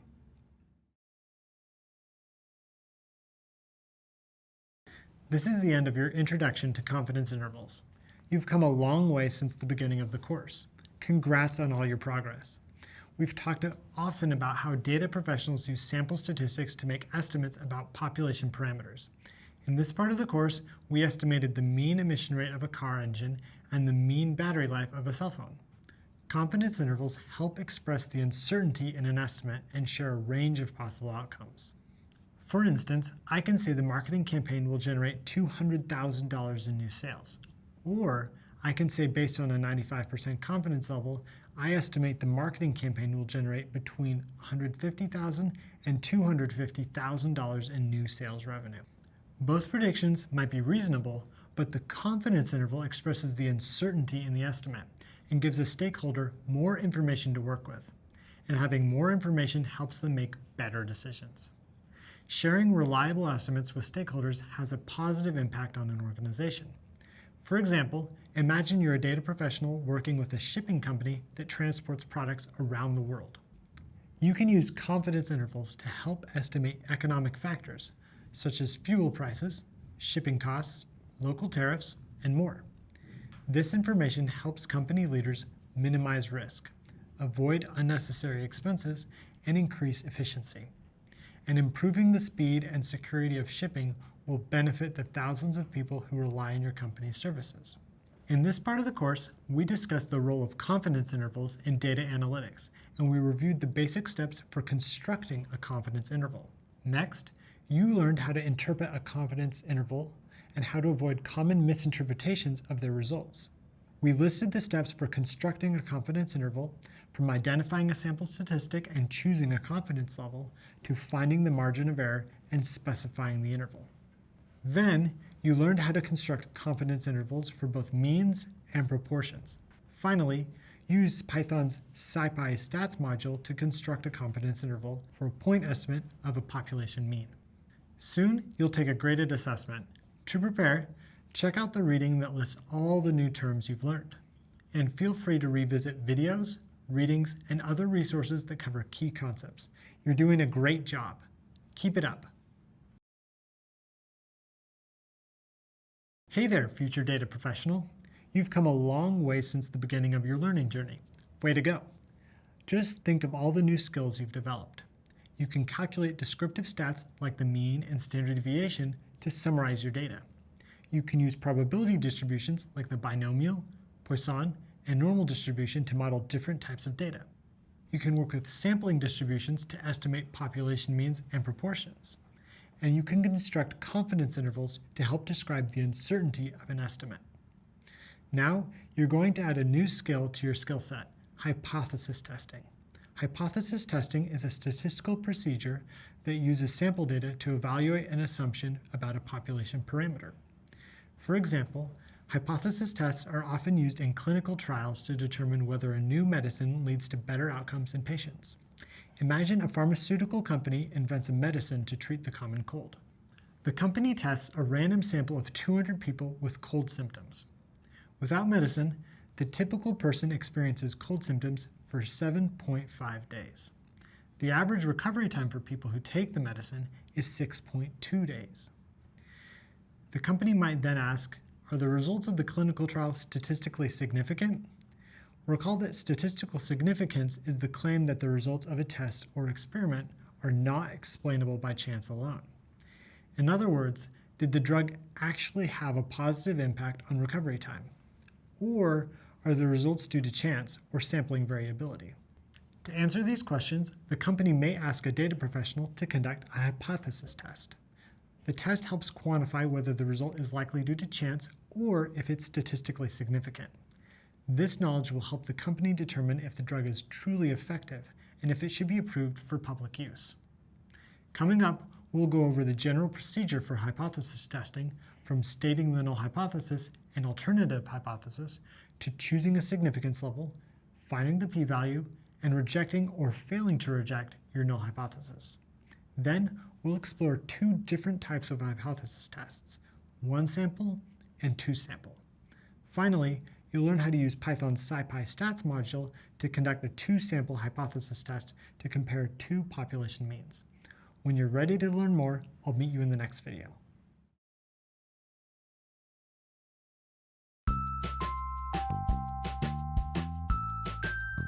Hi, my name is Elia and I'm a data science intern at Google. So I am originally from France and I grew up there and did most of my study there. And I have always been very interested in math. And during the beginning of my college education, I also discovered computer science and started building skills in computer science. And for my first internship in France, I was looking for ways to apply these two fields to a real life question. And I came upon data science internships, and this made me want to continue my career in data science and specialize in data science. And I've always been looking at the different applications of data science and AI in healthcare. And this is why I was very interested in working at Google and specifically at Verily. What excites me the most is being able to work on data sets related to healthcare and generate insights and build models that can actually have an impact on either patients or the healthcare industry as a whole. A data science intern at Google is given a project to work on during the duration of the internship, and I specifically worked on clinical natural language processing, which is basically the ability to extract relevant information from clinical notes using machine learning methods and to generate insights from them. So I definitely think my internship has prepared me so much for a career in data science. As a data scientist, you're always learning new things. There's always new state-of-the-art models coming out, and it's always really interesting to keep up to date with them and to really learn how they work so that you're able to tailor them to your use case. One of the parts of the project was to extract social determinants of health from patient records and notes. And then I explored I explored the relationships between these social determinants of health, and some really interesting associations came up. Some things that were already known, but I feel like it was really cool to be able to observe them myself in my work. So I think what's so great about data science and being a data scientist is that data science can have an impact on any field. So if you're interested in something that has nothing to do with data science, I'm pretty sure that you can find a job that relates to it. Look at the industries that you're interested in, and most likely there's going to be a data science job there. Recently, you learned that a hypothesis test uses sample data to evaluate an assumption about a population parameter. For example, for a clinical trial of a new medicine, a hypothesis test can help you determine if the effect of the medicine on the average recovery time of your sample group is statistically significant or due to chance.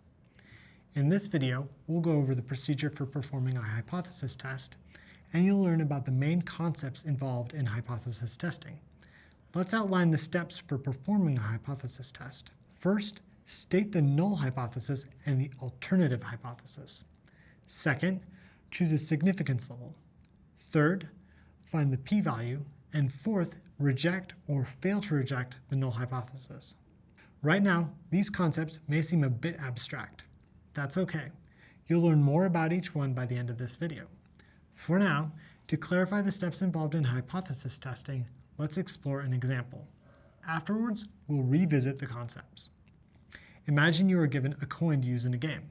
You're not sure if the coin is fair or rigged. That is, you don't know if it's a standard coin or if it's been specifically weighted to affect the outcome of a toss. For example, to always land on tails. Before using it in the game, you want to find out if the coin is fair or not. You decide to test the coin by tossing it 6 times in a row and recording the outcomes. As you may recall from our earlier discussion of probability, if the coin is fair, the chance of landing on heads or tails is 0.5, or 50% for any given toss. If the coin is rigged for tails, the chance of landing on tails for any given toss will be much higher, perhaps 90 or even 100%. Before you test it out, you need to have a benchmark to evaluate the results of the test. For example, let's say the first 2 tosses land on tails. Is the coin rigged? Recall that we use the multiplication rule to calculate the probability of independent events.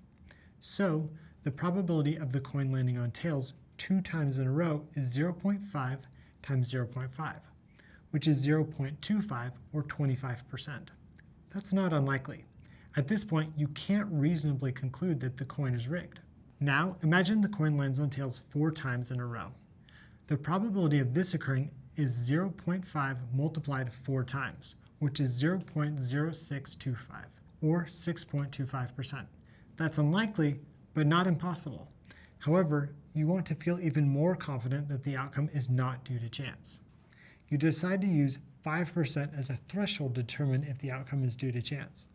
In other words, if the probability of the outcome is less than 5%, under the assumption that the coin is fair, you'll conclude that the coin is actually rigged. For example, the probability for a fair coin to land on tails 6 times in a row is 0.5 multiplied 6 times, which is 0.0156, or 1.56%. This is too unlikely, because the likelihood is less than your threshold of 5%. If this occurs, you'll conclude the coin is rigged. Now you're ready to proceed with your test. You toss the coin 6 times in a row and record the results. The coin lands on tails every time. You conclude that the coin is rigged. Unfortunately, the coin won't be of much use to you, unless you're performing a magic trick and happen to need a coin that always lands on tails. This example is a simplified version of a hypothesis test.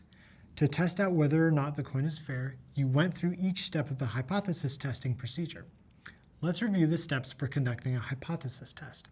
First, state the null hypothesis and the alternative hypothesis. Second, choose a significance level. Third, find the p-value. Fourth, reject or fail to reject the null hypothesis.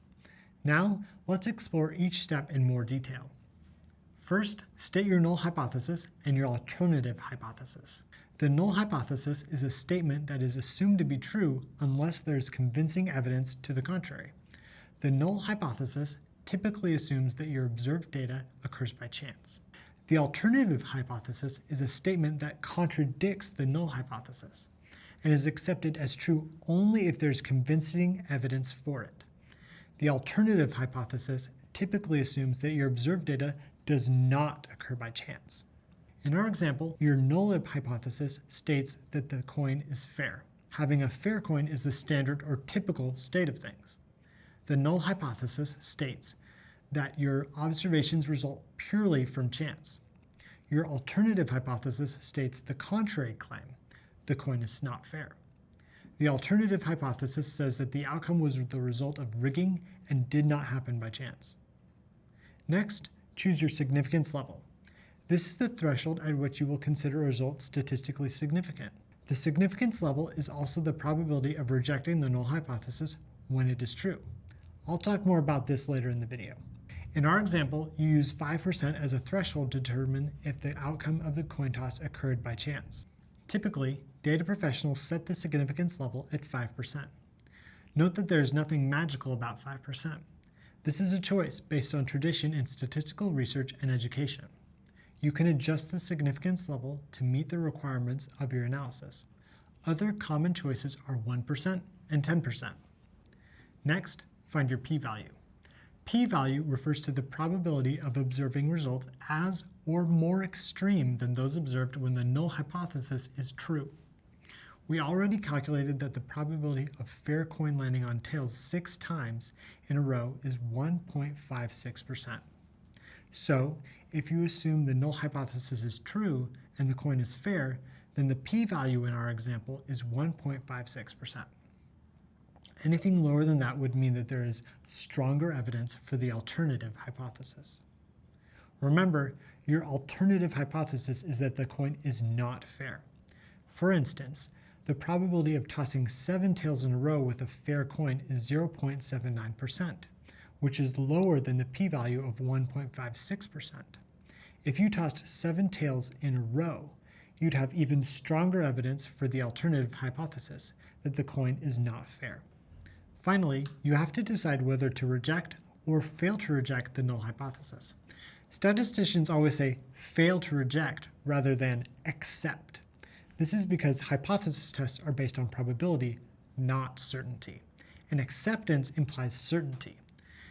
In general, as data professionals, we try not to claim certainty about results based on statistical methods.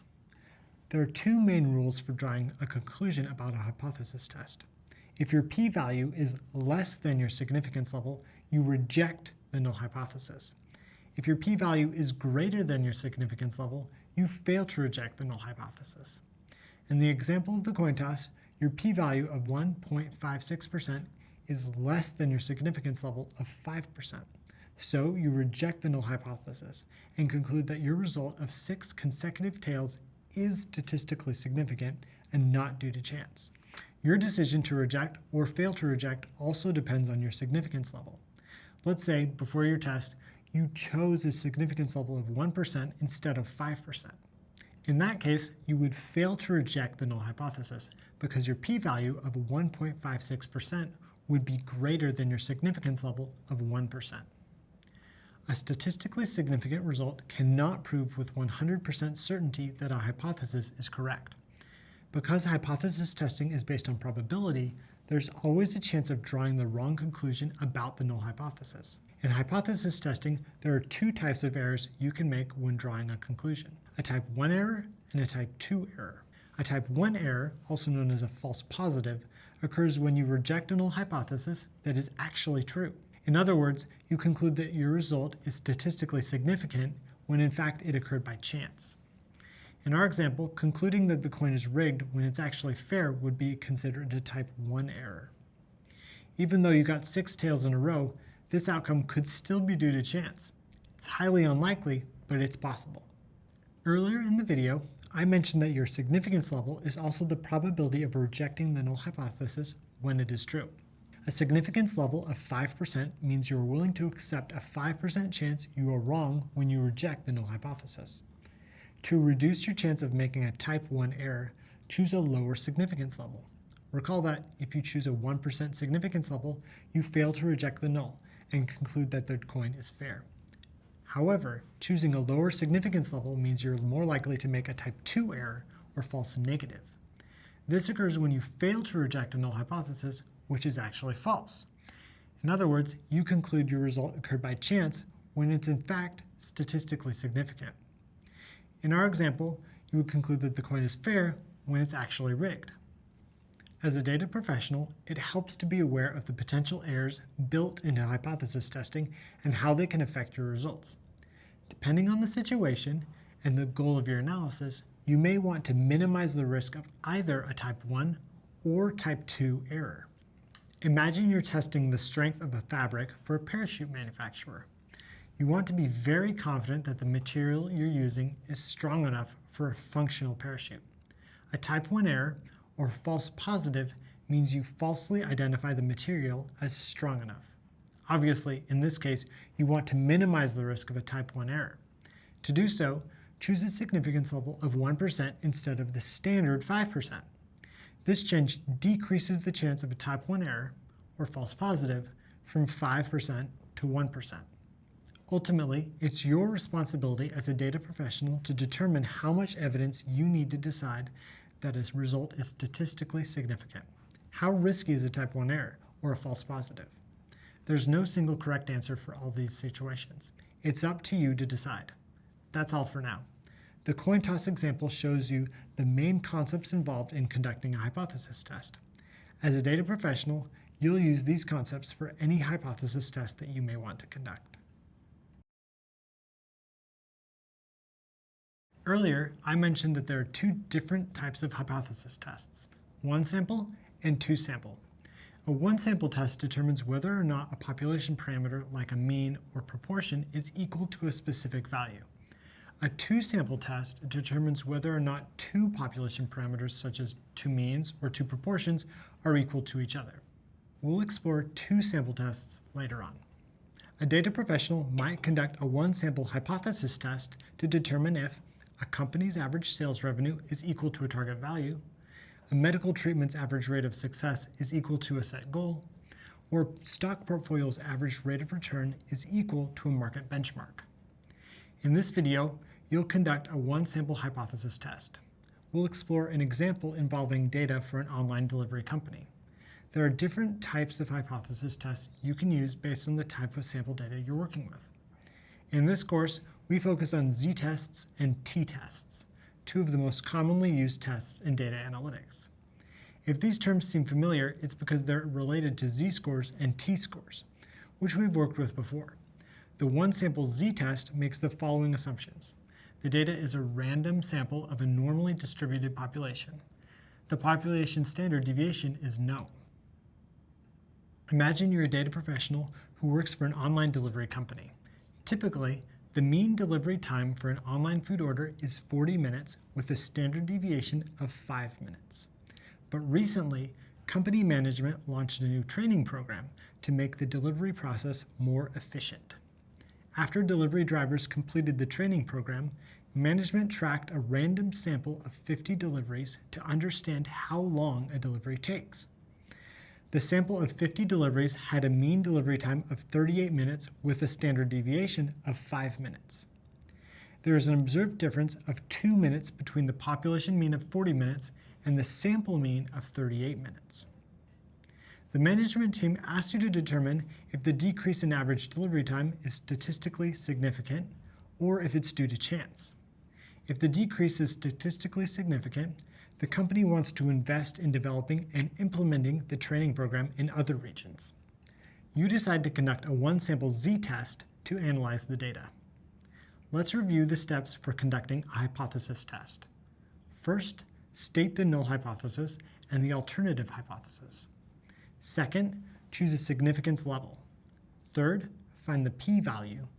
Fourth, reject or fail to reject the null hypothesis. Start by stating your null hypothesis and alternative hypothesis. Recall that the null hypothesis is a statement that is assumed to be true unless there is convincing evidence to the contrary. In a one sample z-test, the null hypothesis states that the population mean is equal to an observed value. In this case, Your null hypothesis says that the average delivery time equals 40 minutes. 40 minutes is the standard average delivery time. The alternative hypothesis is a statement that contradicts the null hypothesis. In a one-sample test, there are three main options for the alternative hypothesis. The population mean is not equal to, less than, or greater than an observed value. In this case, you want to test whether the training has decreased the average delivery time. Your alternative hypothesis says that the average delivery time is less than 40 minutes. Next, set the significance level, or the threshold at which you will consider a result statistically significant. This is also the probability of rejecting the null hypothesis when it is true. You choose a significance level of 5%, which is the company's standard for data analysis. Now, find the p-value. Recall that your p-value is the probability of observing a difference in your results as or more extreme than the difference observed when the null hypothesis is true. Typically, the mean delivery time is 40 minutes. The mean delivery time of your sample is 38 minutes. Your null hypothesis claims that this 2-minute difference in delivery time is due to chance or sampling variability. Your p-value is the probability of observing a difference that is 2 minutes or greater if the null hypothesis is true. If the probability of this outcome is very unlikely, in particular, if your p-value is less than your significance level of 5%, then you will reject the null hypothesis. As a data professional, you'll almost always calculate p-value on your computer using a programming language like Python or other statistical software. However, let's briefly explore the concepts involved in the calculation to get a better understanding of how it works. Being able to use code for calculations is important for your future career, but being familiar with the concepts behind the calculations will help you apply statistical methods to workplace problems. The p-value is calculated from what's called a test statistic. In hypothesis testing, the test statistic is a value that shows how closely your observed data matches the distribution expected under the null hypothesis. So, if you assume the null hypothesis is true and the mean delivery time is 40 minutes, the data for delivery times follows a normal distribution. The test statistic shows where your observed data, a sample mean delivery time of 38 minutes, will fall on that distribution. Since you're conducting a z-test, your test statistic is a z-score. Recall that a z-score is a measure of how many standard deviations below or above the population mean a data point is. Z-scores tell you where your values lie on a normal distribution. The following formula gives you a test statistic, z, based on your sample data. Z equals x bar minus mu divided by the quotient of sigma divided by the square root of n, where x bar is the sample mean, mu is the population mean, sigma is the population standard deviation, and n is the sample size. If you enter the numbers in the formula and do the calculation, you get a z-score of negative 2.82. Let's check out where the z-score, negative 2.82, lies on the distribution. It's far to the left, almost 3 standard deviations below the mean. For a normal distribution, the probability of getting a value less than your z-score of negative 2.82 is calculated by taking the area under the curve to the left of the z-score. This is called a left-tailed test because your p-value is located on the left tail of the distribution. The area under this part of the curve is the same as your p-value. Again, your p-value is the probability of observing a test statistic as or more extreme than that observed when the null hypothesis is true. Your alternative hypothesis states that the mean delivery time decreased based on your sample data. That's why we're interested in the probability of getting any value as low or lower than your z-score of negative 2.82. In a different testing scenario, your test statistic might be positive 2.45, and you might be interested in values as high or higher than the z-score 2.45. In that case, your p-value would be located on the right tail of the distribution, and you'd be conducting a right-tailed test. If you calculate the p-value, you'll find that it's 0.0023. So your p-value is 0.0023 or 0.23%. This means there is a 0.23% probability that the difference in mean delivery time would be 2 minutes or greater if the null hypothesis is true. In other words, it's highly unlikely that the difference is due to chance. To draw a conclusion about your null hypothesis, compare your p-value with the significance level. If your p-value is less than the significance level, you conclude that there is a statistically significant difference in mean delivery time. In other words, you reject the null hypothesis. If your p-value is greater than the significance level, you conclude that there is not a statistically significant difference in mean delivery time. In other words, you fail to reject the null hypothesis. Your p-value of 0.0023 or 0.23% is less than the significance level of 0.05 or 5%. So you reject the null hypothesis and conclude that there is a statistically significant difference in mean delivery time. Your results suggest that the faster delivery time is likely due to the positive effects of the training. Your analysis will help company leadership decide whether to make a bigger investment in the training program going forward. Based on your results, they're likely to do so. Earlier, you conducted a one-sample hypothesis test to analyze data on the mean delivery time for an online food delivery service. Coming up, we'll explore a two-sample test for means. While a one-sample test determines whether a population mean is equal to a specific value, a two-sample test determines whether two population means are equal to each other. In data analytics, two-sample tests are frequently used for A/B testing. In my career as a data professional, I've conducted a number of A/B tests to help companies improve their online business. Typically, I use a two-sample t-test to analyze the data. For example, let's say an online retail store is considering changing the landing page for its reward club members, who are the most loyal customers. The metric that matters most to the company is the average time users spend on the landing page per session. First, I'd set up an experiment for two groups of users. Group A uses the default landing page, and Group B uses a redesigned version of the landing page.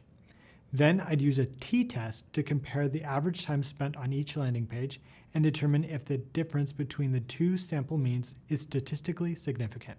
In other words, if Group B spends more time on the landing page than Group A, the t-test will help determine if that's due to chance or to the new design of the landing page. In this video, you'll conduct a two-sample t-test to compare two population means. We'll work through an example based on the scenario I just shared with you. In data analytics, the two-sample t-test is the standard approach for comparing two means. The two-sample t-test for means makes the following assumptions. The two samples are independent of each other. For each sample, the data is drawn randomly from a normally distributed population. The population standard deviation is unknown. Typically, data professionals use a z-test when the population standard deviation is known and use a t-test when the population standard deviation is unknown and needs to be estimated from the data. In practice, the population standard deviation is usually unknown because it's difficult to get complete data on large populations. So, data professionals use the t-test for practical applications. While the test statistic for a z-test is a z-score, the test statistic for a t-test is a t-score. And while z-scores are based on the standard normal distribution, t-scores are based on the t-distribution. The graph of the t-distribution has a bell shape that is similar to the standard normal distribution, but the t-distribution has bigger tails than the standard normal distribution does. The bigger tails indicate the higher frequency of outliers that come with a small data set. As the sample size increases, the t-distribution approaches the normal distribution. For a t-test, the test statistic follows a t-distribution under the null hypothesis. Let's explore how to conduct a two-sample t-test. Imagine you're a data professional who works for a cosmetics company. The company is researching the amount of time customers spend on its website. Your team leader asks you to conduct an A/B test to determine if changing the background color of the landing page from gray to green has any effect on the average time spent on the page. You randomly select two groups of users. The first group visits the gray landing page, named version A. The second group visits the green landing page, named version B. You collect the following data from the A/B test. 40 users visit version A. They spend a mean time of 300 seconds with a standard deviation of 18.5 seconds. 38 users visit version B. They spend a mean time of 305 seconds with a standard deviation of 16.7 seconds. There is an observed difference of 5 seconds, or 305 minus 300, between the mean time spent on version B and version A. You decide to conduct a two-sample t-test to analyze the data. Let's review the steps for conducting a hypothesis test. First, state the null hypothesis and the alternative hypothesis. Second, choose a significance level. Third, find the p-value. Fourth, reject or fail to reject the null hypothesis. First, state your null hypothesis and alternative hypothesis. In a two-sample t-test, the null hypothesis states that there is no difference between the two population means. This is assumed to be true unless there's convincing evidence to the contrary. So, for your null hypothesis, you say, there is no difference in the mean time spent on version A and version B. Your alternative hypothesis will state the contrary claim. There is a difference in the mean time spent on version A and version B. Next, set the significance level, or the threshold at which you will consider a result statistically significant. This is the probability of rejecting the null hypothesis when it is true. You choose a significance level of 5%, which is the company's standard for A/B testing. Now, find the p-value. In this case, your p-value is the probability of observing a difference in your sample means as or more extreme than the difference observed when the null hypothesis is true. Based on your sample data, the difference between the mean time spent on version A and version B is 5 seconds. Your null hypothesis claims that this difference is due to chance. Your p-value is the probability of observing an absolute difference in sample means that is 5 seconds or greater if the null hypothesis is true. If the probability of this outcome is very unlikely, in particular if your p-value is less than your significance level of 5%, then you will reject the null hypothesis. As a data professional, you'll almost always calculate p-value on your computer, using a programming language like Python or other statistical software. Later on, you'll use Python for a two-sample t-test. To find your p-value, first calculate your test statistic. Since you're conducting a t-test, you're working with a t-score. Use the following formula to calculate the test statistic t based on your sample data. T equals x1 bar minus x2 bar divided by the square root, O parentheses, of s1 squared divided by n1 plus s2 squared divided by n2, close parentheses, where x1 bar and x2 bar are the sample means of your two groups. N1 and N2 are the sample sizes of your two groups, and S1 and S2 are the sample standard deviations of your two groups. If you enter the numbers in the formula and do the calculation, you get a test statistic t of negative 1.2508. For a t-test, the test statistic follows a t distribution under the null hypothesis. Recall that your alternative hypothesis states that there is a difference in the mean time spent on version A and version B. The observed difference is 5 seconds. So if you find a statistically significant difference between the means, either less than or greater than the observed difference of 5 seconds, you will reject the null hypothesis. Because you're interested in values in both directions, either less than or greater than your test statistic, your p-value is the probability of getting a value less than the t-score negative 1.2508 or greater than the t-score positive 1.2508. Your p-value corresponds to the area under the curve on both the left tail and the right tail of the distribution. This is called a two-tailed test.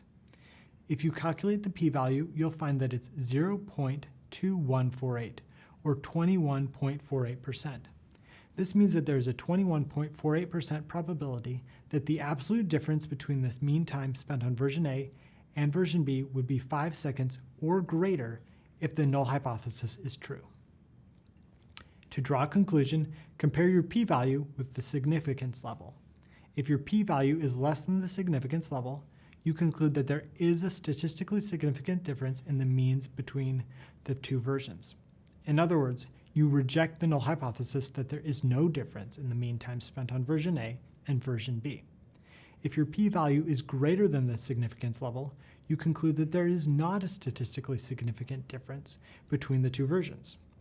In other words, you fail to reject the null hypothesis that there is no difference in the mean time spent on version A and version B.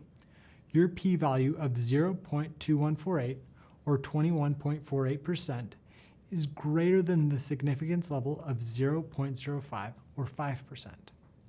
So you fail to reject the null hypothesis and conclude that there is not a statistically significant difference between the mean time spent on version A and version B. In other words, the observed difference in mean time spent is likely due to chance.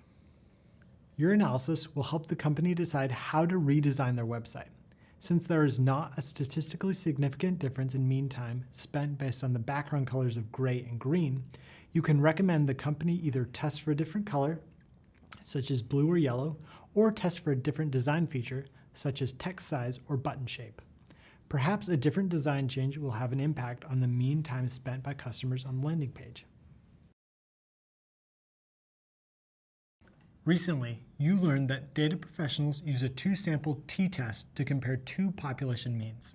For example, we conducted a two-sample t-test to compare the mean time spent on two different versions of a landing page for a cosmetics company. In this video, you'll conduct a two-sample z-test to compare two population proportions. Recall that, for technical reasons, t-tests do not apply to proportions. A data professional might use a two-sample z-test to compare the proportion of defects among manufacturing products on two assembly lines, side effects to a new medicine for two trial groups, support for a new law among registered voters in two districts. Let's explore an example. Imagine you're a data professional working for an international construction company. The company has offices in London and Beijing. The human resources team would like to determine whether there is a difference in the level of employee satisfaction between the Beijing office and the London office. The team surveys a random sample of 50 employees in each office to discover if they are satisfied with their current job. They ask you to find out if there's a statistically significant difference in the proportion of satisfied employees in London and Beijing. If so, the HR team will devote resources to investigating why employees at one office are more satisfied at work. According to the survey results, 67% of the employees in the London office report being satisfied with their job, and 57% of the employees in the Beijing office report being satisfied with their job.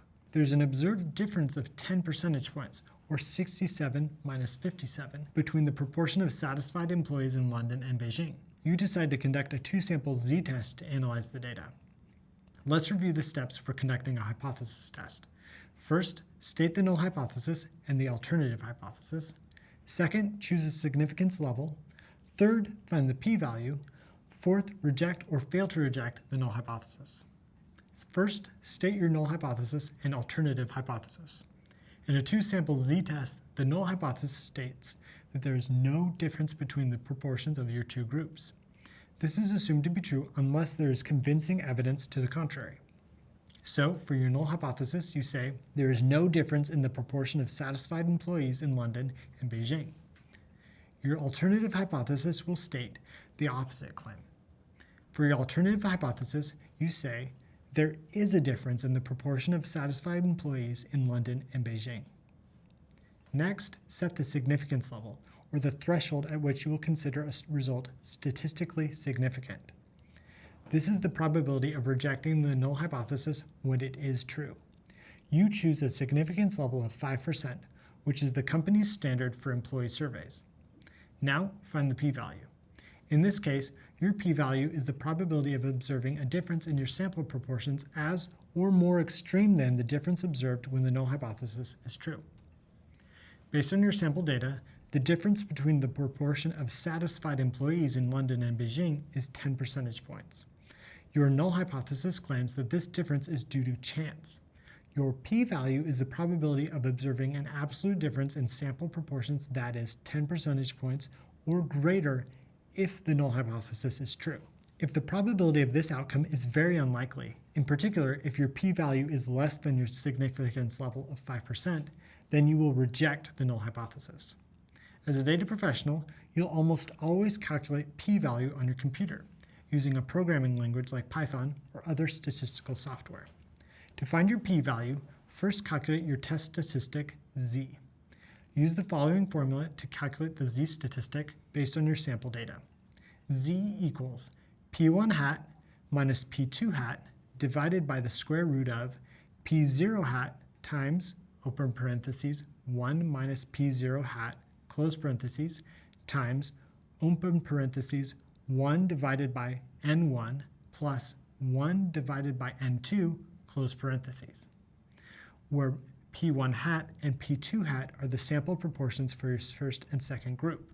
n1 and n2 are the sample sizes for your first and second group, and p0 hat is the pooled proportion.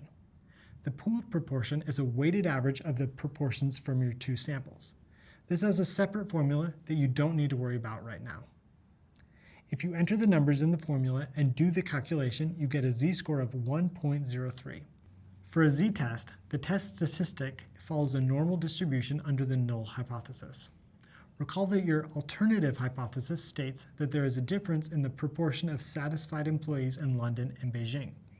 The observed difference is 10 percentage points. So, if you find a statistically significant difference between the two proportions, either less than or greater than the observed difference of 10 percentage points, you will reject the null hypothesis. Because you're interested in values in both directions, either less than or greater than your test statistic, your p-value is the probability of getting a value less than the z-score negative 1.03 or greater than the z-score positive 1.03. Your p-value corresponds to the area under the curve on both the left tail and the right tail of the distribution. This is a two-tailed test. If you calculate the p-value, you'll find that it's 0.3030, or 30.3%. This means that there's a 30.3% probability that the absolute difference between the proportion of satisfied employees in London and Beijing would be 10% or greater if the null hypothesis is true. To draw a conclusion, compare your p-value with the significance level. If your p-value is less than the significance level, you conclude that there is a statistically significant difference in the proportions between the two groups. In other words, you reject the null hypothesis. If your p-value is greater than the significance level, you conclude that there is not a statistically significant difference in the proportions between the two groups. In other words, you fail to reject the null hypothesis. Your p-value of 0.3030, or 30.3%, is greater than the significance level of 0.05, or 5%. So you fail to reject the null hypothesis and conclude that there is not a statistically significant difference between the proportion of satisfied employees in the London office and the Beijing office. In other words, the observed difference in proportions is likely due to chance. Your analysis will help the human resources team save a lot of time and money. Since there's not a difference in employee satisfaction between the two offices, the HR team will not have to devote resources to investigating the reasons behind the difference.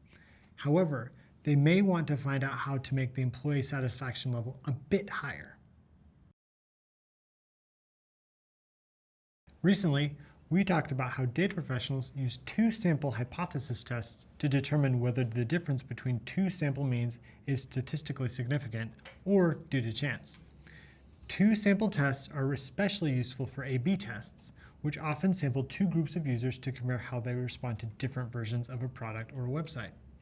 For instance, an A/B test can help you decide if an observed difference in average click rates is due to a specific change in website design or due to chance. In this video, you'll use Python to conduct a two-sample t-test based on sample data. Python is helpful for conducting hypothesis tests with speed and accuracy. We'll continue with our scenario from an earlier part of the course, in which you're a data professional working for the Department of Education of a large nation. Recall that you're analyzing data on the literacy rate for each district. You'll continue to use the dataset you worked with before. If you need to access the data, do so now. For this video, we'll make a new change to our story. Imagine that the Department of Education asks you to collect data on mean district literacy rates for two of the nation's largest states, State 21 and State 28.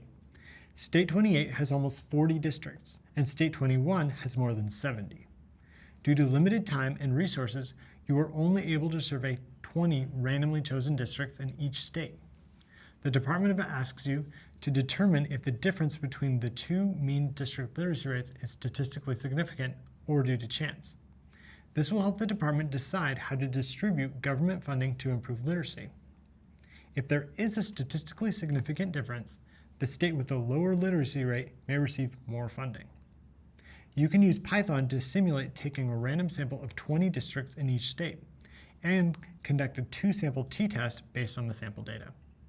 Let's open up a Jupyter Notebook and get started. Import the Python package you will use, pandas. To save time, rename your package with an abbreviation, PD.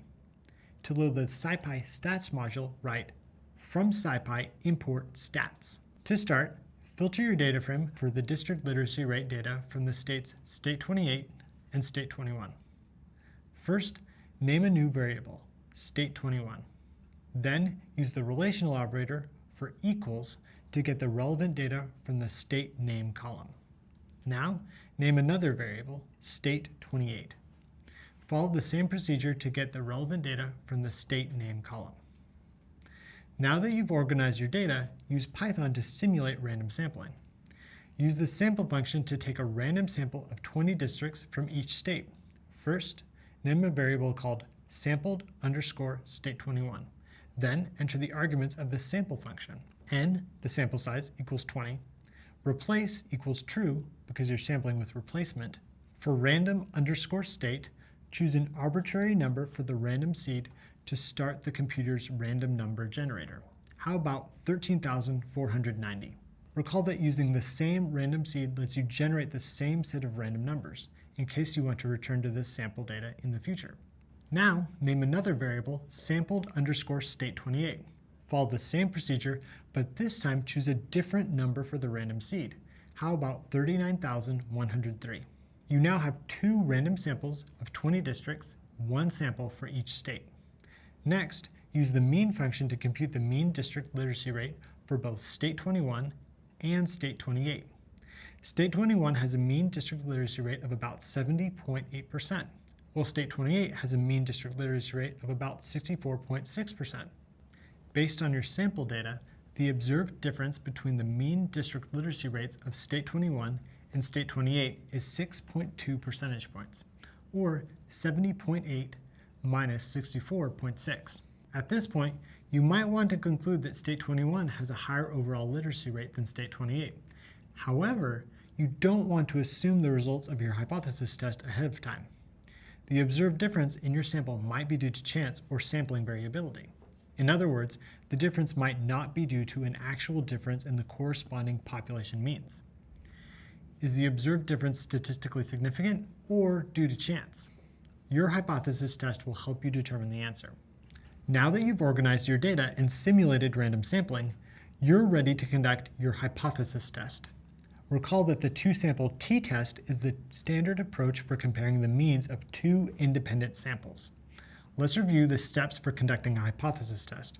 First, state the null and alternative hypothesis. Second, choose a significance level. Third, find the p-value. Fourth, reject or fail to reject the null hypothesis. First, state your null hypothesis and alternative hypothesis.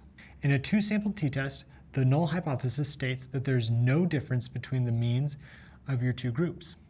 This is assumed to be true unless there is convincing evidence to the contrary. So, for your null hypothesis, you say, there's no difference in the mean district literacy rates between State 21 and State 28. Your alternative hypothesis will state the contrary claim. There is a difference in the mean district literacy rates between State 21 and State 28. Next, set the significance level, or the threshold at which you will consider a result statistically significant. This is the probability of rejecting the null hypothesis when it is true. The education department asks you to use their standard level of 5%, or 0.05. Now, compute the p-value.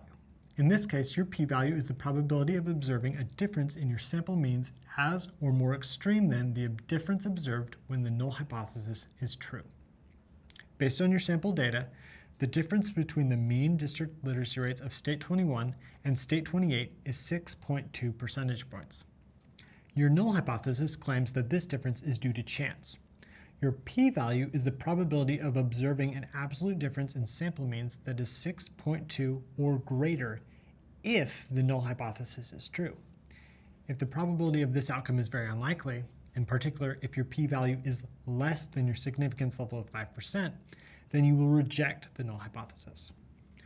For a two-sample t-test, use the SciPy function stats.ttest_ind parentheses to compute your p-value. This function includes the following arguments. A refers to observations from your first sample. B refers to observations from your second sample. =var is a Boolean, or true-false statement, which indicates whether the population variance of the two samples is assumed to be equal. In our example, you don't have access to data for the entire population, so you don't want to assume anything about the variance. To avoid making a wrong assumption, set =var to false. Now you're ready to write this all out in code. Start with the stats.ttest_ind function and enter the relevant arguments. A, your first sample, refers to the district literacy rate data for state 21, which is stored in the overall literacy column of your variable, sampled_state21. B, your second sample, refers to the district literacy rate data for state 28, which is stored in the overall literacy column for your variable, sampled_state28. Set =var to false because you don't want to assume that the two samples have the same variance. Now, run the code.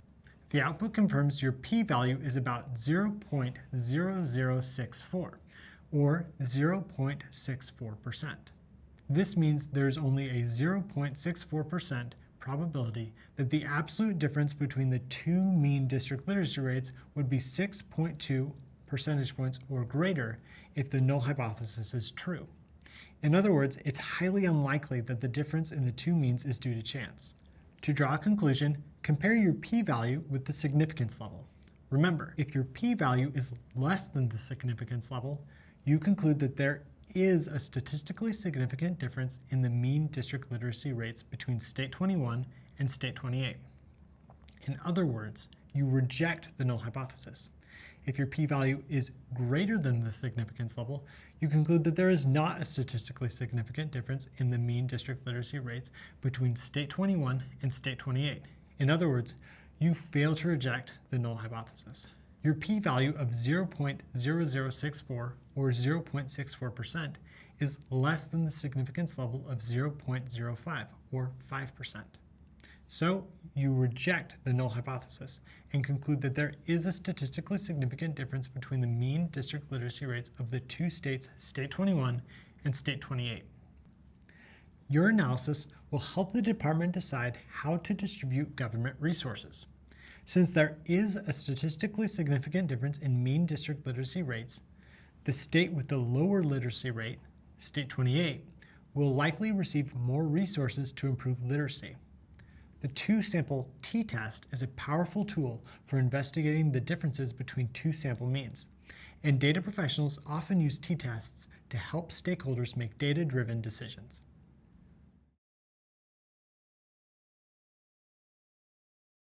That's the end of your introduction to hypothesis testing.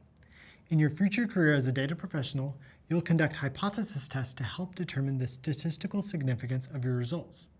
To start, we went over the general procedure for hypothesis testing, from stating your null hypothesis and alternative hypothesis, to choosing your significance level, finding your p-value, and then rejecting or failing to reject your null hypothesis. Then we explored two different types of hypothesis tests, one sample and two sample. To understand how one sample hypothesis tests work, we conducted a one-sample z-test to analyze data on the mean delivery time of an online food delivery service. Then, to explore the two-sample tests, we conducted a two-sample z-test to compare the proportion of satisfied employees at two different offices at a construction company. Finally, you learned how to use Python's SciPy stats module to conduct a two-sample t-test to determine if the difference between two population means is statistically significant. Data professionals often use two-sample tests in the context of A/B testing. Companies use A/B testing to evaluate everything from website design and mobile apps to digital ads and marketing emails. In this part of the course, we conducted a 2-sample t-test to compare the mean time spent on 2 different versions of a landing page for a cosmetics company. A/B tests help business leaders optimize performance and improve customer experience. Soon, you'll put your Python skills to work in the portfolio project. The project will feature a realistic scenario based on an A/B test. So, you're well prepared. Coming up, you have a graded assessment. To prepare, check out the reading that lists all the new terms you've learned. And feel free to revisit videos, readings, and other resources that cover key concepts. Congratulations on all your progress. Well done.